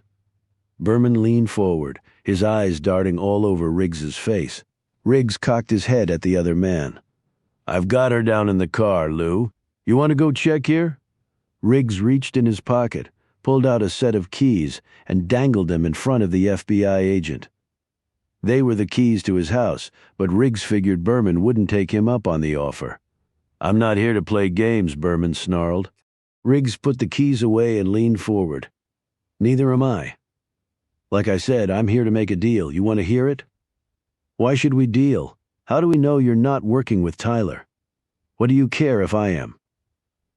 Berman's face turned red. She's a criminal. I worked with criminals most of my career, Lou, and who says she's a criminal? The state of Georgia. Have you really looked at that case? I mean, really looked at it. My sources say it's bullshit. Your sources? Berman almost laughed. Masters intervened.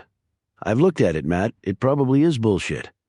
He glowered over at Berman, and even if it isn't, it's George's problem, not ours. "Right, and your interests should lie elsewhere." Berman refused to give it up. "She's also a tax evader. She won $100 million and then disappeared for 10 years and hasn't paid Uncle Sam a dime." "I thought you were an FBI agent, not an accountant," Riggs shot back. "Let's settle down, guys," Masters said. Riggs leaned forward. "I thought you'd be a lot more interested in the person behind Luann. Tyler, the person behind a lot of people. The invisible guy with billions of dollars running around the planet playing games, causing havoc, making your lives miserable. Now, do you want to get to him, or do you want to talk to Luann Tyler about her itemized deductions? What are you suggesting?" Riggs sat back. "Just like old times, George. We reel in the big fish and let the little one go." "I don't like it," Berman grumbled. Riggs's eyes played over the man's features. "Based upon my experience at the Bureau, catching the big fish gets you promoted and, more important, gets you pay raises. Delivering the small fry doesn't." "Don't lecture me on the FBI, Riggs. I've been around the block a few times." "Good, Lou. Then I shouldn't have to waste time on this crap. We deliver you the man, and Luann Tyler walks. And I mean from everything, federal, taxes, in the state of Georgia." "We can't guarantee that, Matt. The boys at the IRS go their own way." "Well, maybe she pays some money. Maybe she pays a lot of money. But no jail. Unless we can agree on that, it's a no-go. You have to make the murder charge go away. How about we arrest you right now and hold you until you tell us where she is?" Berman was inching forward, crowding Riggs. "Then how about you never break the biggest case of your career? Because Luann Tyler will disappear again, and you'll be stuck at point A again. And on what charge would you be holding me, by the way?" "Accessory," Berman fired back. "Accessory to what?" Berman thought for a moment. "Aiding and abetting a fugitive." "What proof do you have of that? What actual proof do you have that I even know where she is, or have ever even met her?" "You've been investigating her. We saw the notes in your house." "Oh, so you came by my house on your visit to Charlottesville? You should have called ahead. I would have fixed up something nice for dinner." "And we found lots of interesting stuff." Berman snapped. "Good for you. Can I see the search warrant you used to enter my premises without permission?" Berman started to say something and then clamped his mouth shut. A thin smile broke across Riggs's face. "Great. No search warrant, all inadmissible. And since when is it a crime to make a phone call and get some public information on someone? Considering that I got that information from the feds." "Your WPP handler, not us," Berman said threateningly. "I guess I treat all you guys as one big, happy family." Masters started speaking slowly. "Supposing we do go along? You haven't given us the connection between Tyler and this other person."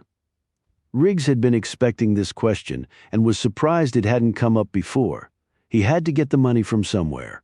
Masters considered this statement for a moment, and then his eyes flickered. "Listen, Matt, this is a little bigger than you probably know." He looked over at Berman briefly before continuing. "We know, or rather we think the lottery was." Masters paused, searching for the right words. "We believe the lottery may have been compromised, was it?" Riggs sat back in his chair and tapped his fingers on the table. "Maybe?" Masters again chose his words carefully. "Let me make this real clear to you. The president, the AG, the director of the FBI, they've all been apprised of this possibility. I can tell you that their collective reaction was one of absolute shock. Bully for them." Masters ignored Riggs's sarcastic tone. "If the lottery was fixed, then this situation has to be handled very delicately," Riggs chuckled. "Translation, if it ever gets out to the public, half the guys in Washington, including the president, the AG, the director, and you two guys will probably be looking through the want ads. So what you're suggesting is a major cover-up. Hey, this all probably happened 10 years ago." "It didn't occur on our watch," Berman said. "Gee, Lou, that'll go over real big with John Q. Public, all of your butts are on the line here, and you know it." Masters banged his fist down on the table. "Do you realize what would happen if it becomes public that the lottery was fixed?" Masters said hotly. "Can you imagine the lawsuits, the investigations, the scandals? The blow it would give the old US of A right in the gut. It would almost be like the country defaulting on its debt. It cannot be allowed to happen. It will not be allowed to happen. So what's your suggestion, George? Masters rapidly calmed down and ticked off the points with his fingers. You bring in Tyler. We question her. We get her cooperation. With that information in hand, we bring in the people, person George. Riggs interrupted. There's just one of him, but let me tell you, he's a very special one. Okay, so with Tyler's help, we nail him. And what happens to Luann? Tyler. Masters spread his hands helplessly. Come on, Matt. She's got a state murder warrant out. She hasn't paid taxes for almost a decade. I have to assume she was in on the lottery scam. That all adds up to a few lifetimes in prison, but I'll settle for just one, maybe half of one if she's real cooperative, but I can't guarantee it. Riggs stood up. Well, guys, it was nice talking to you. Berman was up in an instant, and he slid over to the door, blocking Riggs's exit. Lou, I've still got one good arm, and the fist attached to it is just itching like hell to plant one right across your face. Riggs started to advance menacingly toward the door. Wait a minute, just hold it. Both of you sit down, Masters bellowed. Riggs and Berman engaged in a suitably lengthy stare-down and then slowly returned to their seats. Riggs stared over at Masters. If you think the woman's going to waltz in here so she can risk her life in order to bring this guy down and then be rewarded by spending the rest of her life in prison, then you've hung around the bureau too long, George. Your brains are gone. Riggs pointed a finger at him. Let me fill you in on something. It's the game of life, and it's called Who's Got the Leverage? You call up the state of Georgia and tell them that Luann Tyler is no longer wanted for murder there or for anything else. If she's got a friggin' parking ticket outstanding, then it's wiped out. You understand me? Squeaky clean. Then you call up the IRS and you tell them that she'll pay what she owes. But they can forget jail time. As far as being involved in any lottery scam, if the statute of limitations hasn't already expired, then that goes away too. The tiniest infraction that could possibly put her in jail for even a second gets blotted out. Gone, she's a free person. Are you nuts? Berman said. Or Masters said quietly, his eyes fixed on Riggs. Or, we go public with everything, George. What does she have to lose? If she's going to go to prison for life, then she's going to have some hobbies to fill up her days. I'm thinking appearances on 60 Minutes, Dateline, Primetime Live, maybe even Oprah. A book deal would probably be in the cards too. She can just talk her little heart out about the lottery being fixed, how the president and the AG and the FBI director wanted to cover it all up to save their jobs, and how they were stupid enough to let a master criminal who's been wreaking worldwide havoc for years walk away so they could put a young woman who grew up dirt poor in prison for doing something all of us would have done in an instant. Riggs sat back and looked at both men. That, gentlemen, is what I mean by leverage. While Masters considered this, Berman snorted. One guy? I don't believe that. We're looking at a big organization. No way could one person do all the stuff I've been seeing on my radar screen. We haven't been able to prove anything, but we know there are multiple players. Riggs thought back to the cottage, right before the knife sliced into his arm. He had stared right into the most deadly pair of eyes he had ever seen over the years working undercover in some very dangerous situations. He had been scared before. He was only human after all. But he had never before felt the nervous terror those eyes had aroused in him. If he had had a crucifix handy, he would have pulled it out to ward the guy off. He looked at Berman. You know, Lou, you'd be surprised. This guy is a master of disguise. He can probably play enough roles to fill a Broadway musical, and by going it alone, he never has to worry about anyone turning snitch on him or trying to cut him out. Masters started speaking in low tones as he tried a different tack. Remember, Matt? Not so long ago? You were one of us. You might want to think about that. You've obviously gained Tyler's confidence. You bring her in. Well, let's just say your government would be very grateful. No more sawing and hammering to make a living. Let me think about that for a second, George. Riggs closed his eyes, reopened them almost instantaneously, and said, Go to hell. He and Masters locked eyes. What do you say, George? Is it a deal, or do I go and phone Oprah? Slowly, almost imperceptibly, Masters nodded. I'd really love to hear you say it, George. Berman started to cut in, but Masters stared him into silence. Yes, it's a deal, Masters said. No jail, Georgia too. Georgia too? You sure you can do that? I know your authority is limited there. Riggs's tone was taunting.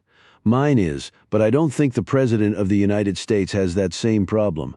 My instructions are to avoid public exposure at all costs. I guarantee that either he or the AG will make that phone call. Good. Now get the Director and the Attorney General in here, because I want to hear the same things from them. By the way, is the President busy today? There's no way in hell the President is meeting with you. Then get the Director and the AG in here, George, right now. You don't trust my word? Let's just say your track record hasn't inspired my confidence all that much, and I take comfort in numbers. He nodded at the phone. Make the call. Masters and Riggs stared across at each other for at least a minute. Then Masters slowly picked up the phone and spoke into it at length. It took some schedule juggling, but within 30 minutes the Director of the FBI and the Attorney General of the United States were sitting across from Riggs. Riggs presented the same deal to them he had presented to Masters, and he extracted the same promises. Riggs rose. Thank you for your cooperation. Berman got up too. All right, if we're working together now, bring Tyler in. We can wire her, get a team together, and go get this one-man crime wave. Lou. The deal was I'd bring him in, not the FBI. Berman looked ready to explode. Listen, you. Shut up, Lou. The FBI director's eyes bored into him, and then he turned to look at Riggs. You really think you can pull this off? Riggs smiled. Have I ever let you guys down before? He glanced over at Masters. Masters didn't return the smile, but just continued to study Riggs's face. If you don't, all bets are off for Tyler. He paused and then added ominously, and your cover's blown, and I'm not sure how much incentive we'd have to re-establish it, and your enemies are still plenty active. Riggs walked across the room to the door, but then turned back. Well, George, I never really expected anything less from you guys. Oh, and don't try to have me followed. That'll just piss me off and waste a lot of time, okay? Masters nodded quickly. Sure, don't sweat it. The big-voiced Attorney General asked a final question. Was the lottery fixed, Mr. Riggs? Riggs looked back at her. You bet it was. And you want to know the kicker? It looks like the United States lottery was used to finance the plans of one of the most dangerous psychopaths I've personally ever seen. I truly hope this never makes it onto the 6 o'clock news. His eyes swept the room, taking in the steadily rising panic in each of their faces. Have a good day. Riggs closed the door behind him. The rest of the group looked around at each other. Holy shit was all the director could say, his head swaying from side to side. Masters picked up the phone and spoke into it. He's leaving the building now. He'll know he's being followed. Make it a short leash, but give him some room. He's an expert at this stuff. So he'll take you for a waltz around the city and then try to lose you. Be alert. When he hooks up with Tyler, communicate with me immediately. Keep them under surveillance, but don't approach them. He looked over at the AG, who nodded her assent. Masters hung up the phone and took a deep breath. Do you believe Riggs's story, that it's only one man behind all this? The director asked, looking nervously at Masters. It sounds incredible. But I hope to God it's true, said Masters. I'd rather be dealing with one guy than some worldwide crime syndicate. The AG and director both nodded in agreement. Berman looked around with questioning eyes. So what's the plan here? The director cleared his throat heavily and said, We can't ever let this come out. You all know that. No matter what happens. No matter who gets hurt. Even if Riggs is successful and we are able to apprehend this person and any others involved in the scheme, then we still face a major problem. The AG folded her arms across her chest and picked up this line of thought. Even if we can build a case against him on all the other activities, this person will know he has leverage, to use Riggs's term. And he'll use the same threat Riggs used. Deal with him or he goes public. I can just see his defense lawyers salivating over that one. She involuntarily shuddered. So what you're saying is this thing can never go to trial, Berman said. What then? The AG ignored the question and instead asked Masters, You think Riggs is playing straight with us? Masters shrugged. He was one of the best at undercover operations. To do that, you have to lie on a regular basis and appear not to be. Truth takes a back seat. Sometimes reality becomes blurred, and old habits die hard, meaning we can't completely trust him, the AG said. Masters looked thoughtful for a moment. No more than he can trust us. Well, the director said, there's the strong possibility that we won't bring this guy in alive. He looked around the room. Right? They all nodded. Masters ventured. If he's half as dangerous as Riggs says he is, I'd shoot first and ask no questions later. Then maybe our problem goes away. And what about Riggs and Tyler? The AG asked. Berman answered, well, if we're going to go that route, you never know who might get caught in the crossfire. I mean, none of us wants that to happen, of course, he quickly added. But like Riggs's wife, innocent people sometimes die. Tyler is hardly innocent, the director said angrily. That's right, Masters said. And if Riggs is tying his allegiances to her instead of us, well, then he has to accept the consequences, whatever they may be. All of them looked at each other uneasily. Under normal circumstances, none of them would have been remotely contemplating any of this. They had dedicated their lives to apprehending criminals and then seeing them receive a fair trial before a court of law for their offenses. They're now silently praying that justice wouldn't happen this time, that instead several human beings would die before a judge or jury ever heard their case was not sitting well with any of them. However, in this present case, they were all confronted with something much larger than merely hunting down a criminal. Here the truth was far more dangerous. Whatever the consequences may be, the director quietly repeated. Chapter 50. Walking down the street, Riggs looked at his watch. The clock housing was actually a sophisticated recording device. The tiny perforations in the leather strap were the speaker component. The day before, he had spent some time in a well-known spy shop 4 blocks from the FBI building. The technology had certainly gotten better over the years. At least his deal with the government was recorded somewhere other than in his memory. With operations like this, he shouldn't put too much faith in anyone, no matter which side he was on. Riggs knew that the government could never allow the truth to come out.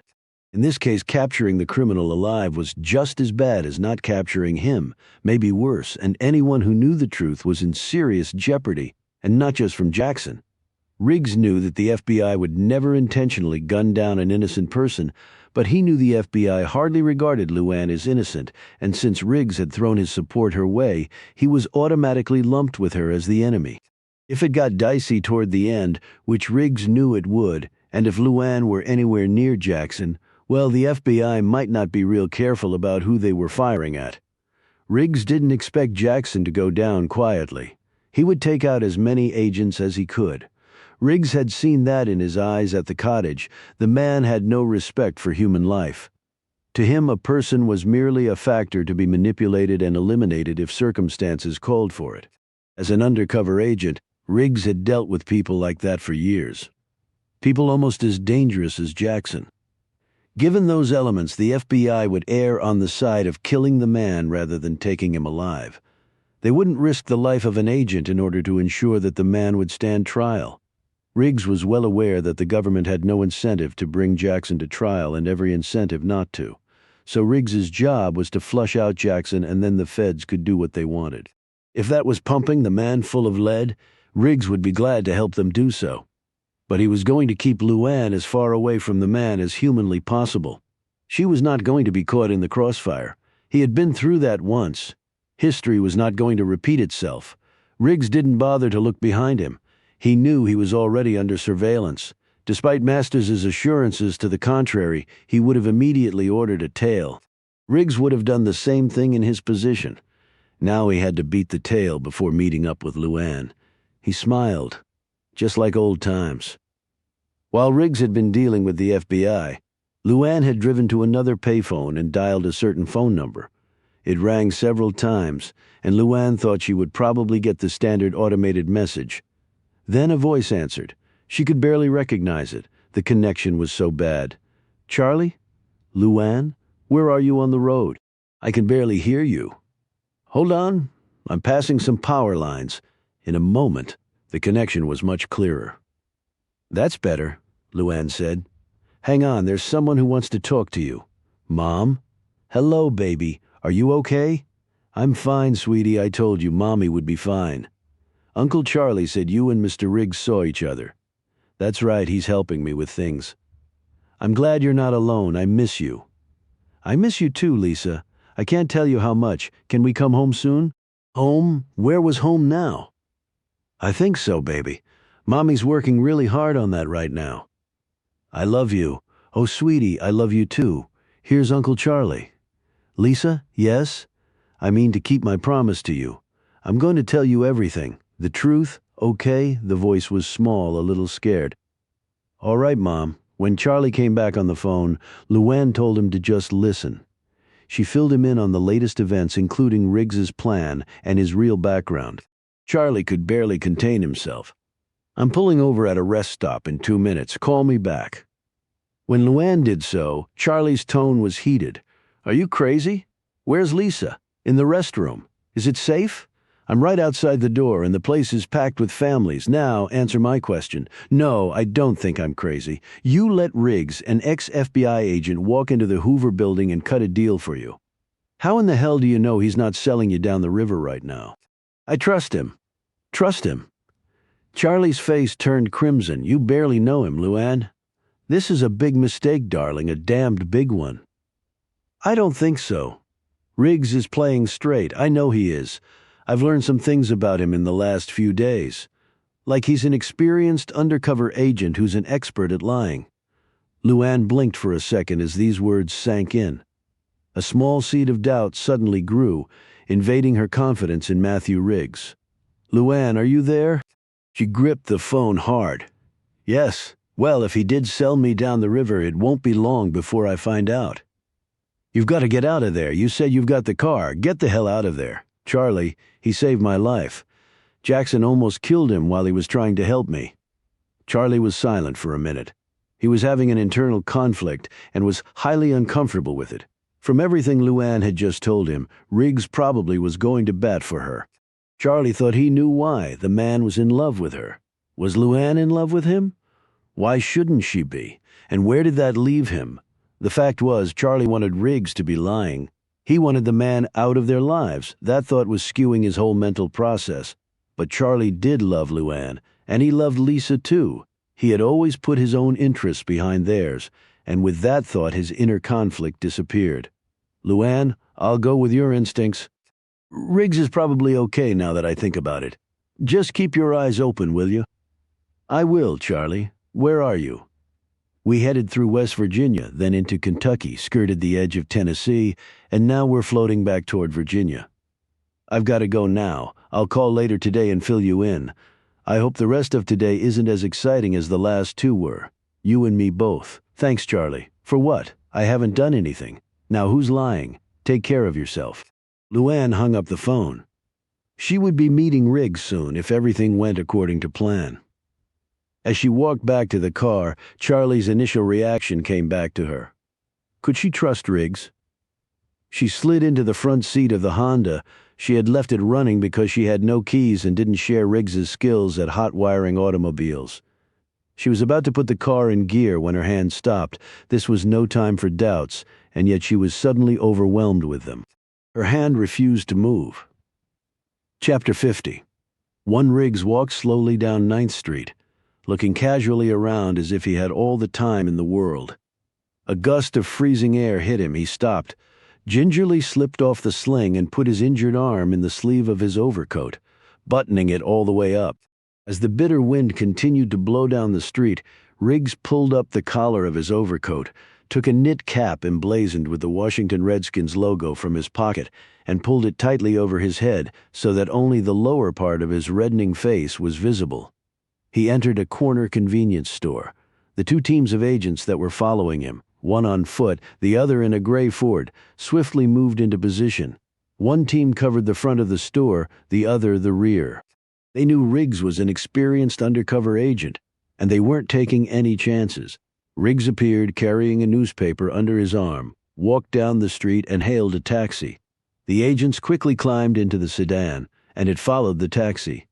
Moments after the sedan disappeared, the real Matt Riggs, wearing a dark felt cap, emerged from the store and walked quickly in the opposite direction. The key had been the brightly colored knit cap. His pursuers would have focused on the burgundy and gold colors like a ship's beacon to pinpoint their man and would not notice the subtle differences in the overcoats, pants, and shoes. He had called in a favor last night from an old friend who had thought Riggs long dead. The FBI was now tailing that old friend to his job at a law firm near the White House. The man lived near the FBI building, so his being in the vicinity would not be difficult to explain. And a lot of Washingtonians wore Redskins knit caps this time of year. Finally, the FBI couldn't possibly know of the long-ago connection between the two men. The agents would question him briefly, realize their mistake, report back to Masters and the director, and get their heads handed to them for their morning troubles. Riggs climbed in a cab and gave an address. The car sped off. He ran a hand through his hair. He was glad to get that one under his belt. He and Luann were a long way from being home free. But it felt good to know he still had it, at least in small doses. As the cab stopped at a red light, Riggs opened the newspaper he had purchased at the store. Staring back at him from the front page were two photos. One person he knew, the other was a stranger to him. He quickly read the story and then looked at the pictures again. With a press badge dangling around his neck and a small notepad and pen peeking out from his shirt pocket, a sleepy-eyed Thomas Donovan looked like he had just climbed off a plane from covering some major news event on the other side of the world. The woman in the photo next to his could not have struck a greater contrast to the reporter's disheveled image. The dress was elegant, the hair and makeup obviously professionally done and thus impeccable, the background almost surreal in its abundant luxury. A charity event where the rich and famous caucused to raise money for the less fortunate. Roberta Reynolds had been a longtime participant in such events, and the story said her brutal murder had robbed the Washington area's charitable community of a great benefactor. Only one line of the story recounted the source of Reynolds' wealth, a $65 million lottery win 10 years earlier. She was apparently worth far more than that now. Or at least now her estate was. She had been murdered, allegedly, the story reported, by one Thomas Donovan. He had been seen around the woman's home. A message from Donovan requesting an interview was on the dead woman's answering machine. Donovan's prints had been found on a carafe of water and a glass in Reynolds's home, which indicated the two had indeed met. And, finally, the pistol apparently used to slaughter Roberta Reynolds had been found in a wooded area about a mile from her home, along with her Mercedes, with Donovan's prints all over both of them. The murdered woman had been discovered lying on her bed. Evidence indicated she had been bound and held for some period of time, so that the crime was obviously premeditated. The paper said there was an APB out on Donovan and the police were confident they would soon apprehend him. Riggs finished reading the story and slowly folded up the newspaper. He knew the police were completely wrong. Donovan hadn't killed Reynolds, and it was highly likely that Donovan was dead as well. Riggs took a deep breath and thought about how he would break the news to Luann. Chapter 52. The burly man looked around at the other pricey homes in the Georgetown neighborhood. 50-ish with pale skin and a neatly trimmed mustache. The man hitched up his pants, tucked his shirt in, and rang the bell next to the front door. Alicia Crane opened the door, looking anxious and tired. Yes? Alicia Crane? Yes. The man flashed his identification. Hank Rollins, homicide detective, Fairfax County, Virginia. Alicia stared at the man's photo and the badge affixed to it. I'm not sure. Are you an acquaintance of Thomas Donovan? Alicia closed her eyes and bit her lip on the inside. When she reopened her eyes, she said yes. Rollins rubbed his hands together. Ma'am, I've got some questions to ask you. We can either do it down at the station, or you can ask me in before I freeze to death. It's your call. Alicia immediately opened the door. Of course I'm sorry. She led him down the hallway to the living room. After settling him down on the sofa, she asked him if he wanted coffee. That'd be great. Yes, ma'am. As soon as she left the room, Rollins lurched to his feet and looked around the room. One item commanded his immediate attention. The photo of Donovan, his arm around Alicia Crane. It looked to be of recent vintage. They both looked extremely happy. Rollins was holding the photo in his hands when Alicia walked back in carrying a tray with 2 cups of coffee and some creamer and 2 blue packets of Equal. She lowered the tray to the coffee table. I couldn't find the sugar. The housekeeper ran an errand. She'll be back in about an hour, and I don't usually. Her eyes caught the photo.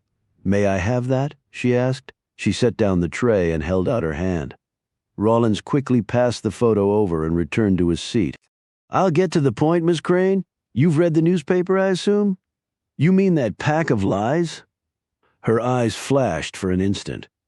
Well, I'll agree that it's all largely speculation at this time. However, there's a lot of things pointing toward Thomas Donovan having killed Roberta Reynolds. His fingerprints and his gun. It's an active homicide investigation, Miss Crane, so I can't really go into it with you, but yes, things like that. Thomas wouldn't hurt anyone. Rawlins shifted his bulk around, picked up a cup of coffee and stirred some cream into it. He tasted the result and then poured the contents of an equal pack into the cup before he resumed speaking. But he did go visit Roberta Reynolds. Alicia crossed her arms and glared at him. Did he? He never mentioned it to you that he was going to meet with her? He told me nothing. Rawlins pondered this for a moment. Ma'am, we got your name off Donovan's answering machine at his apartment. You sounded upset, said what he was working on was dangerous. Alicia didn't take the bait. Also, his place had been ransacked. All his records, files, everything gone. Alicia started to shake, finally steadying herself by grasping the arm of the chair she was sitting in. Miss Crane, you might want to have some of that coffee. You don't look too good. I'm all right. However, she did raise the cup and take several nervous sips. Well, if, as you say, someone went through Thomas's apartment, then there must be someone else involved. You should focus your efforts on apprehending that person. I'm not arguing with you on that point, but I have to have something to go on. I guess I don't have to tell you that Ms. Reynolds was a very prominent member of the community, and we're getting a lot of heat to find her killer pronto. Now, I've already talked to someone at the Trib. He told me Donovan was working on a story having to do with lottery winners, and Roberta Reynolds was one of those winners. Now, I'm not a reporter, but when you're talking that kind of money, maybe somebody would have a motive for murder. Alicia smiled for an instant. Something you want to tell me? Alicia returned to her prim manner and shook her head. Miss Crane, I've been working homicide since my youngest was born, and now he's got his own kids. Don't take this the wrong way, but you're holding out on me, and I'd like to know why. Murder isn't something you want to screw around with. He looked at the elegant room. Murderers and those who assist murderers don't end up in places nearly as nice as this one. Alicia's eyes bulged at him. What are you implying? I'm not implying a damn thing. I came here looking for facts. I listened to your voice on Donovan's answering machine. That voice told me two things. First, you were scared for him. Second, you knew exactly why you were scared for him. Alicia kneaded and kneaded her lap with her fisted hands. She closed and opened her eyes several times. Rawlins waited patiently while she went through her decision-making process. When she started speaking, it was in quick bursts. Rawlins whipped out his notebook and scribbled. Thomas had initially started investigating the lottery because he was convinced that several top money management firms were taking the winner's money and either losing it or charging such huge commissions, churning, he called it, that the winners were left with nothing. He also hated the government for, in essence, leaving these poor people exposed to all of that. And then so many of them not understanding how to handle their taxes, and then the IRS coming in and taking everything back. And more, leaving them with nothing. How did he arrive at that conclusion? Bankruptcies, she said simply. All these people were winning all this money, and then they were declaring bankruptcy. Roland scratched his head. Well, I've read about that from time to time. I always chalked it up to the winners not being money savvy, you know. Spend everything they get, forget to pay taxes, that kind of stuff, like you said. Pretty soon, you can work your way right through all those winnings. Hell, I'd probably do the same thing, just go nuts. Well, Thomas didn't think that was all there was to it, but then he discovered something else. She took another sip of coffee, her face coloring prettily as she recalled Thomas Donovan's cleverness. Which was, Rawlins prodded. Which was the fact that 12 lottery winners in a row didn't declare bankruptcy. So Thomas's research went back many years. In all that time, the ratio of winners to bankrupt was completely consistent. Then, right in the middle of this consistency were 12 who didn't. Not only didn't they declare bankruptcy, but they grew far wealthier. Rollins rubbed his chin, unconvinced. I'm still not seeing a story here. Thomas wasn't clear in his mind about that yet, but he was getting closer. He called me regularly from the road to let me know how things were going, what he had found out. That's why I was so worried when I hadn't heard from him. Rollins looked at his notebook. Right. You mentioned danger in your phone message? Thomas tracked down one of the 12 lottery winners. Alicia paused and struggled to remember the name. Luann somebody. Tyler. That's right, Luann. Tyler, he said. She was charged with murdering somebody right before she won the lottery, and then she disappeared. He tracked her down, partly through her tax records. He went to visit her. Now, where was this? Rollins was again scribbling in his notebook. Charlottesville. Lovely country. Some of the most beautiful estates. Have you ever been? On my salary, I'm not really into estate shopping. What next?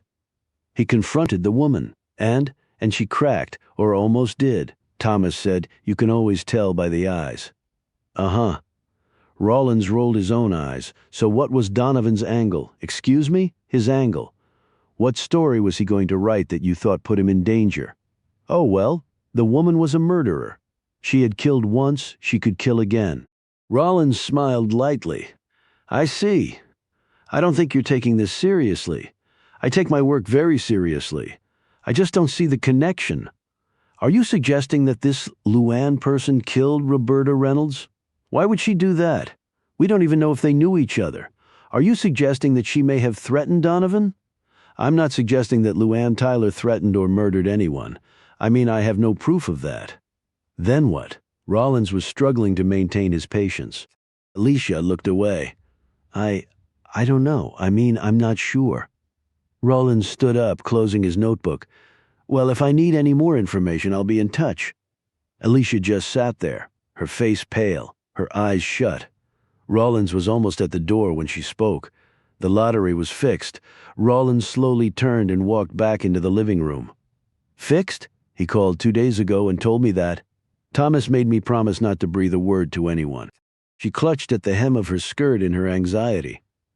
That Luann Tyler person practically admitted that the lottery was fixed. Thomas sounded a little frightened, and now I'm just so worried about him. He was supposed to call again, but never did. Rollins parked his bulk on the sofa once more. What else did he tell you? That he had contacted the other 11 winners, but that only one had called him back. Her lips trembled. Roberta Reynolds. So Donovan did meet with her. His tone was accusatory. Alicia rubbed a tear from her eye. She didn't speak, but merely shook her head. Finally, she said, he had been working on this story for a long time, but he only recently confided in me. He was scared, I could tell in his voice. She cleared her throat. He had at least arranged to meet with Roberta Reynolds. The meeting was to take place yesterday morning. I haven't heard from him since that time, and he'd promised to call me right after it was over. Oh God, I know something terrible has happened. Did he tell you who fixed the lottery? No, but Luann Tyler told him to watch out for somebody, a man. That this person would kill him, that he was on Thomas's trail and would find him, that he was very dangerous. I'm sure this person had something to do with that woman's death. Rollins sat back and stared sadly at her and took a big gulp of the hot coffee. Alicia didn't look up. I told Thomas to go to the police with what he knew. Rollins sat forward. Did he? She shook her head fiercely. Damn it, no. A huge breath escaped her lungs. I pleaded with him to. If someone had fixed the lottery, all that money. I mean, people would kill for that. You're a policeman? Aren't I right about that? I know people who'd cut your heart out for a couple of singles, was Rollins's chilling reply. He looked down at his empty coffee cup. Got any more? Alicia started. What? Oh yes, I just made a fresh pot. Rollins took out his notepad again. Okay, when you get back, we'll have to go over every detail, and then I'm calling in some reinforcements. I'm not afraid to admit that this one is looking like it's way over my head. You up for a trip to police headquarters? Alicia nodded without much enthusiasm and left the room. She came back, a couple of minutes later, balancing the wooden tray. Her eyes focused on the filled coffee cups, trying not to spill them. When she looked up, her eyes widened in utter disbelief and she dropped the entire tray on the floor. Peter? The remnants of Detective Rollins' wig, mustache, facial mask, and malleable rubber padding were neatly positioned on the wingback chair. Jackson, or Peter Crane, Alicia Crane's elder brother, was looking back at her. His features infinitely troubled as his right cheek rested on his right palm. Donovan's observation that Bobby Joe Reynolds had looked a lot like Alicia Crane was right on the mark. However, it had been Peter Crane's alias, Jackson, disguised as Bobby Joe Reynolds, who looked a lot like Alicia Crane. The family resemblance was remarkable. "Hello, Alicia." She stared at the discarded disguise. "What are you doing? What is all this?" "I think you should sit down. Would you like me to clean up that mess?" "Don't touch it." She put one hand against the door jamb to steady herself. "I didn't mean to upset you so," said Jackson, with sudden sincere remorse. I guess when faced with confrontation, I'm just more comfortable not being myself." He smiled weakly. "I don't appreciate this at all. I almost had a heart attack." He rose quickly, encircled her waist with one of his arms, and guided her over to the sofa. He patted her hand kindly. "I'm sorry, Alicia, I really am." Alicia again stared over at the remains of the beefy homicide detective. "What is this all about, Peter? Why were you asking me all those questions?" "Well, I needed to know how much you knew about everything. I needed to know what Donovan had told you." She jerked her hand from under his. "Thomas, how do you know about Thomas? I haven't seen or spoken to you in 3 years." "Has it been that long?" he said evasively. "You don't need anything, do you? You just had to ask." "Your checks come like clockwork," she said, a bit bitterly. "I don't need any more money. It would have been nice to have seen you once in a while. I know you're very busy, but we are family, I know." He looked down for a moment. "I always said I would take care of you, and I always will. Family is family. Speaking of, I spoke with Roger the other day. And how is our decadent, undeserving younger brother? He needed money, like always. I hope you didn't send him any. I gave him enough to last a lifetime, even invested it for him. All he had to do was stay within a reasonable budget. There's nothing reasonable about Roger, you know that."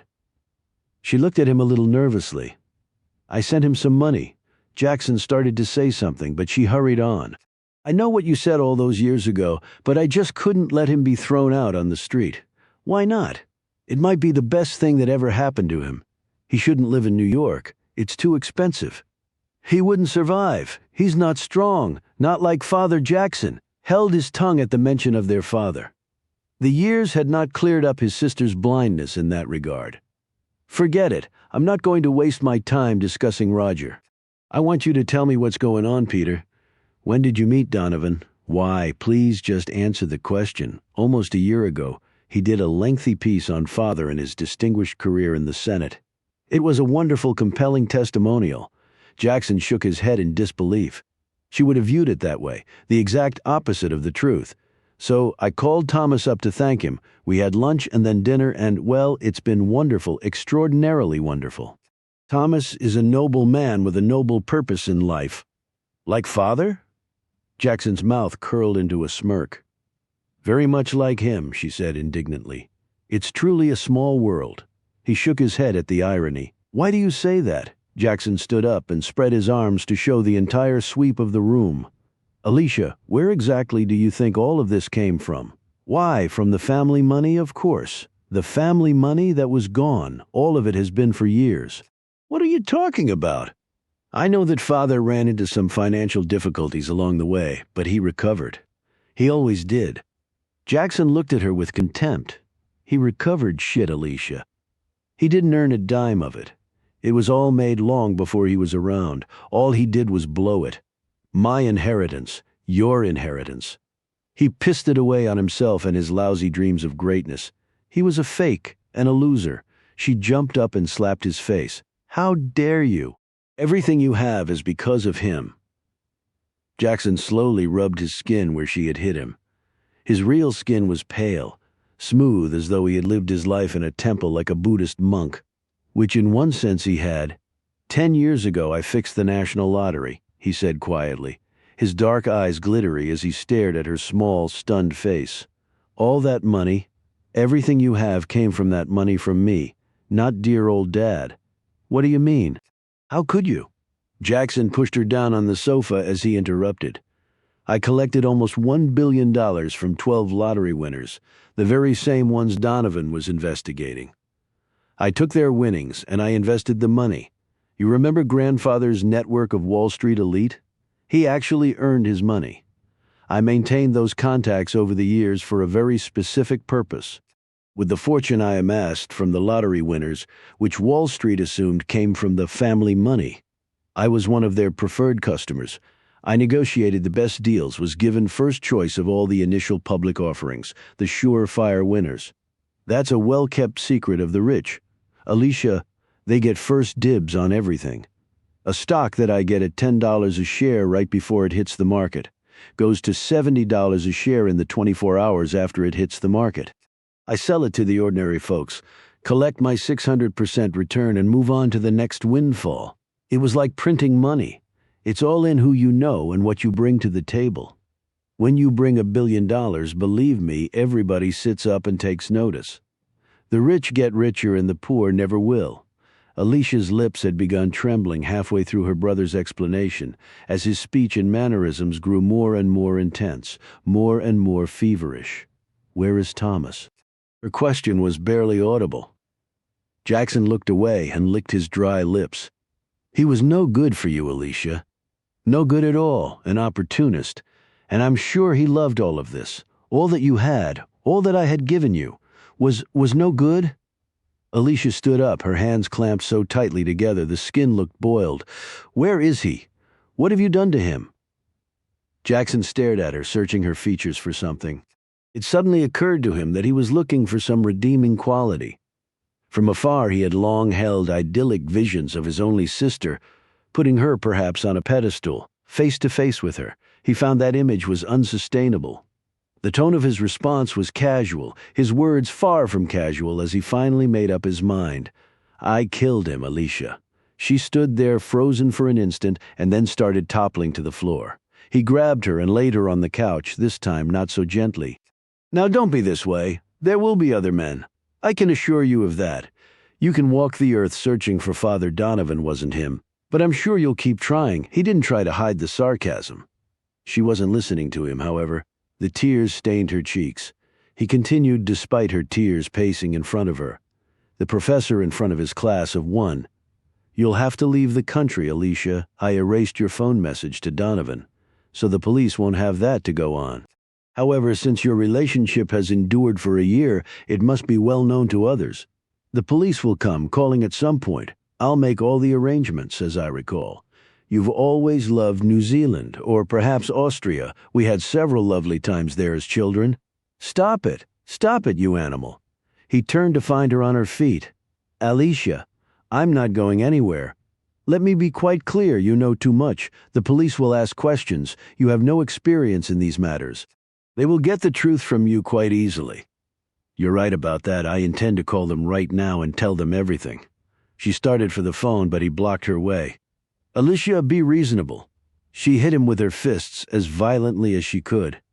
They did no physical damage to him. However, the blows conjured up the memory of another violent confrontation with another family member.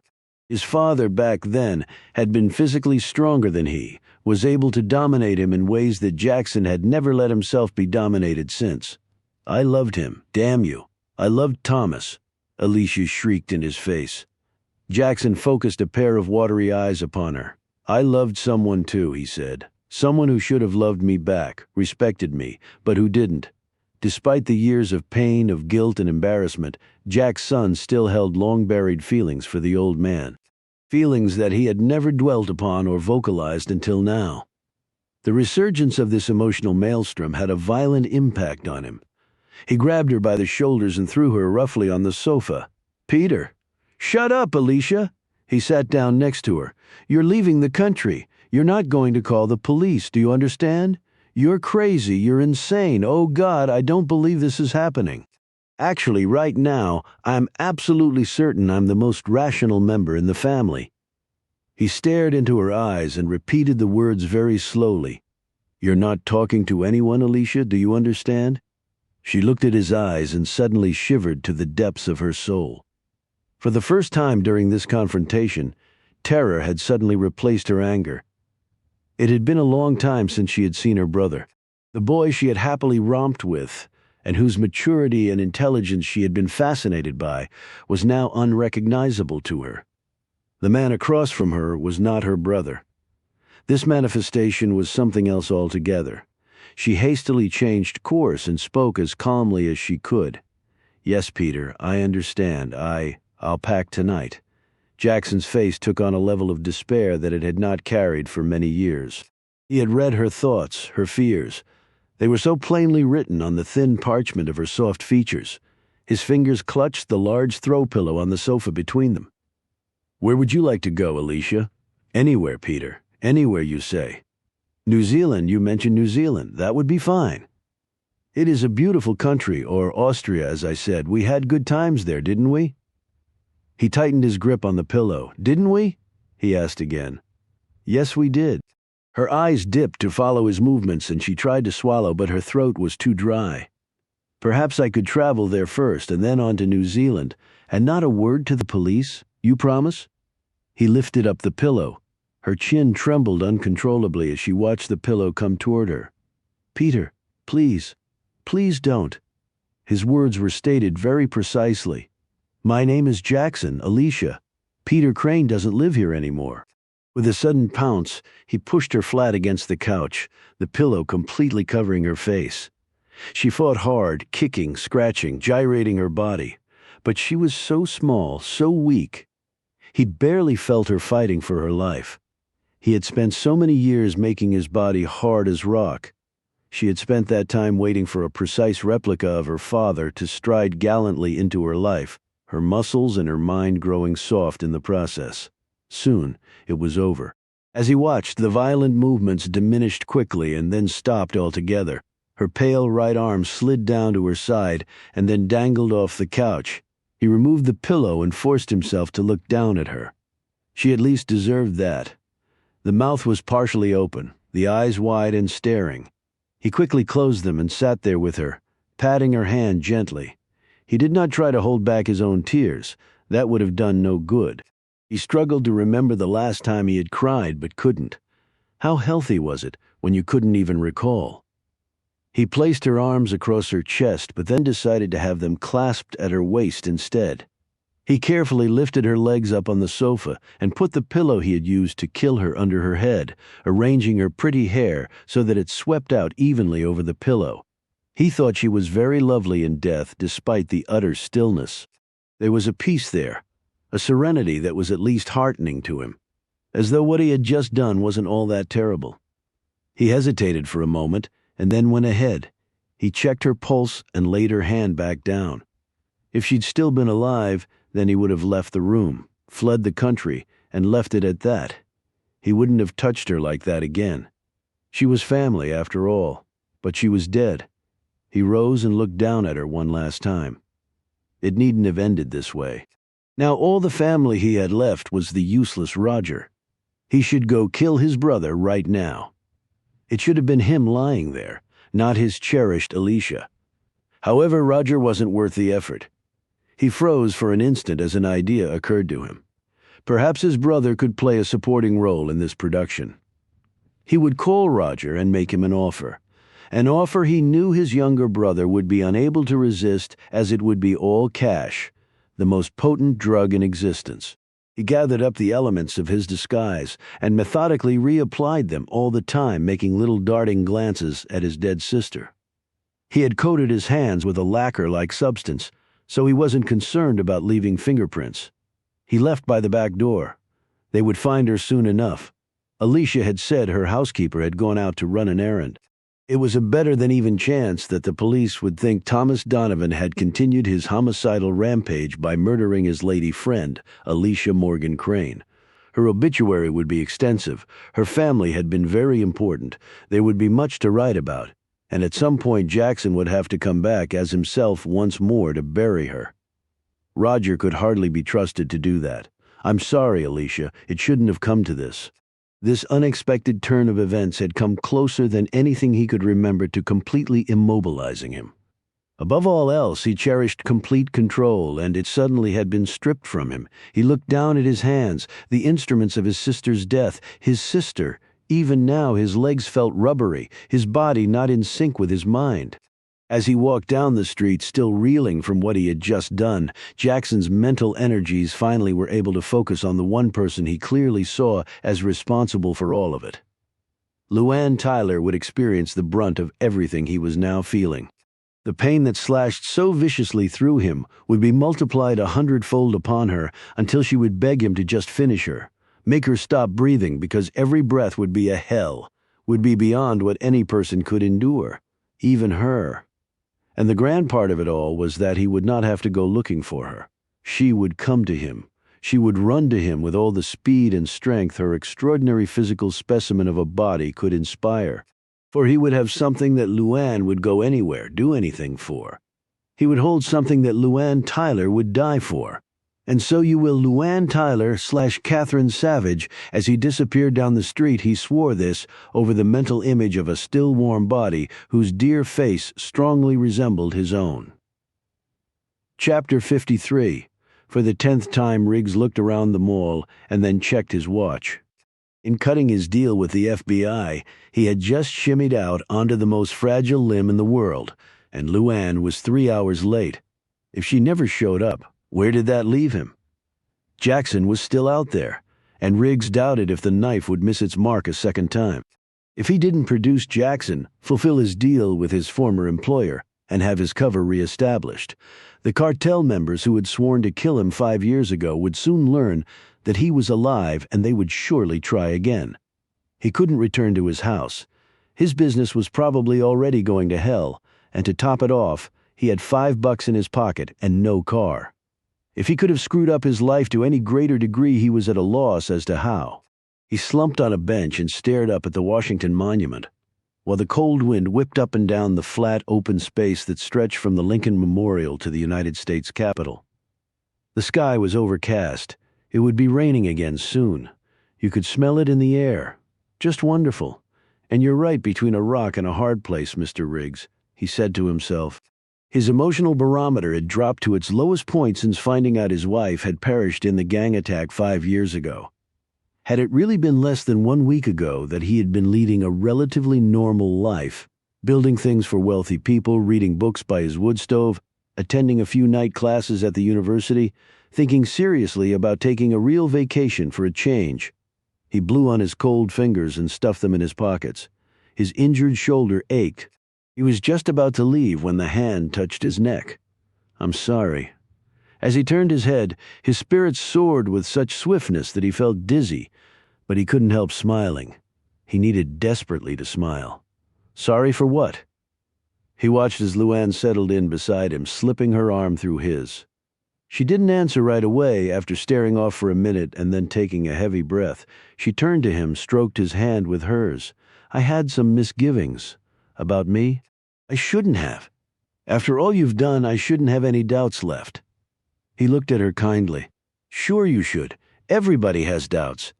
After the last 10 years, you should have more than most." He patted her hand, looked into her eyes, noted their moist edges, and then said, "But you're here now. You came. So it must be okay, right? I passed the test?" She simply nodded her head, unable to speak. "I vote for finding a warm place where I can fill you in on developments, and we can discuss our plan of attack. Sound good? I'm all yours." Her grip tightened on his hand as though she would never let go, and right now that was just fine with him. They ditched the Honda, which was acting up, and rented a sedan. Riggs was getting tired of hot wiring the car anyway. They drove to the outskirts of western Fairfax County and stopped for lunch at a nearly empty restaurant. On the drive out, Riggs filled her in on the meeting at the Hoover Building. They walked past the bar area and sat at a table in the corner. Luann absently watched the bartender tinker with the TV to better the reception of a daytime soap he was watching. He slouched against the bar and pried between his teeth with a swizzle stick as he watched the small screen. It would be wonderful, she thought, to be that relaxed, that laid back. They ordered their food, and then Riggs pulled out the newspaper. He didn't say a word until Luann had read the entire story. "Good Lord. Donovan should have listened to you." You think Jackson killed him? Riggs nodded grimly. Probably set him up. Had Reynolds call him, say she was going to spill her guts? Jackson is there and pops them both with the result that Donovan gets blamed for it all. Luann let her head rest in her hands. Riggs gently touched her head. Hey, Luann, you tried to warn the guy. There was nothing else you could do. I could have said no to Jackson 10 years ago. Then none of this would have happened. Yeah, but I bet if you had, he would have done you right then and there. Luann wiped her eyes with her sleeve. So now I've got this great deal with the FBI you negotiated for me, and in order to finalize it, all we need to do is drop a net over Lucifer. She sipped on her coffee. Would you care to tell me how we're going to do that? Riggs put away the paper. I've been giving it a lot of thought, as you might have guessed. The problem is we can't be too simplistic or too complicated. Either way, he'll smell a trap. I don't think he'll take another meeting with me. No, I wasn't going to suggest that. He wouldn't show, but he'd send somebody to kill you. That's way too dangerous. Didn't you know? I like danger, Matthew. If I wasn't constantly smothered in the stuff, I wouldn't know what to do with myself. Okay? No meeting. What else? Like I said before, if we can find out who he really is, track him down, then we might be in business. Riggs paused as their food came. After the waitress left, he picked up his sandwich and started talking in between bites. You don't remember anything about the guy? I mean, anything that could start us in the right direction to finding out who he really is? He was always disguised, the financial documents he sent you. They were from a firm in Switzerland. I've got some back at the house, which I guess I can't get to. Even with our deal. She raised an eyebrow. I wouldn't advise that, Luann. The feds run across you now. They might forget all about our little deal. I've got some other documents at my bank in New York. Still too risky. I could write the firm in Switzerland, but I don't think they're going to know anything. And if they do, I don't think they're going to talk. I mean, that's why people bank in Switzerland, right? Okay. Anything else? There's got to be something you remember about the guy. The way he dressed, smelled, talked, walked. Any particular interests? How about Charlie? Would he have any ideas? Luann hesitated. We could ask him, she said, wiping her hands on her napkin, but I wouldn't bet on it. Charlie told me he'd never even met Jackson face to face. It was always over the phone. Riggs slumped back and touched his injured arm. I just don't see any way to get to him, Matthew. There is a way, Luann. In fact, I had already concluded it was the only way. I was just going through the motions with all those questions. How? You have a phone number where you can reach him. Yes, so. We set up a meeting, but you just said the meeting will be with me, not you. Luann half stood up in her anger. No way, Matthew. There is no way in hell I'm going to let you near that guy. Look what he did to you. She pointed at his arm. The next time will be worse, a lot worse. It would have been a lot worse if you hadn't messed up his aim. He smiled tenderly at her. Look, I'll call him. I tell him that you're leaving the country and all these problems behind. You know Donovan is dead, so Jackson doesn't have that issue anymore. Everybody's home free. Luann was vigorously shaking her head as she sat back down. Then I'll tell him, Riggs continued, that I'm not such a happy camper. I've got it all figured out. I'm a little tired of construction work, and I want my payoff. No, Matthew, no. Jackson figures I'm a criminal anyway. Trying to extort him wouldn't seem out of line at all. I'll tell him I bugged your bedroom, that I've got a recording of a conversation he had with you that night at your house, where you both talked a lot about things. Are you nuts? I want money, lots of it. Then he gets the tape. He will kill you. Now Riggs's face darkened. He'll do that anyway. I don't like sitting around waiting for the other shoe to drop. I'd rather go on the offensive, make him sweat for a change. And I may not be the killing machine he is, but I'm no slouch either. I'm a veteran FBI agent. I've killed before, in the line of duty, and if you think I'd hesitate 1 second before blowing his brains out, then you really don't know me. Riggs looked down for a moment, trying to make himself calm down. His plan was risky, but what plan wouldn't be? When he looked back up at Luann, he was about to say something else, but the look on her face froze the words in his mouth. Luann! Oh, no! Her voice was filled with panic. What is it? What's the matter? Riggs grabbed her shoulder, which was quivering. She didn't answer him. She was looking at something over his shoulder. He whirled around, expecting to see Jackson coming for them, foot-long knives in either hand. He scanned the nearly empty restaurant, and then his eyes settled on the TV where a special news report was being broadcast. A woman's face spread across the screen. 2 hours ago, Alicia Crane, prominent Washingtonian, had been found dead in her home by her housekeeper. The evidence collected so far suggested that she had been murdered. Riggs's eyes widened as he listened to the broadcaster mention that Thomas Donovan, prime suspect in the Roberta Reynolds murder, apparently had been dating Alicia Crane. Luann could not pull her eyes away from that face. She had seen those features, those eyes staring at her from the front porch of the cottage. Jackson's eyes bored into her, his real face. She had shuddered when she had actually seen it or realized what she was seeing. She had hoped to never lay eyes on those features again. Now she was staring at them. They were planted on the TV. When Riggs looked back at her, she raised a shaky finger toward the screen. "That's Jackson," she said, her voice breaking. "Dressed up like a woman." Riggs looked back at the screen. That couldn't be Jackson, he thought. He turned back to Luann. "How do you know you said he was always in disguise?" Luann could barely take her eyes away from the face on the screen. "At the cottage when he and I went through the window. We fought and his face, plastic, rubber, whatever, came off. I saw his real face. That face." She pointed to the screen. Riggs's first thought was the correct one. Family? God? Could it be? The connection to Donovan couldn't be a coincidence, could it? He raced to the phone. "Sorry I lost your boys, George. Hope that didn't cost you any brownie points with the top brass." "Where the hell are you?" Masters demanded. "Just listen." Riggs recounted the news story he had just heard. "You think he's related to Alicia Crane?" Masters asked, the excitement echoing in his voice, his anger at Riggs completely gone. For now. Could be.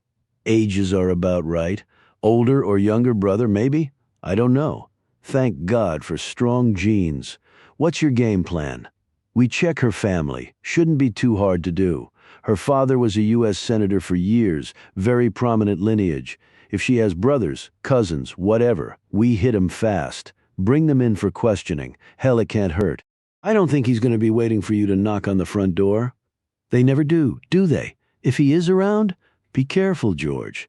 Yeah, if you're right about all this, Riggs finished for him. The guy just killed his own sister. I'd hate to see what he'd do to a non-family member. Riggs hung up. For the very first time, he actually felt hopeful. He was under no delusions that Jackson would be around for the FBI to take into custody. He would be flushed out, cut off from his home base. He'd be pissed, full of revenge. Well, let him be. He'd have to cut Riggs's heart out before he'd get to Luann, and they wouldn't be sitting targets. Now was the time to keep on the move. 10 minutes later, they were in the car heading for points unknown, Chapter 54. Jackson boarded the Delta shuttle for New York. He needed additional supplies, and he was going to pick up Roger. He couldn't count on him to travel by himself and get to where he was supposed to be. Then they would head back south. During the short flight, Jackson checked in with the man following Charlie and Lisa. They had made a rest stop. Charlie had talked on the phone, no doubt checking in with Luann.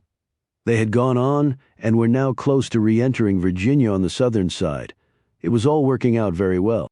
An hour later, Jackson was in a cab threading its way through Manhattan toward his apartment. Horace Parker looked around with intense curiosity. A doorman for over 50 years at a building where average apartments covered 4,000 square feet and went for $5 million, and the penthouse that covered triple that space and went for $20 million. He had never seen anything like this before. He watched as the small army of men in FBI windbreakers swept through the lobby and into the private elevator that went only to the penthouse. They looked deadly serious and had the weaponry to prove it. He went back outside and looked up and down the street. A cab pulled up and out. Stepped Jackson. Parker immediately went over to him. The doorman had known him for most of his life. Years ago, he had skipped pennies in the lobby's massive fountain with Jackson and his younger brother, Roger. To earn extra money, he had babysat them and taken them to Central Park on the weekends. He had bought them their first beers when they were barely into puberty. Finally, he had watched them grow up and then leave the nest. The Cranes, he had heard, had fallen on hard times and they had left New York. Peter Crane, though, had come back and bought the penthouse. Apparently, he had done awfully well for himself. "Good evening, Horace," Jackson said cordially. "Evening, Mr. Crane," Parker said and tipped his cap. Jackson started past him. "Mr. Crane, sir?" Jackson turned to him. "What is it?" "I'm in a bit of a hurry, Horace." Parker looked upward. "There's some men come to the building, Mr. Crane. They went right up to your apartment, a bunch of them. FBI, guns, and everything, never seen nothing like it. They're up there right now." "I think they're waiting for you to get home, sir." Jackson's reply was calm and immediate. "Thank you for the information, Horace. Simply a misunderstanding." Jackson put out his hand, which Parker took. Jackson immediately turned and walked away from the apartment building. When Parker opened his hand, there was a wad of $100 bills there. He looked around discreetly before stuffing the cash in his pocket and taking up his position by the door once more. From the shadows of an alley across the street, Jackson turned and looked up at his apartment building. His eyes kept going up and up until they came to rest upon the windows of the penthouse. His penthouse. He could see the silhouettes move slowly across the windows, and his lips started to tremble at this outrageous invasion of his home. The possibility that they could have traced him to his personal residence had not occurred to him. How in the hell?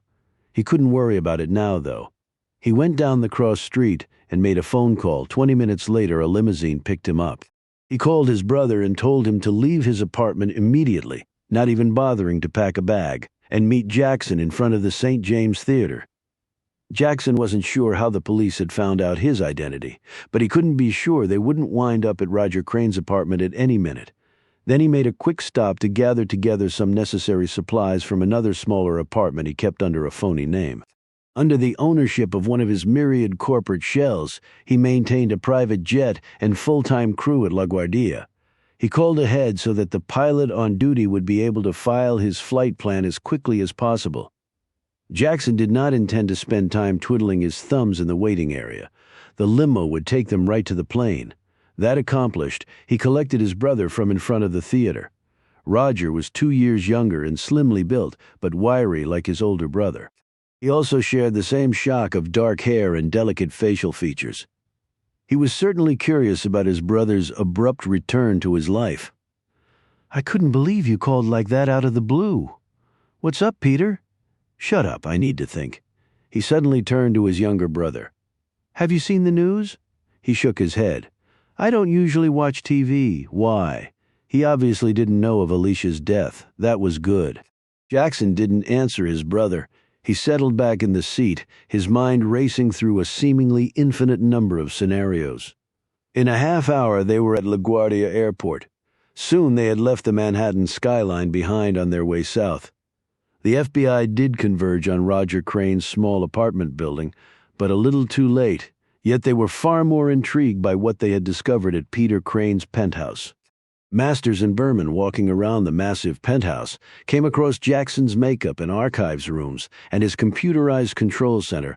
"Holy shit," Berman said, his hands in his pockets as he stared at the masks, makeup bins, and racks of clothing. Masters held the scrapbook gingerly in his gloved hands. FBI technicians roamed everywhere collecting evidence. "Looks like Riggs was right, one guy. Maybe we can survive all this," Masters said. "So what's our next move?" Masters answered immediately. "We focus on Peter Crane. Put a blanket on the airports and train and bus stations. I want roadblocks posted on all the major arteries heading out of town. You're to instruct all the men that he's extremely dangerous and a master of disguise. Send out photos of the guy everywhere. Fat lot of good, that'll do us. We've cut off his home base, but he's obviously got enormous financial resources. If we do manage to track him down, I want no unnecessary chances. Tell the men that if there's the slightest threat to shoot him down." "How about Riggs and Tyler?" Berman asked. "So long as they don't get in the way, they'll be okay. If they get mixed up with Crane along the way, well, there's no guarantee. I'm not going to jeopardize my men to make sure they don't get hurt. As far as I'm concerned, Luann Tyler belongs in jail, but that's why we've got some ammo with her. We can send her to jail or threaten to. I think she'll keep her mouth shut. Why don't you go oversee the rest of the evidence collection?" While Berman did so, Masters sat down and read the background information on Luann that accompanied her photo. He was finishing up when Berman returned. "You think Crane's going to go after Tyler now?" Berman asked. Masters didn't answer. Instead, he looked down at the picture of Luann Tyler staring back at him from the photo album. He now understood why she had been picked as a lottery winner, why they had all been picked. He now had a much clearer idea of who Luann Tyler was and why she had done what she had. She had been destitute, stuck in a cycle of poverty with an infant daughter, no hope. All of the chosen winners had shared this common denominator, no hope. They were ripe for this man's scheme. Masters' features betrayed the emotions he was feeling right at that very moment, and for a number of reasons, George Masters was starting to feel immense guilt. It was nearing midnight when Riggs and Luann stopped at a motel. After checking in, Riggs phoned George Masters. The FBI agent had just returned from New York, and he detailed to Riggs what had happened since they had last spoken. After receiving this briefing, Riggs hung up the phone and looked over at a very anxious Luann. "What happened? What did they say?" Riggs shook his head. As expected, Jackson wasn't there. But they found enough evidence to keep him in prison for the rest of his life, and then some, including a scrapbook on all the lottery winners. So he was related to Alicia Crane. Riggs nodded grimly. Her older brother Peter. Peter Crane is Jackson, or at least everything points that way. Luann was wide-eyed. Then he murdered his own sister. Looks that way because she knew too much because of Donovan. Right. Jackson couldn't take a chance on that. Maybe he shows up disguised, or maybe as his true self. He gets what he wants out of her. Maybe he tells her he killed Donovan. Who knows? She apparently was dating the guy. She might have gone nuts, threatened to go to the police. At some point he murdered her, I feel sure of that. Luann shuddered. "Where do you think he is?" Riggs shrugged. "The feds got to his house, but from the looks of the place, the man has money to burn. 1,000,000 different places he could go. 12 faces and identities he could go there under. It's not going to be easy to catch him. To finish our deal," Luann's tone was slightly sarcastic, "we handed the feds his friggin' identity. They're at his world headquarters right now. When I said we'd deliver him, I didn't necessarily mean in a box with a ribbon on it, laid on the doorstep of the Hoover building. As far as I'm concerned, we've lived up to our end of the bargain." Luann let out a deep breath. "So does that mean everything's square with the FBI in Georgia?" "We'll have some details to work out, but yeah, I think so. Unknown to them, I recorded the entire meeting at the Hoover building. I've got Masters, the director of the FBI, and the Attorney General of the United States herself acting upon the authority of the President of the United States, no less. All on tape agreeing to the deal I proposed. They've got to play straight with us now, but I've got to be straight with you too. The IRS is going to put a big dent in your bank account. In fact, after so many years of compounded penalties and interest, I'm not sure how much money you're going to have left, if any. I don't care about that. I want to pay my taxes, even if it takes everything I've got. The truth is, I stole the money to begin with. I just want to know if I have to keep looking over my shoulder for the rest of my life." "You're not going to prison if that's what you mean?" He touched her cheek with his hand. "You don't look too happy." She blushed and smiled at him. "I am." Her smile quickly faded, though. "I know what you're thinking." She blurted out, "Until they catch Jackson, my life's not worth spit. Or yours, or Charlie's." Her lips trembled. "Or Lisa's." She suddenly jumped up and grabbed the phone. "What are you doing?" Riggs asked. "I need to see my daughter. I need to know that she's safe." "Wait a minute. What are you going to tell them?" "That we can meet up somewhere. I want her near me. Nothing's going to happen to her without it happening to me first. Luann, look. This subject isn't open for discussion." Her tone was ferocious. All right, I hear you, but where are we going to meet them?" Luann passed a hand over her forehead. "I don't know. Does it matter?" Riggs said. "Where are they now? The last I heard, they were heading back into Southern Virginia." He rubbed his chin. "What's Charlie driving?" "The Range Rover." "Terrific. It'll hold all of us. We'll meet them wherever they are right now. We'll leave the rental and head out. Go somewhere and wait for the FBI to do its thing." So call them, and I'll run up to that all-night burger place we saw on the way in and get us some food. Good enough. When Riggs got back with 2 bags of food, Luann was no longer on the phone. You reached them. They're at a motel on the outskirts of Danville, Virginia.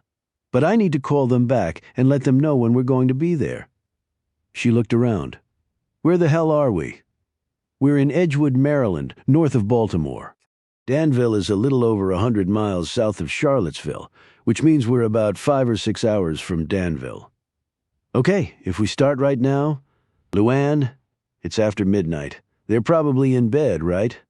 So we can catch some sleep, which we both really need. Get up early and meet them tomorrow around noon. I don't want to wait. I want Lisa safe with me.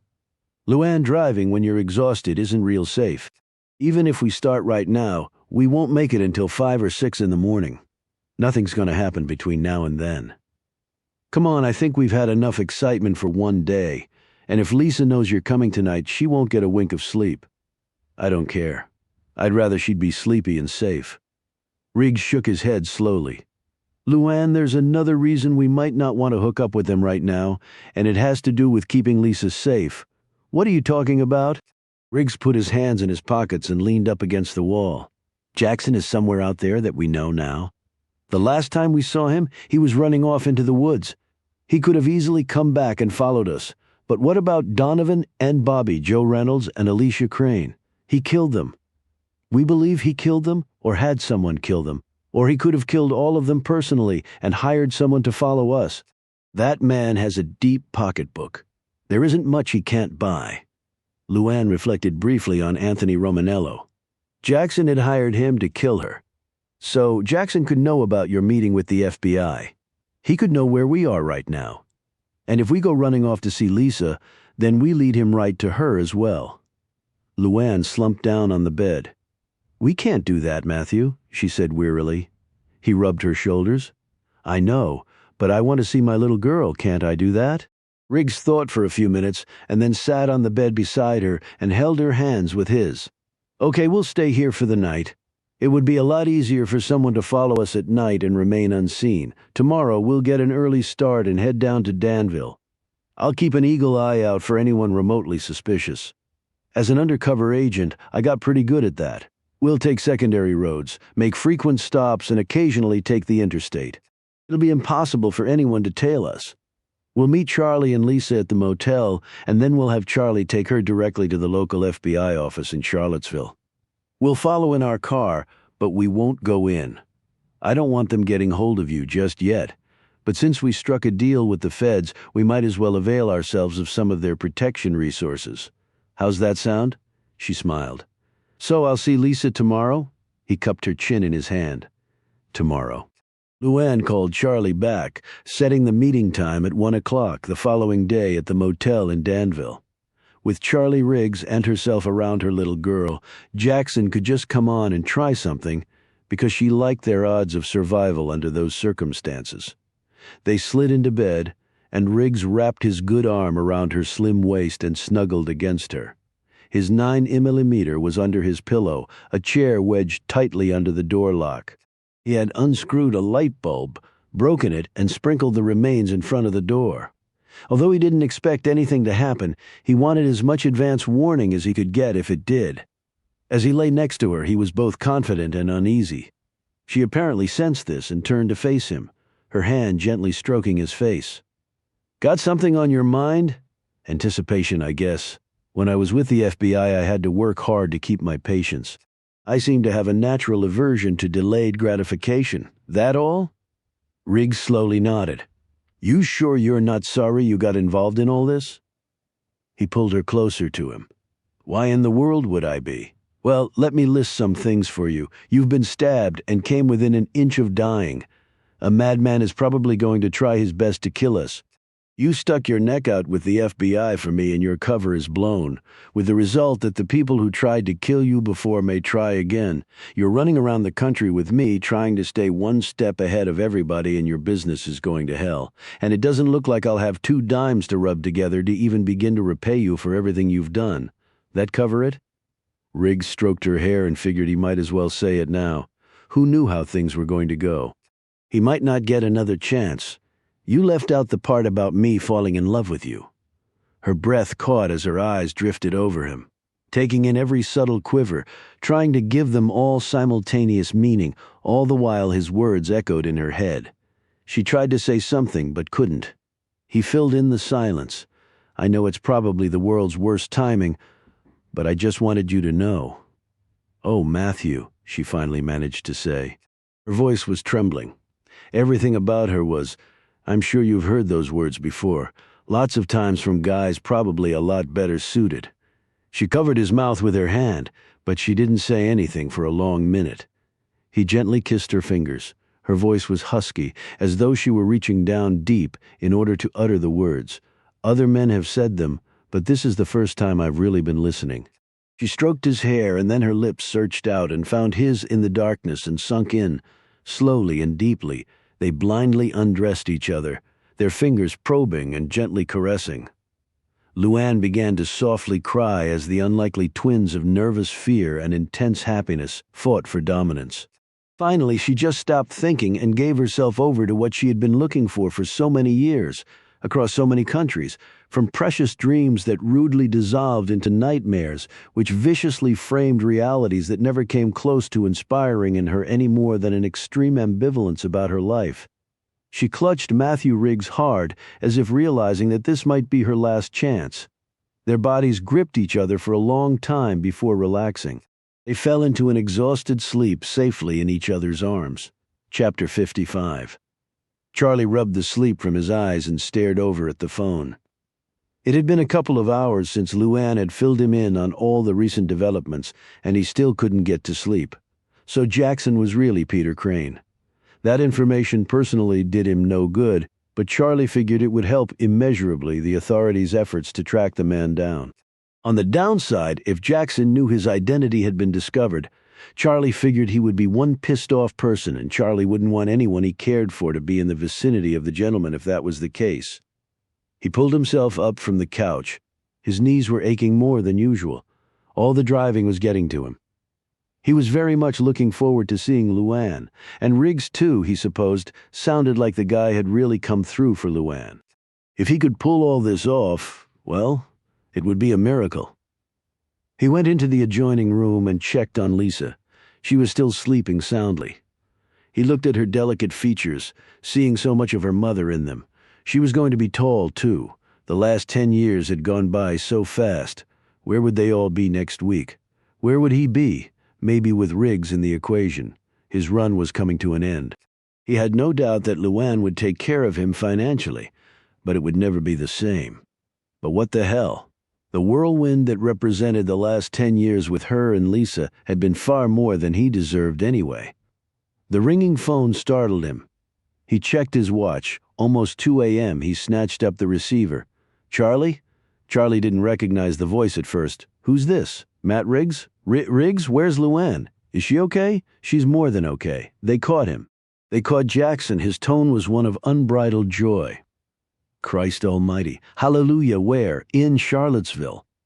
The FBI had put a team of agents together at the airport, and he and his brother walked right into it. I guess he was coming to pay Luann back. His brother? Roger. The FBI doesn't know if he's involved in all this, but I don't think they care. They've got Peter Crane. They want Luann to come to Washington in the morning to give a deposition. Tomorrow? What about meeting us down here? That's why I called. I want you and Lisa to get packed up right now and meet us in Washington at the Hoover Building. 9th Street and Pennsylvania Avenue. They'll be expecting you. I set it all up. If you leave now, you can meet us for breakfast. I personally want to celebrate. And the FBI, the murder charge, all taken care of. Charlie, Luann's home free. That's great, Riggs. That's the most wonderful news I've heard, and I can't remember how long. Where's Luann? She's on the other phone talking to the FBI. Tell Lisa that her mother loves her and can't wait to see her. You got it. He hung up and immediately started to pack.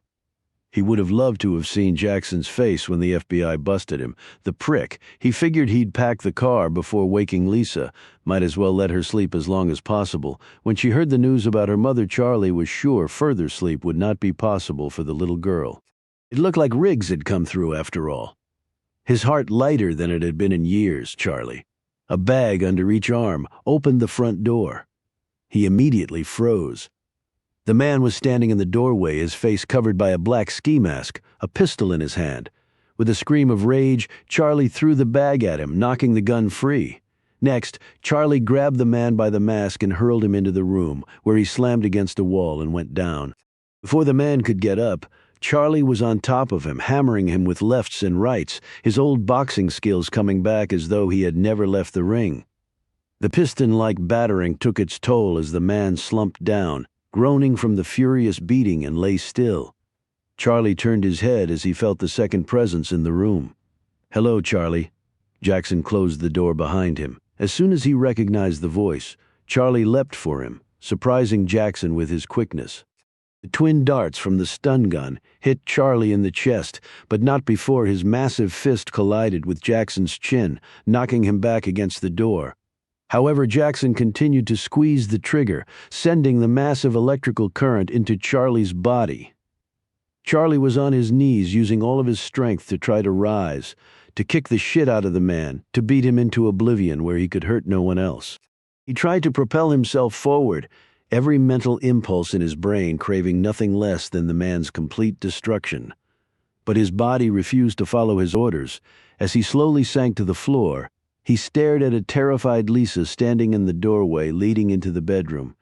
He tried to say something, tried to scream to her to run like hell, but all that came out was something that would hardly qualify as a whisper. He watched in horror as Jackson staggered up, flew over to Lisa, and pressed something against her mouth. The girl struggled valiantly, but it was no use. As her nostrils sucked in the chloroform, she was soon on the floor next to Charlie. Jackson wiped the blood from his face and roughly pulled his associate up. "Take her to the car and don't let anyone see you." The man nodded dully, his entire body one large hurt from Charlie's fists. Charlie watched helplessly as the man carried the unconscious Lisa out. Then his eyes slid over to Jackson, who knelt down next to him, rubbing his chin gingerly. Then, speaking in a voice that exactly impersonated Riggs, he said, "They caught Jackson, they caught him. I feel like celebrating." Then Jackson laughed out loud. Charlie didn't say anything. He just lay there, watching, waiting, in his own voice. Jackson said, "I knew my phone call would make you drop your guard just enough." Opening the door without checking first. No gun ready. How lax. "You were really very diligent about not being followed, though." "I knew you would be. That's why on the very first night I was in Charlottesville, I entered the garage at Wiccan's Hunt and placed a transmitter inside the wheel well of each vehicle there, including your Range Rover. This particular transmitter was originally designed for military use and employs satellite tracking technology. I could have followed you around the globe. It was very expensive, but obviously was well worth it.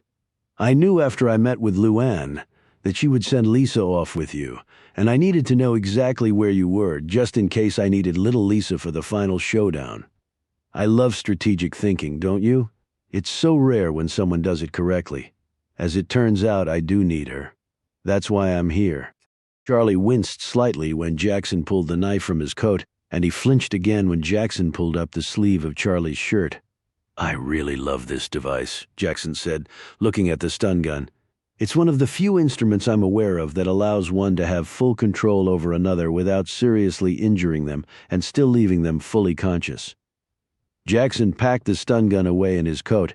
He left the darts in Charlie. He wasn't worried about leaving any evidence behind this time. You sided with the wrong person. As Jackson said this, he ripped open the shirt sleeve up to Charlie's shoulder to give himself a clear space in which to work. "You were loyal to Luann, and look where it got you." Jackson shook his head sadly, but the smile on his face betrayed his true feelings of glee. As slowly as he could, Charlie tried to flex his legs. He grimaced a little, but he could feel something down there. It hurt, but at least he could feel it. What Jackson didn't know was that one of the darts had hit Charlie's thick crucifix, embedding completely in it. The other dart had partially hit the medallion before entering his chest, with the result that the voltage that had rocked his body was far less than Jackson had counted on it to be.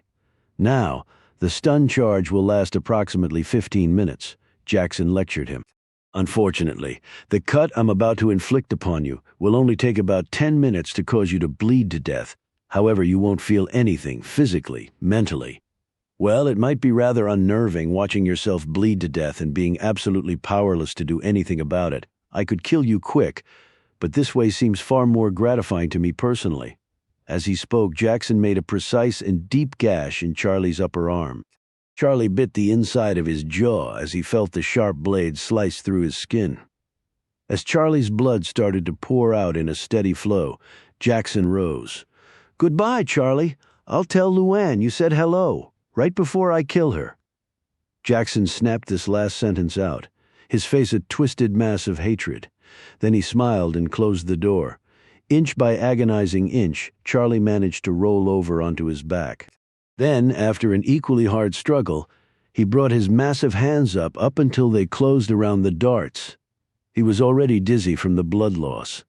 The sweat pouring off his brow, he pulled with all his strength, and little by little the darts came loose and he tossed them aside. That didn't lessen the numbness of his body, but it felt good nonetheless. With what little control he had over his limbs, he slid over to the wall backward and inched his torso up to a sitting position by levering himself against this solid surface. His legs were on fire, the equivalent of 1,000,000 burning needles stuck in them, and his body was covered in blood, but he managed to thrust himself upward as though he were squatting weights, and his legs held, his knees locked in place. Ironically, the stun gun's impact had made his knees feel better than they had in years. Keeping himself pressed against the wall for support, he made it to the closet, which he managed to throw open. He pushed himself into the closet and gripped a wooden suit hanger with his teeth. All his limbs were on fire now, which was exhilarating, because the slow return of his motor functions was becoming evident all over his body. He managed to grip the suit hanger in one hand and rip off the slender stem that normally kept trousers neatly in place. Dropping the rest of the hanger, he pushed off from the wall, propelling himself to the bed. Using his teeth and one of his hands, he shredded the bedsheet into strips. He worked more quickly now as his limbs returned to a semblance of normalcy. He was starting to feel nauseated. The blood loss was taking its toll. He was running out of time. As quickly as he could, he wound a long strip directly above the cut, and then used the thin piece of wood to torque down on it. The rude tourniquet worked its life-saving magic, and the flow of blood finally halted. Charlie knocked the phone receiver off and punched in 911. After giving his location, he sat back on the bed, sweat pouring off him, his entire body crimson from his own blood. He was still uncertain whether he was going to live or not, and yet all he could think about was the fact that Jackson had Lisa. He knew exactly what Jackson was going to do with her. The girl was bait to lure the mother. And when Luann went for that bait, Charlie knew exactly what would happen. Jackson would slaughter them both. This terrifying thought was his last before he lost consciousness. As the van moved down the highway, Jackson looked over at the unconscious Lisa, finally shining a penlight on her features so he could see them more clearly. The spitting image of her mother, he said to himself. She has her fighting spirit too, he added. Jackson reached over and touched the young girl's face.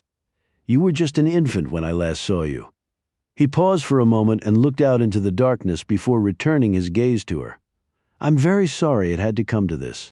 He rubbed her cheek lightly before slowly withdrawing his hand.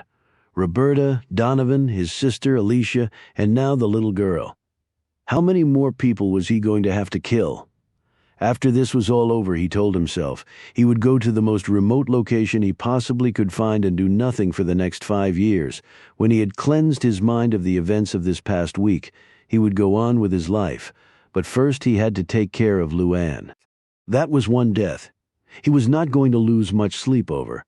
"I'm coming, Luann," he said to the darkness. Luann sat bolt upright in bed, feeling as if every nerve were on fire. Her breath came in big chunks, her heart pounding out of control. "Sweetie, what is it?" Riggs sat up and wrapped an arm around her quivering shoulders. "Oh God, Matthew. What is it?" "Something's happened to Lisa." "What? Luann, you were dreaming. You had a bad dream, that's all. He's got her. He's got my baby." "Oh God, he was touching her. I saw it."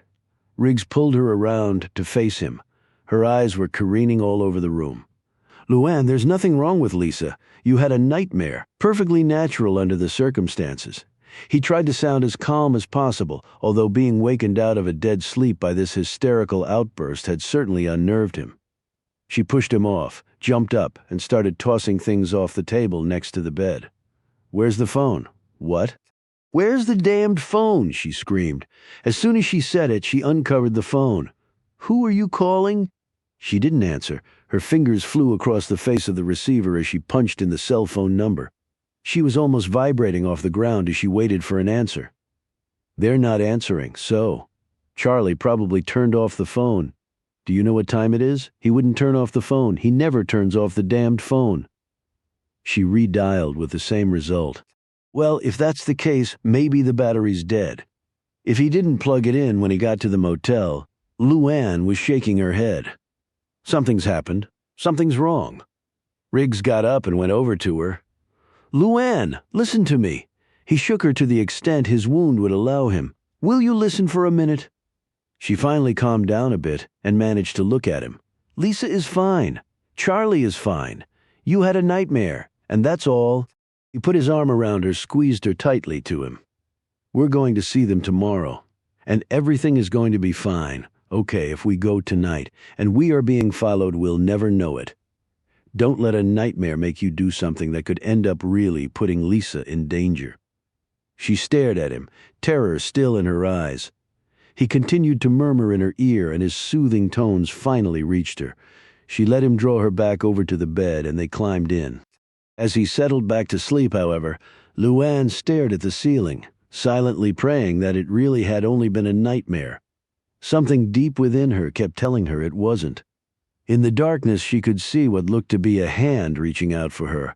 Whether in a friendly gesture or not, she couldn't tell, because it never fully formed and then it was gone. She put an arm around the sleeping Riggs, holding him protectively. She would have given anything to be doing the same for her daughter. Chapter 56. The two FBI agents sipped hot coffee and enjoyed the late morning calm and beauty of the area. The winds were whipping up, however, as a storm system approached with the promise of even higher winds and a lot of rain that night and into the next day, stationed at the road leading up to Luann's home. The veteran agents had seen little activity, but they kept alert despite the tedium. At 11 o'clock, a car approached their checkpoint and stopped. The window came down on the driver's side, Sally Beecham. Luann's housekeeper looked expectantly at one of the agents, and he quickly waved her through. She had gone out 2 hours before to run some errands. When she had passed the checkpoint earlier, she had been very nervous. The FBI hadn't explained much to her, but they had made it clear that she wasn't in trouble. They wanted her to go about her normal duties, keep everything the same. They had given her a number to call in case she noticed anything suspicious. As she passed through the checkpoint this time, she looked more comfortable, perhaps even a touch self-important with all of this official attention. One of the agents commented to the other, "I don't think Tyler's going to be coming back to eat any of that food." His colleague smirked knowingly. The next vehicle that came down the road and stopped at the checkpoint drew some special attention. The older man driving the van explained that he was the groundskeeper. The younger man in the passenger seat was his assistant. They produced ID, which the agents checked thoroughly, then made some phone calls to verify.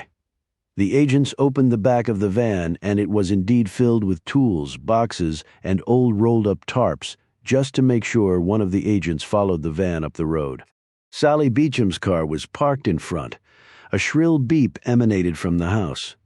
The front door was open, and the agent could see her just inside the door deactivating the alarm system, he presumed. He was proven correct when the beep stopped. The agent watched the men get out of the van, pull some tools from the back of the vehicle, stack them in a wheelbarrow, and head around to the back of the house. Then the agent got in his car and drove back to the checkpoint. Luann and Riggs were standing in the parking lot of the motel outside Danville, Virginia. Riggs had talked to the motel manager. The police had been summoned the night before. The man in room 112 had been attacked and badly injured. Because of the severity of the wound, a medevac helicopter had been called to airlift out the man. The name the man had given was not Charlie's. However, that meant nothing, and the manager was not aware of a young girl being with the man. "You're sure they were in room 112? Luann whirled around. "Of course I'm sure." She closed her eyes, stopped pacing, and rocked on her heels. She knew. She knew what had happened. The thought of Jackson touching Lisa, hurting her, all because of what Luann had done or hadn't done, it was numbing, absolutely and totally incapacitating. "Look, how was I supposed to know you have some kind of psychic connection with this guy?" Riggs replied. "Not him, damn it. Her, my daughter." This statement stopped Riggs dead in his tracks. He looked down and then watched her resume, her pacing. "We need some information, Matthew, right now." Riggs agreed, but he didn't want to go to the police. That would entail wasting a lot of time and explanations, and the end result might very well be the local cops taking Luann into custody. Finally, Riggs said, "Come on." They went into the motel office, and Riggs walked over to a payphone. Riggs phoned Masters. The FBI still had no leads on Jackson, and Roger Crane still had not surfaced. Riggs was told. Riggs briefly explained the situation at the motel the night before to Masters. "Hold on," Masters said. While Riggs did so, he looked over at Luann, staring at him. She was silently waiting for the worst news she could possibly receive of that, he was certain. He tried to smile reassuringly at her, but then stopped. The last thing he could be right now was reassuring, particularly since he had nothing to base it upon. Why set her up even further for the long fall when Masters came back on? His tone was low and nervous.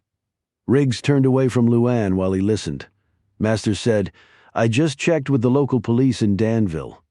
Your information is correct. A man was stabbed at that motel on the outskirts of town. The ID found on him gave his name as Robert Charles Thomas. Charlie?" Riggs licked his lips, gripped the phone. His ID? He couldn't tell the police? He was unconscious. Lost a lot of blood. Damn miracle he's even alive, they tell me. The wound was professionally administered, designed to slow bleed the person. They found darts from a stun gun in the room. Guess that was how he was incapacitated. As of early this morning, they weren't sure if he was going to make it. What's he look like? Riggs heard some paper rustling over the line. He was almost certain it was Charlie, but he needed to be absolutely sure. Masters started speaking again. "Over 6 feet, in his 60s, strongly built, must be strong as an ox to have survived to this point." Riggs breathed deeply. No doubt now it was Charlie. Where is he now? The medevac took him to the UVA Trauma Center in Charlottesville. Riggs felt the presence next to him. He turned to find Luann staring at him. The look in her eyes was scary. "George, was there any mention of a 10-year-old girl being with him?" I asked. The report said that the man came to for a few seconds and started shouting a name. "Lisa?" Riggs heard Masters clear his throat. "Yes." Riggs remained silent. "It was her daughter, wasn't it? This guy's got her, doesn't he?" Masters asked. "Looks like it." Riggs managed to get out. "Where are you?" "Look, George, I don't think I'm ready to give you that information yet."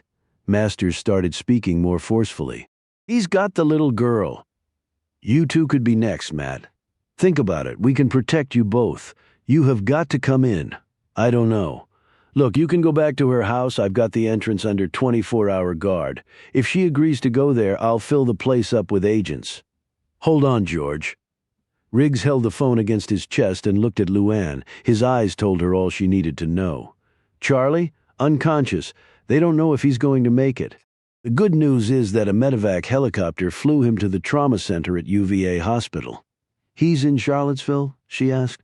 Riggs nodded. "It's only a short hop from Danville by air, and the trauma unit there is top-notch. He'll get the best care." She continued to stare at him, waiting, and he knew exactly what for. "Jackson probably has Lisa." He moved on quickly. "Luann, the FBI wants us to come in so they can protect us. We can go to Wiccan's hunt if you want. Agents are already guarding the entrance, they think." She snatched the phone out of his hand. She screamed into it. "I don't want protection. I don't need your damn protection. He's got my daughter, and the only thing I'm going to do is find her. I'm going to get her back, you hear me? Miss Tyler, I'm assuming this is Luann, Tyler." Masters started to say, "You just stay out of the way. He'll kill her sure as hell if he even thinks you're around." Masters tried to remain calm even as he said the awful words. "Miss Tyler, you can't be sure he hasn't already done something to her." Her reply was surprising, both for its content and its intensity. "I know he hasn't hurt her. Not yet. The man's a psycho. You can't be sure." "The hell I can't. I know exactly what he wants, and it's not Lisa. You just stay out of the way. FBI man, if my daughter dies because you got in the way, there won't be any place on this earth that I won't find you." Sitting at his desk in the heavily guarded Hoover building, with 25 years of high-level criminal detection work behind him, during which he'd confronted more than his share of evil, now surrounded by 1,000 superbly trained, hardened FBI special agents, George Masters actually shivered as he listened to those words. The next sound he heard was the phone slamming down. Riggs raced after Luann as she stormed to the car. "Luann, will you wait a damned minute?" She whirled around, waiting for him to speak. "Look what George said makes a lot of sense." Luann threw up her hands and started to get in the car. "Luann, you go into the FBI. Let them protect you from this guy. Let me stay on the outside. Let me track him down. Lisa is my daughter. I'm the reason she's in this danger, and I'm the one who's going to get her out. Just me, nobody else. Charlie's almost dead. You were almost killed. 3 other people have been slaughtered. I'm not involving anybody else in my screwed up, miserable son of a bitch an excuse for a life." She screamed the words at him. When she stopped, both their chests were heaving. "Luann, I'm not letting you go after him alone. If you don't want to go to the FBI, fine, I won't go either. But you're not, repeat not, going after him alone. That way you both die. Matthew, did you hear me? Just get out of this. Go to your buddies at the FBI and let them get you a new life somewhere. The hell away from all of this. The hell away from me. Do you want to die? Because if you hang around me, you're going to, sure as I'm looking at you." The polished facade had fallen away, shed like a snake's skin in autumn. She was one long, raw muscle standing alone. "He'll come after me regardless, Luann," Riggs said quietly. "He'll find me and he'll kill me whether I go to the FBI or not." She didn't respond, so he continued. "And to tell you the truth, I'm too old, too tired of running and hiding to start it up again. I'd rather go down the Cobra's hole and meet him head on. I'll take my chances with you next to me. I'd rather have you than every agent at the Bureau, than every cop in the country. We're probably only going to have one shot at this, and I'll take that shot with you." He paused for a moment as she stared at him, her eyes wild, her long hair billowing in the wind, her strong hands balling up into fists and then uncurling. Then he said, "If you'll take that shot with me?" The wind was really picking up now. They each stood barely 2 feet apart from the other. The gap would either swell or diminish with Luann's answer, despite the chill, cold sweat clung to each of their faces. She finally broke the silence. "Get in." The room was completely dark. Outside, the rain was pouring down and had been for most of the day. Sitting in the very center of the space, her body bound tightly to a chair, Lisa was trying without much success to use her nose to inch up the mask that covered her eyes. The intense darkness, being totally and completely blind, was unnerving to her. She had the impression that perilous things were lurking very near her. In that regard, she was completely right. "Are you hungry?" The voice was right at her elbow and her heart nearly stopped. "Who is it? Who are you?" Her voice quavered. "I'm an old friend of your mother's."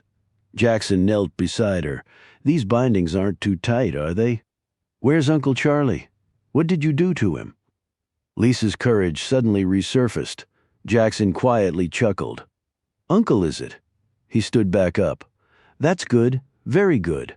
Where is he?" "Not relevant," Jackson snapped. "If you're hungry, tell me so. I'm not." "Something to drink, then?" Lisa hesitated. "Maybe some water." She heard some tinkling of glass in the background, and then she felt a coldness against her lips and jerked back. "It's only water. I'm not going to poison you." Jackson said this in such a commanding fashion that Lisa quickly opened her mouth and drank deeply. Jackson patiently held the cup until she was finished. "If you need anything else to use the bathroom, for instance, then just say so. I'll be right here. Where are we?" When Jackson didn't answer, she asked, "Why are you doing this?" Standing there in the darkness, Jackson considered the question carefully before answering. Your mother and I have some unfinished business. It has to do with things that occurred a long time ago, although there have been repercussions of a very recent vintage that are motivating me. I bet my mom didn't do anything to you. On the contrary, while she owes her entire life to me, she has done everything in her power to hurt me." "I don't believe that," Lisa said hotly. "I don't expect you to," Jackson said. "You're loyal to your mother, as you should be. Family ties are very important." He crossed his arms and thought for a moment on the status of his own family, of Alicia's sweet, peaceful face. Sweet and peaceful in death. With an effort he shrugged the vision off. "My mom will come and get me." "I certainly expect her to." Lisa blinked rapidly as his meaning suddenly dawned upon her. "You're gonna hurt her, aren't you? You're gonna try and hurt my mom when she comes to get me." Her voice had risen. "Call if you need anything. I don't intend to make you suffer unduly." "Don't hurt my mom, please." The tears materialized behind the mask. Jackson did his best to ignore the pleas. Finally, the crying turned to bawling and then dissolved into exhausted whimpering. He had first seen Lisa as an 8-month-old infant. She had certainly grown up into a lovely child. Had Luann not accepted his offer, the orphaned Lisa would probably be in a foster home somewhere. He looked over at her, suffering terribly inside. Her head slumped onto her chest in her private agony. A lot for a 10-year-old to handle. Maybe she would have been better off in that foster home without ever really having known her mother. The woman Jackson was going to now eliminate from her life. He had no desire to cause pain to the daughter, but such was life. It wasn't fair. He had told Luann that the very first day they had met, life was not fair. If you wanted something, you had to take it before someone else took from you.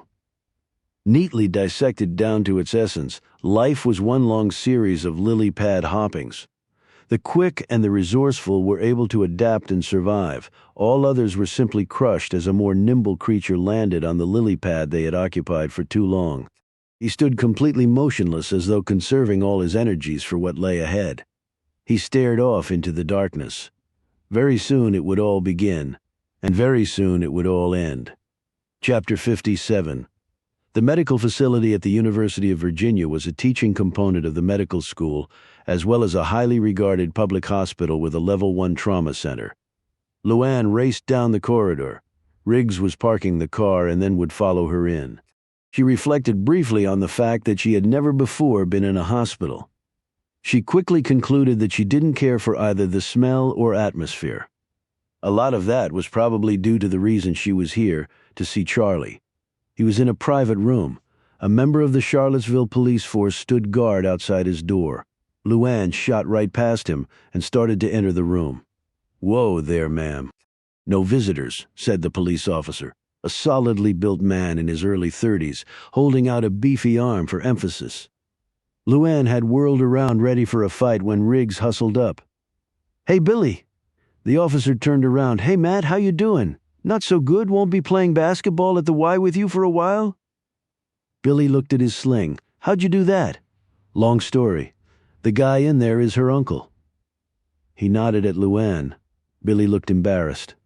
"I'm sorry, ma'am. I didn't know." "They told me no visitors, but I know they didn't mean family. You go on in." "Thanks, Billy," Riggs said. Luann pushed open the door and went in. Riggs was right behind her. Luann stared across at Charlie lying in the bed. As if he sensed her presence, he looked over and a smile spread across his face. He looked pale, but his eyes were quick and active. "Damn. Now that's a real pleasant sight," he said. Luann was next to him in an instant, taking his big hand in hers. "Thank God you're okay." Charlie was about to say something when the door opened and a middle-aged man in a white coat popped his head in. "Just making rounds, folks." He opened the door all the way and came in. He carried a clipboard. "Dr. Reese," he said, introducing himself. "Matt Riggs. This is Charlie's niece, Catherine." Riggs pointed at Luann, who shook the doctor's hand. Dr. Reese checked Charlie's vital signs while he spoke. "Well, it's very lucky. Charlie was so good with a tourniquet. Stopped the blood loss before things got really nasty." "So he's going to be okay?" Luann asked anxiously. Reese peered at her over his glasses. "Oh yes, he's in no danger. We replaced the blood he lost. The wound is all stitched up. All he needs is some rest. Get his strength back." Reese noted his findings on Charlie's record log. Charlie half sat up. "I feel fine. When can I check out?" "I think we'll give you a couple of more days to get back on your feet." Charlie was clearly not pleased with that answer. "I'll be back in the morning," Reese said. "Don't stay too long, folks. Let him get some rest." As soon as Reese was gone, Charlie sat all the way up. "Any word on Lisa?" Luann closed her eyes and looked down. Thick tears slid out from under her eyelids. Charlie looked over at Riggs for the first time. "We think he has her?" "Charlie," said Riggs. "I know he has her. I told the cops everything I knew as soon as I came to." "I'm sure they're working on it," Riggs said lamely. Charlie banged his fist against the metal sides of the bed. "Damn it, they're not going to catch him. He's long gone. We've got to do something. He hasn't tried to contact you?" "I'm going to contact him," Luann said, opening her eyes. "But I had to come see you first," they said. "They said you might not make it." Her voice shook and her hand gripped his tighter. "It'd take a lot more than one cut to send yours truly into oblivion." He paused, struggling with what he was about to say. "I'm sorry, Luann. That bastard's got her, and it's my fault." He called in the middle of the night, impersonated Riggs's voice, said that the FBI had Jackson, that I was to come up to Washington and rendezvous with you at the FBI building.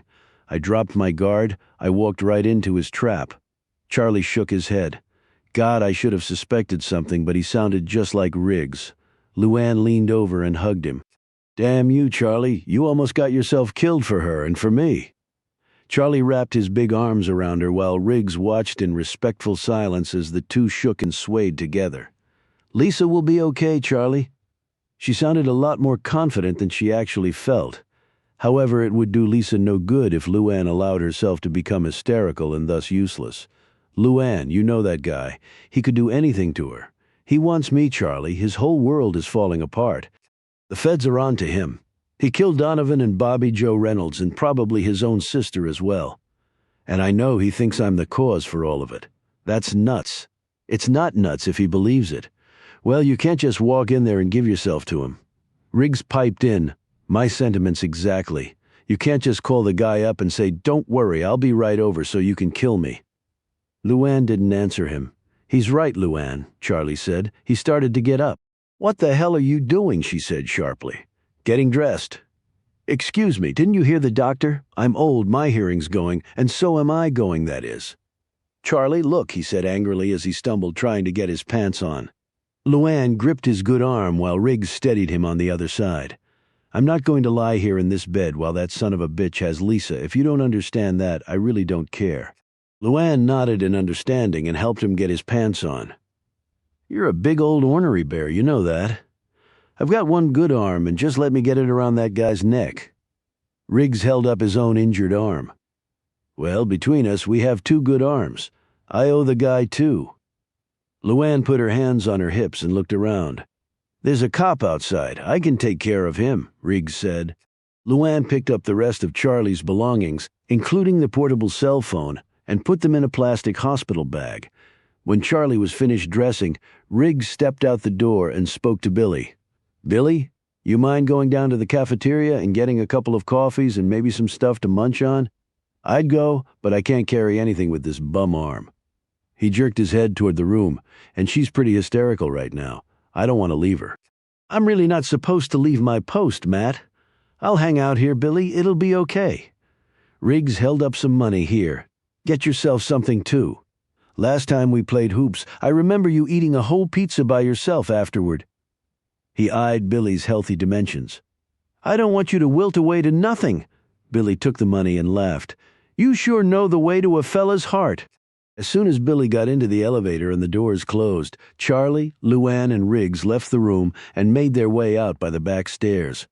With Luann and Riggs supporting Charlie, they quickly walked through the pouring rain to the car. With the thick clouds, it was already dark, and the visibility was getting worse every minute. Shortly, the three of them were in the car heading down Route 29.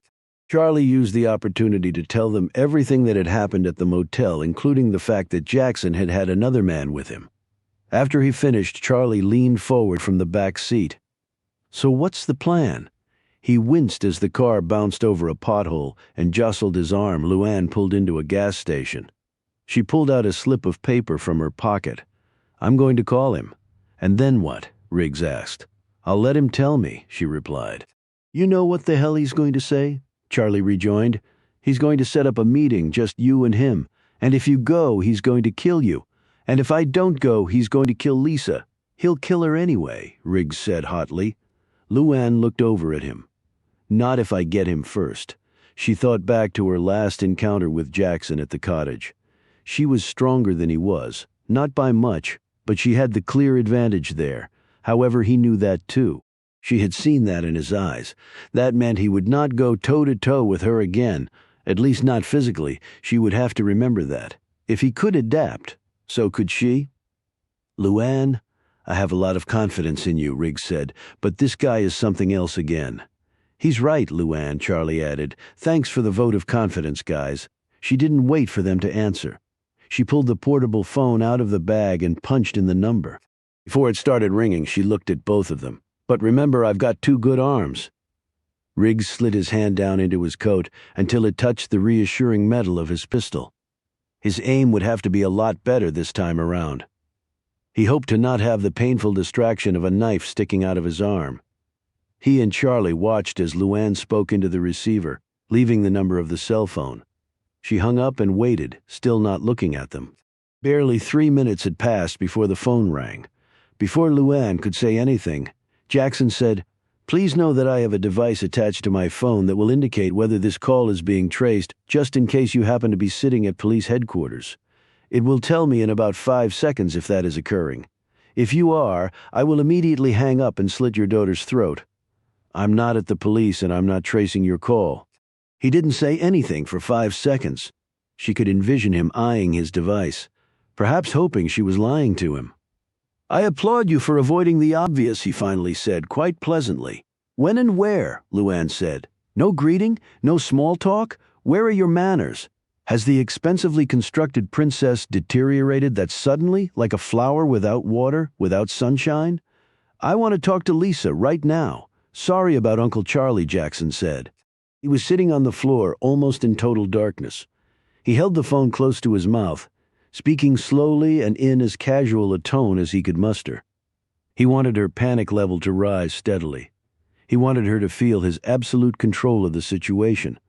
When the time came, he wanted her to come obediently forward to receive her punishment. He wanted her to come meekly to confront her executioner. She wasn't about to tell Jackson that Charlie was sitting right behind her, wanting nothing more than to wring the life out of him. "I want to talk to Lisa. How can you be sure I haven't killed her already?" "What?" she gasped. "You can talk to her, but how will you know it's not me?" mimicking her voice.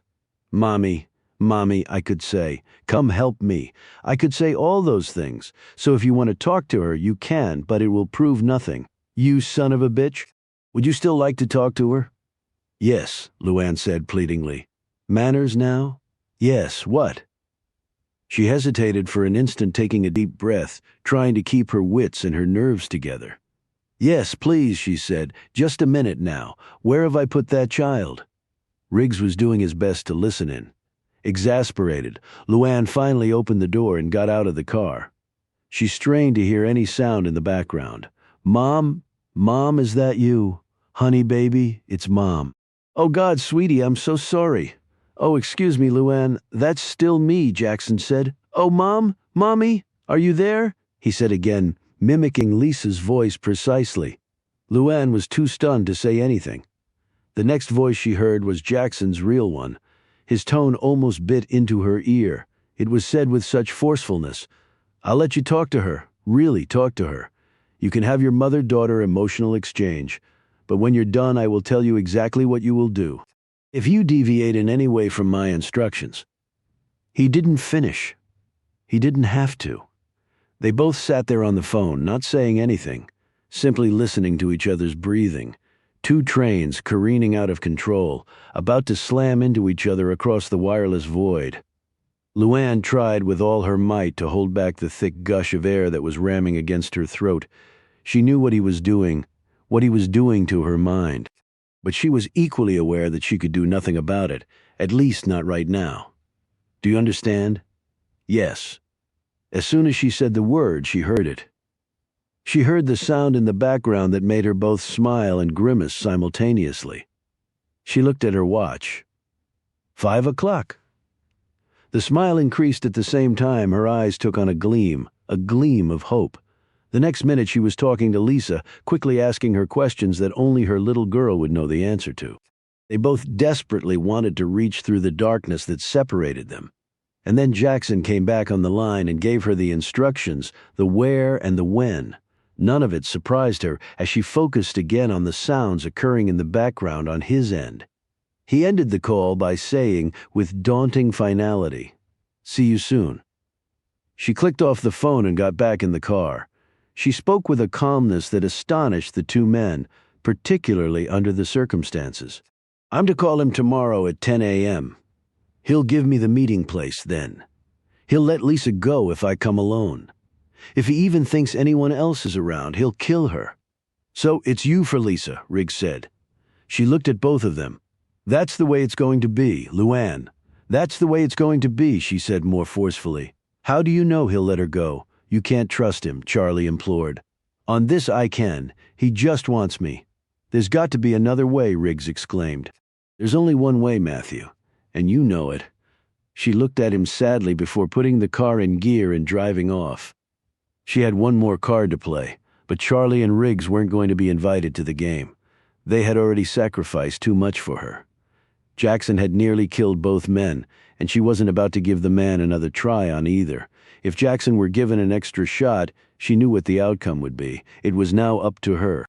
It was up to her to save her daughter, and that, she felt, was the way it should be. She had been self-reliant for most of her life, and truth be known, that was the way she liked it. That knowledge was reassuring, and she knew something else. She knew where Jackson and Lisa were. Chapter 58. The rain had finally slackened off, but the spring showers were far from over. Luann had tacked up a blanket over the shattered window of the cottage. Riggs had turned the heat fully on, and it was comfortable enough. The remnants of a meal rested on the kitchen sink. Riggs eyed the stains on the dining room floor, his blood. Charlie and Riggs had pulled mattresses down from the upstairs bedroom and laid them out on the floor. They had decided the cottage was the best place to spend the night. Charlie and Riggs had argued with Luann for hours, trying to change her mind. Finally, she said they could call the FBI in the morning before she called Jackson. It was possible the FBI could trace the call that had appeased the men enough that they agreed to let Luann keep the first watch. Riggs would relieve her in 2 hours. Exhausted, both men soon began snoring deeply. Luann stood with her back to the window and silently observed them. She looked at her watch. It was after midnight. She made sure her gun was loaded. Then she knelt next to Charlie and gave him a light kiss on the cheek. He barely moved. She moved over to Riggs and watched the even rise and fall of his chest. Brushing the hair out of his eyes, she watched him a while longer. She knew the odds were not good that she would ever see either man again. She kissed him gently on the lips and then rose. For one long moment she leaned back against the wall, taking deep breaths as everything she was confronted with threatened to simply overwhelm her. Then she was on the move again, climbing through the window to avoid the squeaky front door. She put up her hood against the fine rain falling, ignoring the car and the unavoidable noise it would make. She went to the shed and opened the door. Joy was still there. Luann had forgotten to call anyone to come get the horse. However, the shed was dry and warm, and there was still water and hay left. She quickly saddled the animal and swung onto Joy's back. Easing her out of the shed, they made it to the woods with scarcely any noise. When she reached the edge of her property, she dismounted and led Joy back to the horse barn. She hesitated for a moment, and then she took the binoculars off the wall, edged through the thick brush, and set up surveillance in a narrow break in the tree line. Exactly where Riggs had earlier, she scanned the rear of the house. She jerked back as a car's headlights glinted off the binoculars. The car pulled around to the garage side, but the garage doors didn't budge. As Luann watched, a man got out of the car and walked around the rear of the house, as if on patrol. Under the rear floods, Luann could see the FBI insignia emblazoned on his windbreaker. Then the man got back in the car and it pulled off. Luann broke from the trees and raced across the open ground. She made it to the side of the house in time to see the car head back down the private drive toward the main road, the one where she had fled from Donovan, the encounter that had started this whole nightmare. The FBI was guarding the entrance to her home. She suddenly remembered that Riggs had mentioned that to her during his conversation with Masters. She would have dearly loved to have enlisted the agent's very able assistance, but they no doubt would have arrested her on the spot. Yet fear of arrest wasn't the chief factor. She simply refused to involve anyone else in her problems. No one else was going to be stabbed or killed because of her. Jackson wanted her, and only her. She knew he expected her to walk meekly to him, to receive her punishment in exchange for her daughter's release. Well, in this case, he was going to get more than he wanted, a lot more. She and Lisa were going to survive this. He wasn't. As she started to head back to the rear of the house, she noticed something else. Sally Beecham's car out front. That puzzled her. She shrugged and went around to the rear door. The sound she had heard in the background during Jackson's call to her was what had brought her here. The absolutely unique sounds of the old clock, the family heirloom, passed down to her from her mother, the very same one Luann had diligently refused ever to part with. It had proved to be the most valuable possession she had because she had heard it in the background during her phone conversation with Jackson. Jackson had been in her house, had called from her house, and Luann was absolutely convinced that Lisa was there now. Jackson was here too. She knew Luann had to admire the man's nerve to come here. With the FBI waiting just down the road in a very few minutes, she would come face to face with her worst nightmare. She pressed herself flat against the brick wall and peered in the side door, squinting hard through the pane of glass to see if the alarm light that was visible from this point was red or green. She breathed a quiet sigh of relief when she saw the friendly green. She knew the code to disarm it, of course, but disarming it would produce one shrill beep that might jeopardize everything. Luann inserted her key in the lock and slowly opened the door. She paused for a minute. The gun she held made quick, darting movements all around. She heard nothing. It was well past midnight now, so that wasn't so surprising. Something was bothering her, however. Being back in her own house should have brought some comfort to her, but it didn't. If anything, it was close to unnerving, letting her guard down now, letting herself be lulled by the familiarity of the surroundings, could easily result in her and Lisa's not being around to see the sun come up. She continued down the hallway and then froze. She heard voices clearly, several people. She recognized none of them. She slowly let out her breath as the music from a commercial came on. Someone was watching TV. A glint of light came from a doorway at the end of the hallway. Luann quietly moved forward, stopping right before her shadow would pass across the small opening between door and wall. She listened for a few seconds more. Then she edged open the door with her left hand as she pointed her gun through the opening with her right.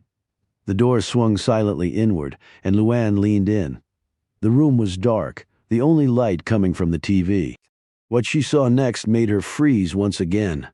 The dark hair, cut short around the neck and built high up in the form of a modified beehive, was directly in front of her. Sally Beecham was in her bedroom watching TV. Or was she? She was sitting so still that Luann couldn't tell if she was alive or not.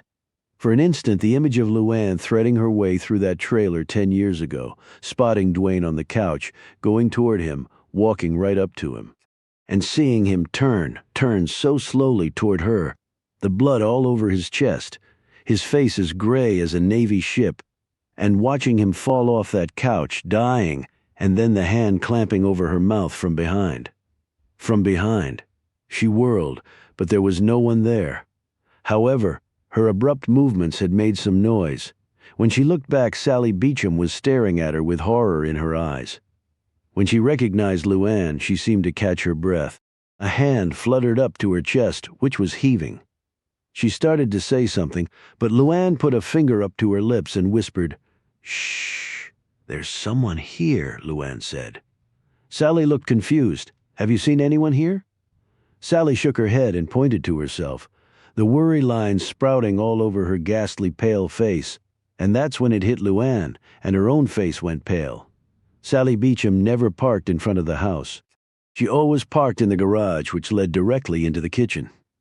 Luann's hand tightened on the gun. She looked at the face again. It was hard to tell in the dark light, but she wasn't taking any chances. "I'll tell you what, Sally. I want you to get in the kitchen pantry and I'm going to lock you in just to be safe." Luann watched as the eyes darted over her face. Then one of the hands started to move behind the woman's back. Luann thrust the gun forward. "We're going to do it right now, or I'll shoot you right here," and pull out the gun, butt first. When the pistol emerged, Luann motioned to the floor. The gun clunked when it hit the hardwood. When the person moved in front of Luann, Luann quickly reached out and jerked the wig off, revealing the man. He had short, dark hair. He jerked around for an instant, but Luann shoved the gun in his ear. "Move, Mr. Jackson," or should I say Mr. Crane? She had no false hopes as to the fate of Sally Beecham, but with everything else confronting her, Luann did not have the opportunity to dwell on it. She hoped she would have the chance to grieve for the woman. When they reached the kitchen, Luann shoved him inside the pantry and locked the door from the outside. The door was an original from the house, solid oak 3 inches thick with a deadbolt. It would hold him, at least for a while. She didn't need long. She raced to the end of the hallway and flew up the carpeted stairs. Luann made her way from door to door. She was fairly certain that Lisa was in her mother's bedroom, but she couldn't take any chances. Her eyes had adjusted well to the darkness, and she quickly surveyed room after room, all empty. She went on. There was only one more bedroom left. Hers. Luann willed her hearing to the highest possible acuity. All she wanted to hear was Lisa sighing, mumbling, breathing, anything to let her mother know she was okay. She couldn't call out. That was too dangerous. She recalled that Jackson now had someone with him. Where was that person? She reached the door, slid her hand around the doorknob, took a deep breath and turned it. A long bolt of lightning cut across the sky, followed by a deafening clap of thunder. At the same instant, the blanket was blown off the window and rain started coming in. The combination of these events finally woke Riggs. He sat up, disoriented for a moment, and then looked around. He saw the open window, the wind and rain coming through. He glanced over at Charlie, who was still sleeping. Then it hit him. He staggered up. "Luann! Luann!"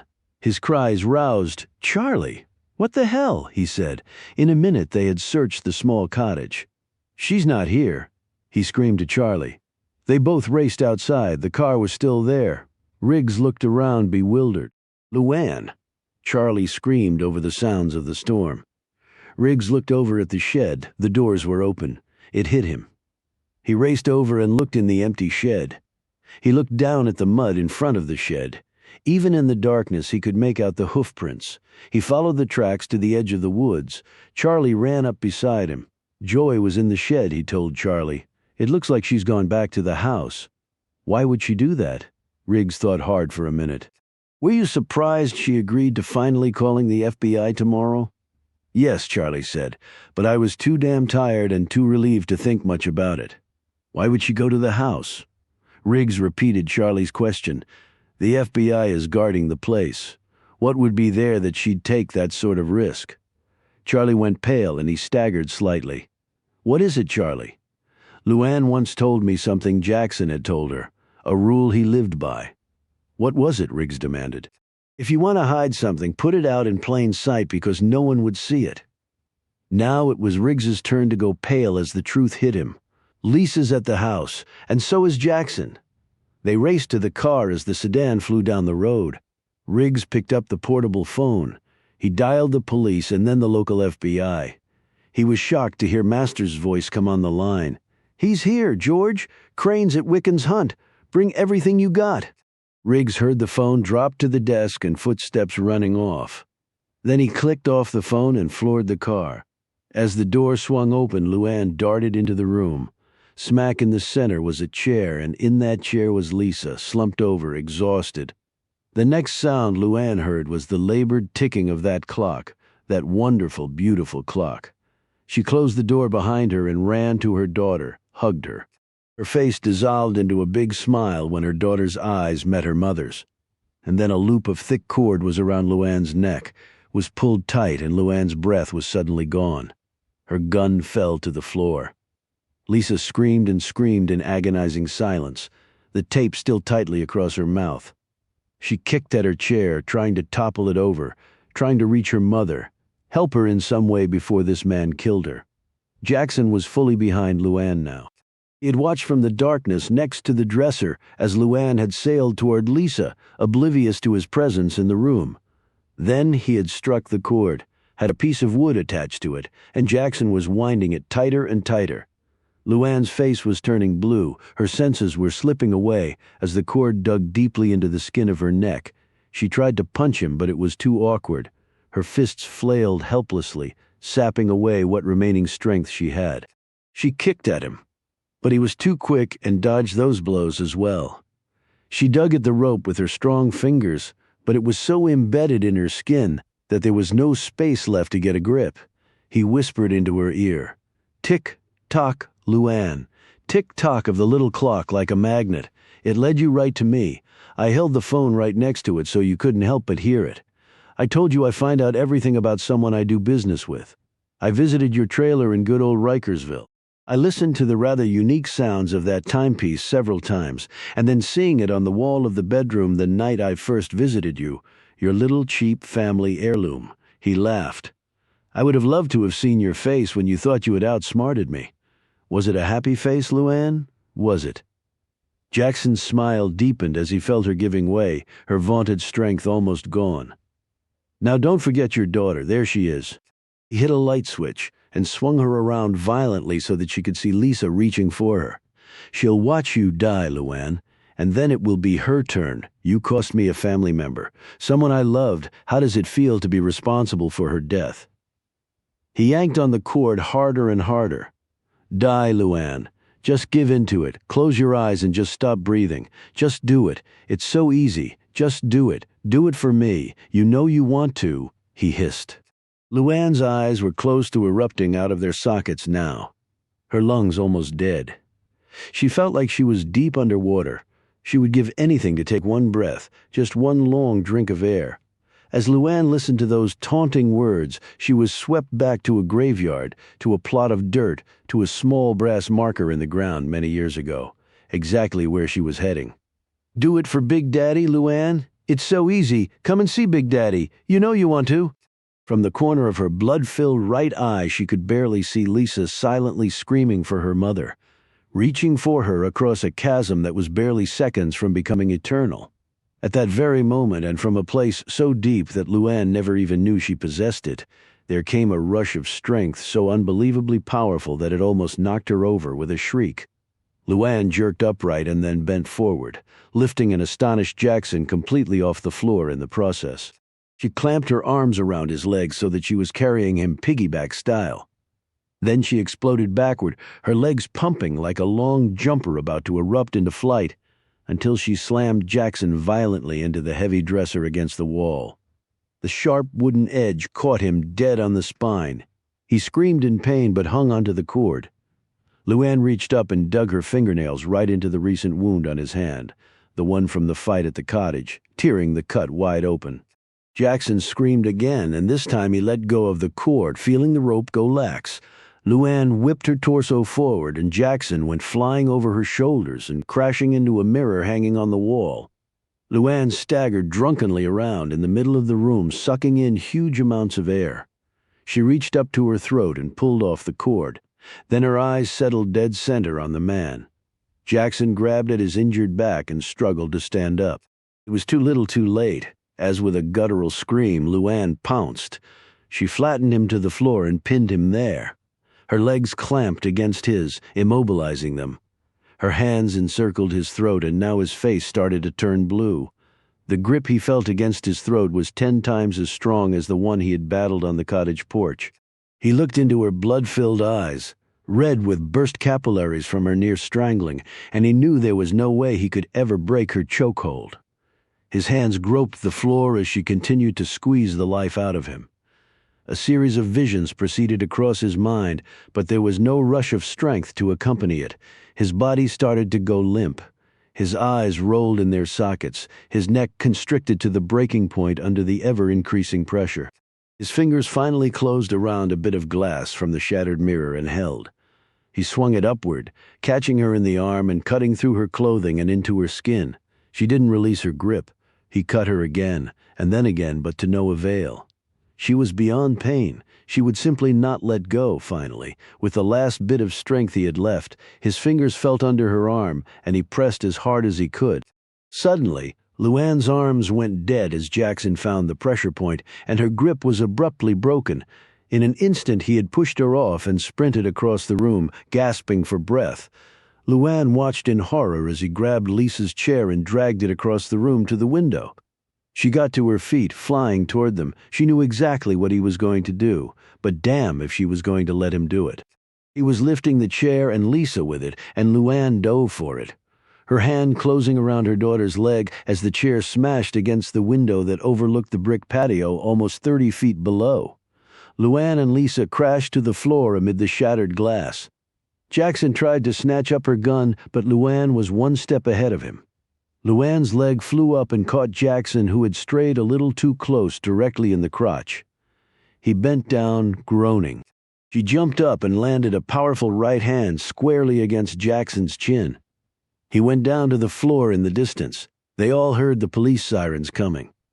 Jackson swore under his breath, picked himself up, and clutching his privates, raced through the doorway. Luann let him go, slamming and locking the door behind him. Screaming and crying in relief, she gently pulled off the tape and undid the ropes holding Lisa. Mother and daughter held each other tightly. Luann clutched at Lisa's body. She pushed her face in Lisa's hair. Her nose drank in every wonderful smell of her little girl. Then Luann stood and picked up her gun and fired 2 shots out the window. Riggs and Charlie and the FBI agents were engaged in an animated discussion at the entrance to the private road when they heard the shots. Riggs threw the car in gear and roared up the road. The FBI agents ran to their car. Jackson bolted down the hallway, suddenly stopped, and looked in Sally Beecham's bedroom. Empty. He spied the gun on the floor and snatched it up. Then he heard the pounding. He raced to the kitchen and unlocked and threw open the pantry door. Roger Crane, squinting and quivering, stumbled out. "Thank God, Peter. She had a gun. She put me in here? I did exactly as you told me. Thank you, Roger." He lifted up the pistol. "Tell Alicia I said hello." Then he fired point blank into his brother's face. The next instant he was out the door and racing across the lawn for the woods. As they jumped out of their car, Riggs saw Jackson first and sprinted after him. Charlie, despite his weakened state, was right behind. When the lawmen pulled up seconds later, they ran to the house. Luann met them on the stairs. "Where are Matthew and Charlie?" The men looked at each other. "I saw somebody running into the woods," one of them answered. They all ran out onto the front lawn. That's when they heard it. The drone of the helicopter as the blades cut through the rain and wind. It landed on the front lawn. They all saw the FBI insignia on the side. The group raced over. Luann and Lisa reached it first. Several police cars pulled up next to the fountain, and a small army of officers poured out. George Masters climbed out of the helicopter, followed by a team of FBI agents. He looked at her. "Luann Tyler?" She nodded. Masters looked at Lisa. "Your daughter?" "Yes," Luann said. "Thank God." He let out a deep sigh of relief and held out his hand. "George Masters, FBI. I came into town to interview Charlie Thomas. When I got to the hospital, he was gone. We've got to go after Jackson. I mean Peter Crane. He went into the woods," Luann said. "Matthew and Charlie went after him, but I want Lisa safe. I can't leave her without knowing she'll be completely safe." Masters looked between mother and daughter, spitting images of each other. Then he looked at the helicopter. "We'll transport her to the FBI office here in Charlottesville in this helicopter. I'll put her smack in the center of a room with a half-dozen heavily armed FBI agents. That good enough?" He smiled, weakly. A grateful look crossed her face. "Yes, thanks for understanding. I've got children too, Luann." While Masters gave instructions to the pilot, Luann gave Lisa one more hug and kiss, and then turned and raced for the woods, a swarm of FBI agents and police officers right behind her. As fleet of foot as she was, and knowing the terrain as well as she did, she soon left them far behind. Riggs could hear the feet flying in front of him. Charlie had dropped back a bit, but Riggs could hear his heavy breathing not far behind. The woods were wreathed in almost complete darkness, and the rain continued to pour down. Riggs blinked his eyes rapidly to gain some degree of night vision. He pulled his gun, slipped the safety off with a quick punch of his finger. Then he halted abruptly as the sounds ahead of him stopped. He crouched and swept the area with his eyes, his gun making wide arcs. He heard the sound behind him an instant too late as the foot slammed into his back, sending him lunging forward and then down. He hit the wet ground hard, his face sliding painfully across the grass and dirt, and he ended up slamming against a tree, his gun smacking hard against the trunk. The impact caused his wounded arm to start bleeding again. When he flipped over on his back, he saw the man flying at him, the foot poised to deliver another crunching blow. Then Charlie blindsided Jackson and the two men went sprawling. An incensed Charlie pounded Jackson with his fists and then cocked his arm back to deliver a knockout punch. Quick as an eel, Jackson made a direct hit on Charlie's wound, a blow that made him scream and double over. Then, with the same motion employed in striking a cymbal, Jackson smashed both palms against Charlie's ears, forcing a sudden painful rush of air into his ear canals and rupturing an eardrum. Nauseated and dizzy from the combined blows, Charlie fell off Jackson and lay on the ground groaning. "I should have slit your throat at the motel." Jackson spat down at him. Jackson was about to deliver a crushing kick to Charlie's head when he heard Riggs scream at him, "Get the hell away from him before I blow your damn head off." When Jackson looked over, Riggs's gun was pointed directly at him. Jackson stepped away from Charlie. Finally, we meet Riggs the criminal. "How about discussing a financial arrangement that will make you very rich?" Jackson said. His voice was hoarse and weak from his near strangling by Luann. He clutched at his torn hand. His face was bleeding from Charlie's blows. "I'm not a criminal asshole. I was an FBI agent who testified against a cartel. That's why I was in witness protection." Jackson circled closer to Riggs. "Ex-FBI? Well then, at least I'm certain you won't shoot me down in cold blood." He pointed a warning finger at Riggs. "Understand, though, if I go down, so does Luann. I'll tell your former employers that she was in on everything, even helped me plan it. I'll paint a picture so dark that she'll be grateful for a life sentence. My attorneys will see to that. But don't worry, I understand you can have yearly conjugal visits in some prisons now. You're going to rot in jail. I hardly think that. I can only imagine what sort of deal I can cut with the feds. I would think they'd do anything to avoid public disclosure of all this. When this is all over, I'm sure I'll be seeing you again. In fact, I look forward to it." Jackson's mocking tones burned through every fiber of Riggs's body. What was even more maddening was the fact that everything Jackson had predicted could very well happen, but it wouldn't. Riggs swore to himself. "That's where you're wrong," Riggs said. "About what?" "About killing you in cold blood." Riggs pulled the trigger. The sound that didn't occur seemed to drive all the blood from Riggs's body.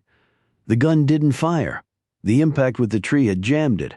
He pulled the trigger again with the same sickening result. Jackson instantly drew his own gun and pointed it at Riggs. Riggs dropped the useless pistol and backed up as Jackson advanced. He finally stopped retreating when his foot felt nothing but air. He looked behind him, a sheer drop down below the fast-moving water. He looked back at Jackson, who smiled and then fired. The bullet hit right in front of Riggs's feet, and he stepped back a half-inch, teetering on the edge. "Let's see how well you swim with no arms." The next shot hit Riggs's good arm. He grunted in pain and doubled over, clutching it, trying to maintain his balance. Then he looked up at the sneering face of Jackson. "Take the bullet or the jump. It's your choice, but do it quick. I don't have much time." Riggs had only an instant. As he crouched over, the arm that had just been hit slid up the length of his sling, a very natural movement under the circumstances. Jackson had underestimated his resourcefulness. Jackson wasn't the only one who had lived by his wits, who had gotten himself out of tight spots by acting nimbly. What Riggs was about to do had saved his life while working undercover during a drug deal that had gone sour. It would not save his life this time, but it would save several others, including one that he cared more about than his own, Luann's. He locked eyes with Jackson. His anger was so intense that it blocked out the pain in both arms. His hand closed around the butt of the compact gun taped inside his sling, the one he had originally had in his ankle holster. Its muzzle was pointed right at Jackson's wounded arm, and all his aim was as sharp as ever. And Jackson was only a few feet away, but Riggs had to make the first shot count. "Riggs!" Charlie screamed. Jackson didn't take his eyes off Riggs. "You're next, Uncle Charlie." Matt Riggs would never forget the look on Jackson's face as the first shot Riggs fired erupted through the sling and hit the man flush in the face, tearing first through the powder, putty, and spirit gum, and then slamming a microsecond later into real flesh and bone. The gun fell from an astonished Jackson's hand. Riggs kept pulling the trigger, sending bullet after bullet slamming into Jackson. Head, torso, leg, arm. There wasn't a piece of him Riggs missed until the firing pin banged empty 12 shots later. And all the time, Jackson's countenance held a look of supreme disbelief as blood mixed with fake hair and skin. Creams and powders mutated into a dull crimson. The total effect was eerie, as though the man were dissolving. Then Jackson dropped to his knees, blood pouring from a dozen wounds, and then he fell face forward to the ground and did not move again, his last performance. That's when Riggs went fully over the edge. The multiple kicks from the pistol were enough to completely unsettle his balance, and his feet were unable to counter the slippery red clay. But as he went over, a look of grim satisfaction came over his face, even as he stared down at the abyss he was plummeting toward. Two useless arms, both bleeding him to death. Deep, fast, icy water, nothing to grab. It was over. He heard Charlie scream his name one more time. And then he heard nothing else. He felt no pain now, only peace. He hit the water awkwardly and went under. Charlie scrambled over and was just about to plunge in when a body hurtled by him and went over the edge. Luann broke the surface of the water cleanly and almost instantly reappeared. She scanned the surface of the rapidly moving water that was already pulling her downstream. From the bank, Charlie stumbled along through the thick trees and heavy underbrush, trying to keep up. The shouts of the FBI agents and police officers were getting louder, but it didn't look as though their help would arrive in time. "Matthew?" Luann screamed. "Nothing!" She dove under methodically, pushing off from bank to bank, searching for him. 20 seconds later, she resurfaced, sucking in air. "Luann!" Charlie yelled at her. She ignored his cries. As the cold rain pelted her, she sucked in another lungful of air and went under again. Charlie stopped, his eyes darting everywhere, trying to pinpoint where she would come up. He wasn't about to lose both of them. When Luann broke the surface again, she wasn't alone. She gripped Riggs tightly around the chest as the current swept them along. He gagged and spit up water as his lungs struggled to function again. She tried to swim cross-current, but was making little progress. She was freezing. In another minute, hypothermia could well incapacitate her. Riggs was sheer dead weight, and she felt her strength fading. She scissored her legs around his upper torso, angling just enough that his face was above the water's surface. She kept putting pressure on his stomach, making his diaphragm kick up and down, helping him clear his lungs. She looked desperately behind her, searching for some way out. Her eyes fell upon a fallen tree and, more important, the thick branch that was suspended partially out over the water. It would be close. She readied herself, gauging the distance and height. She tensed her legs around Riggs and then made her lunge. Her hands closed around the branch and held. She raised herself up. She and Riggs were now partially out of the water. She tried to pull herself up more but couldn't. Riggs was too heavy. She looked down and saw him staring at her, his breath coming in short gasps. Then she watched horrified as he started to unwrap her legs from around him. "Matthew, don't, please!" Through blue lips that moved in a painfully slow manner, he said, "We're not going to both die, Luann." He pushed her legs again, and she was now fighting him in the current and the weary ache in her limbs as the numbing cold settled deeply within her. Her lips were trembling with both rage and helplessness. She looked down at him again as he tried desperately to free himself, to rid her of the burden. She could simply let go, fall with him. But what about Lisa? She had seconds to make a choice, but then she didn't have to. For the first time in her life, her strength failed and her grip was broken. She started to plummet downward. The thick arm that clamped around her body ended her fall, and the next thing she felt was herself and Riggs being lifted completely out of the water. She cocked her head back and her eyes fell upon his face. Straddling the tree trunk, Charlie, bad arm and all, grunted and grimaced and finally pulled them safely to a narrow dirt bank where they all three collapsed, the water inches from them. Luann's legs were still locked in a death grip around Riggs. She lay back, her head on Charlie's chest, which was heaving mightily from his efforts. Luann slid her right hand down to Riggs, who took it, laying it against his cheek. Her left hand went up and gripped Charlie's shoulder. He covered her hand with his. None of them said a word. Chapter 59. "Well, it's all done," Riggs said, gingerly hanging up the phone. They were in his home office, Luann, Charlie, and Lisa. A gentle snow was falling outside. Christmas was rapidly closing in. "So what's the bottom line?" Luann asked. Luann and Charlie were healed. Riggs was out of his sling, and the cast he had had to wear to mend the bone Jackson's bullet had broken had recently been removed as well. He still moved slowly, though. Not great. The IRS finished its calculations of the back taxes you owed, penalties and interest, all compounded for the last 8 or so years. And it came to all the cash you had, all the investments you had, and all the property you had, including Wiccan's hunt. He managed a grin, trying to ease the impact of the depressing news. "You were actually short 65 cents, so I threw it in for you. No charge," Charlie snorted. "What a Christmas present. And the other lottery winners get to keep all their money." "That's not fair." "They paid their taxes," Charlie, Riggs replied.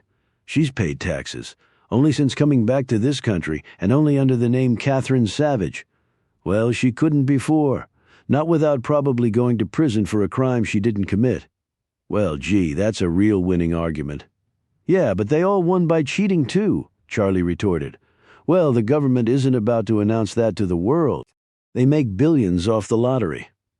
Telling the truth might just mess that up, don't you think?"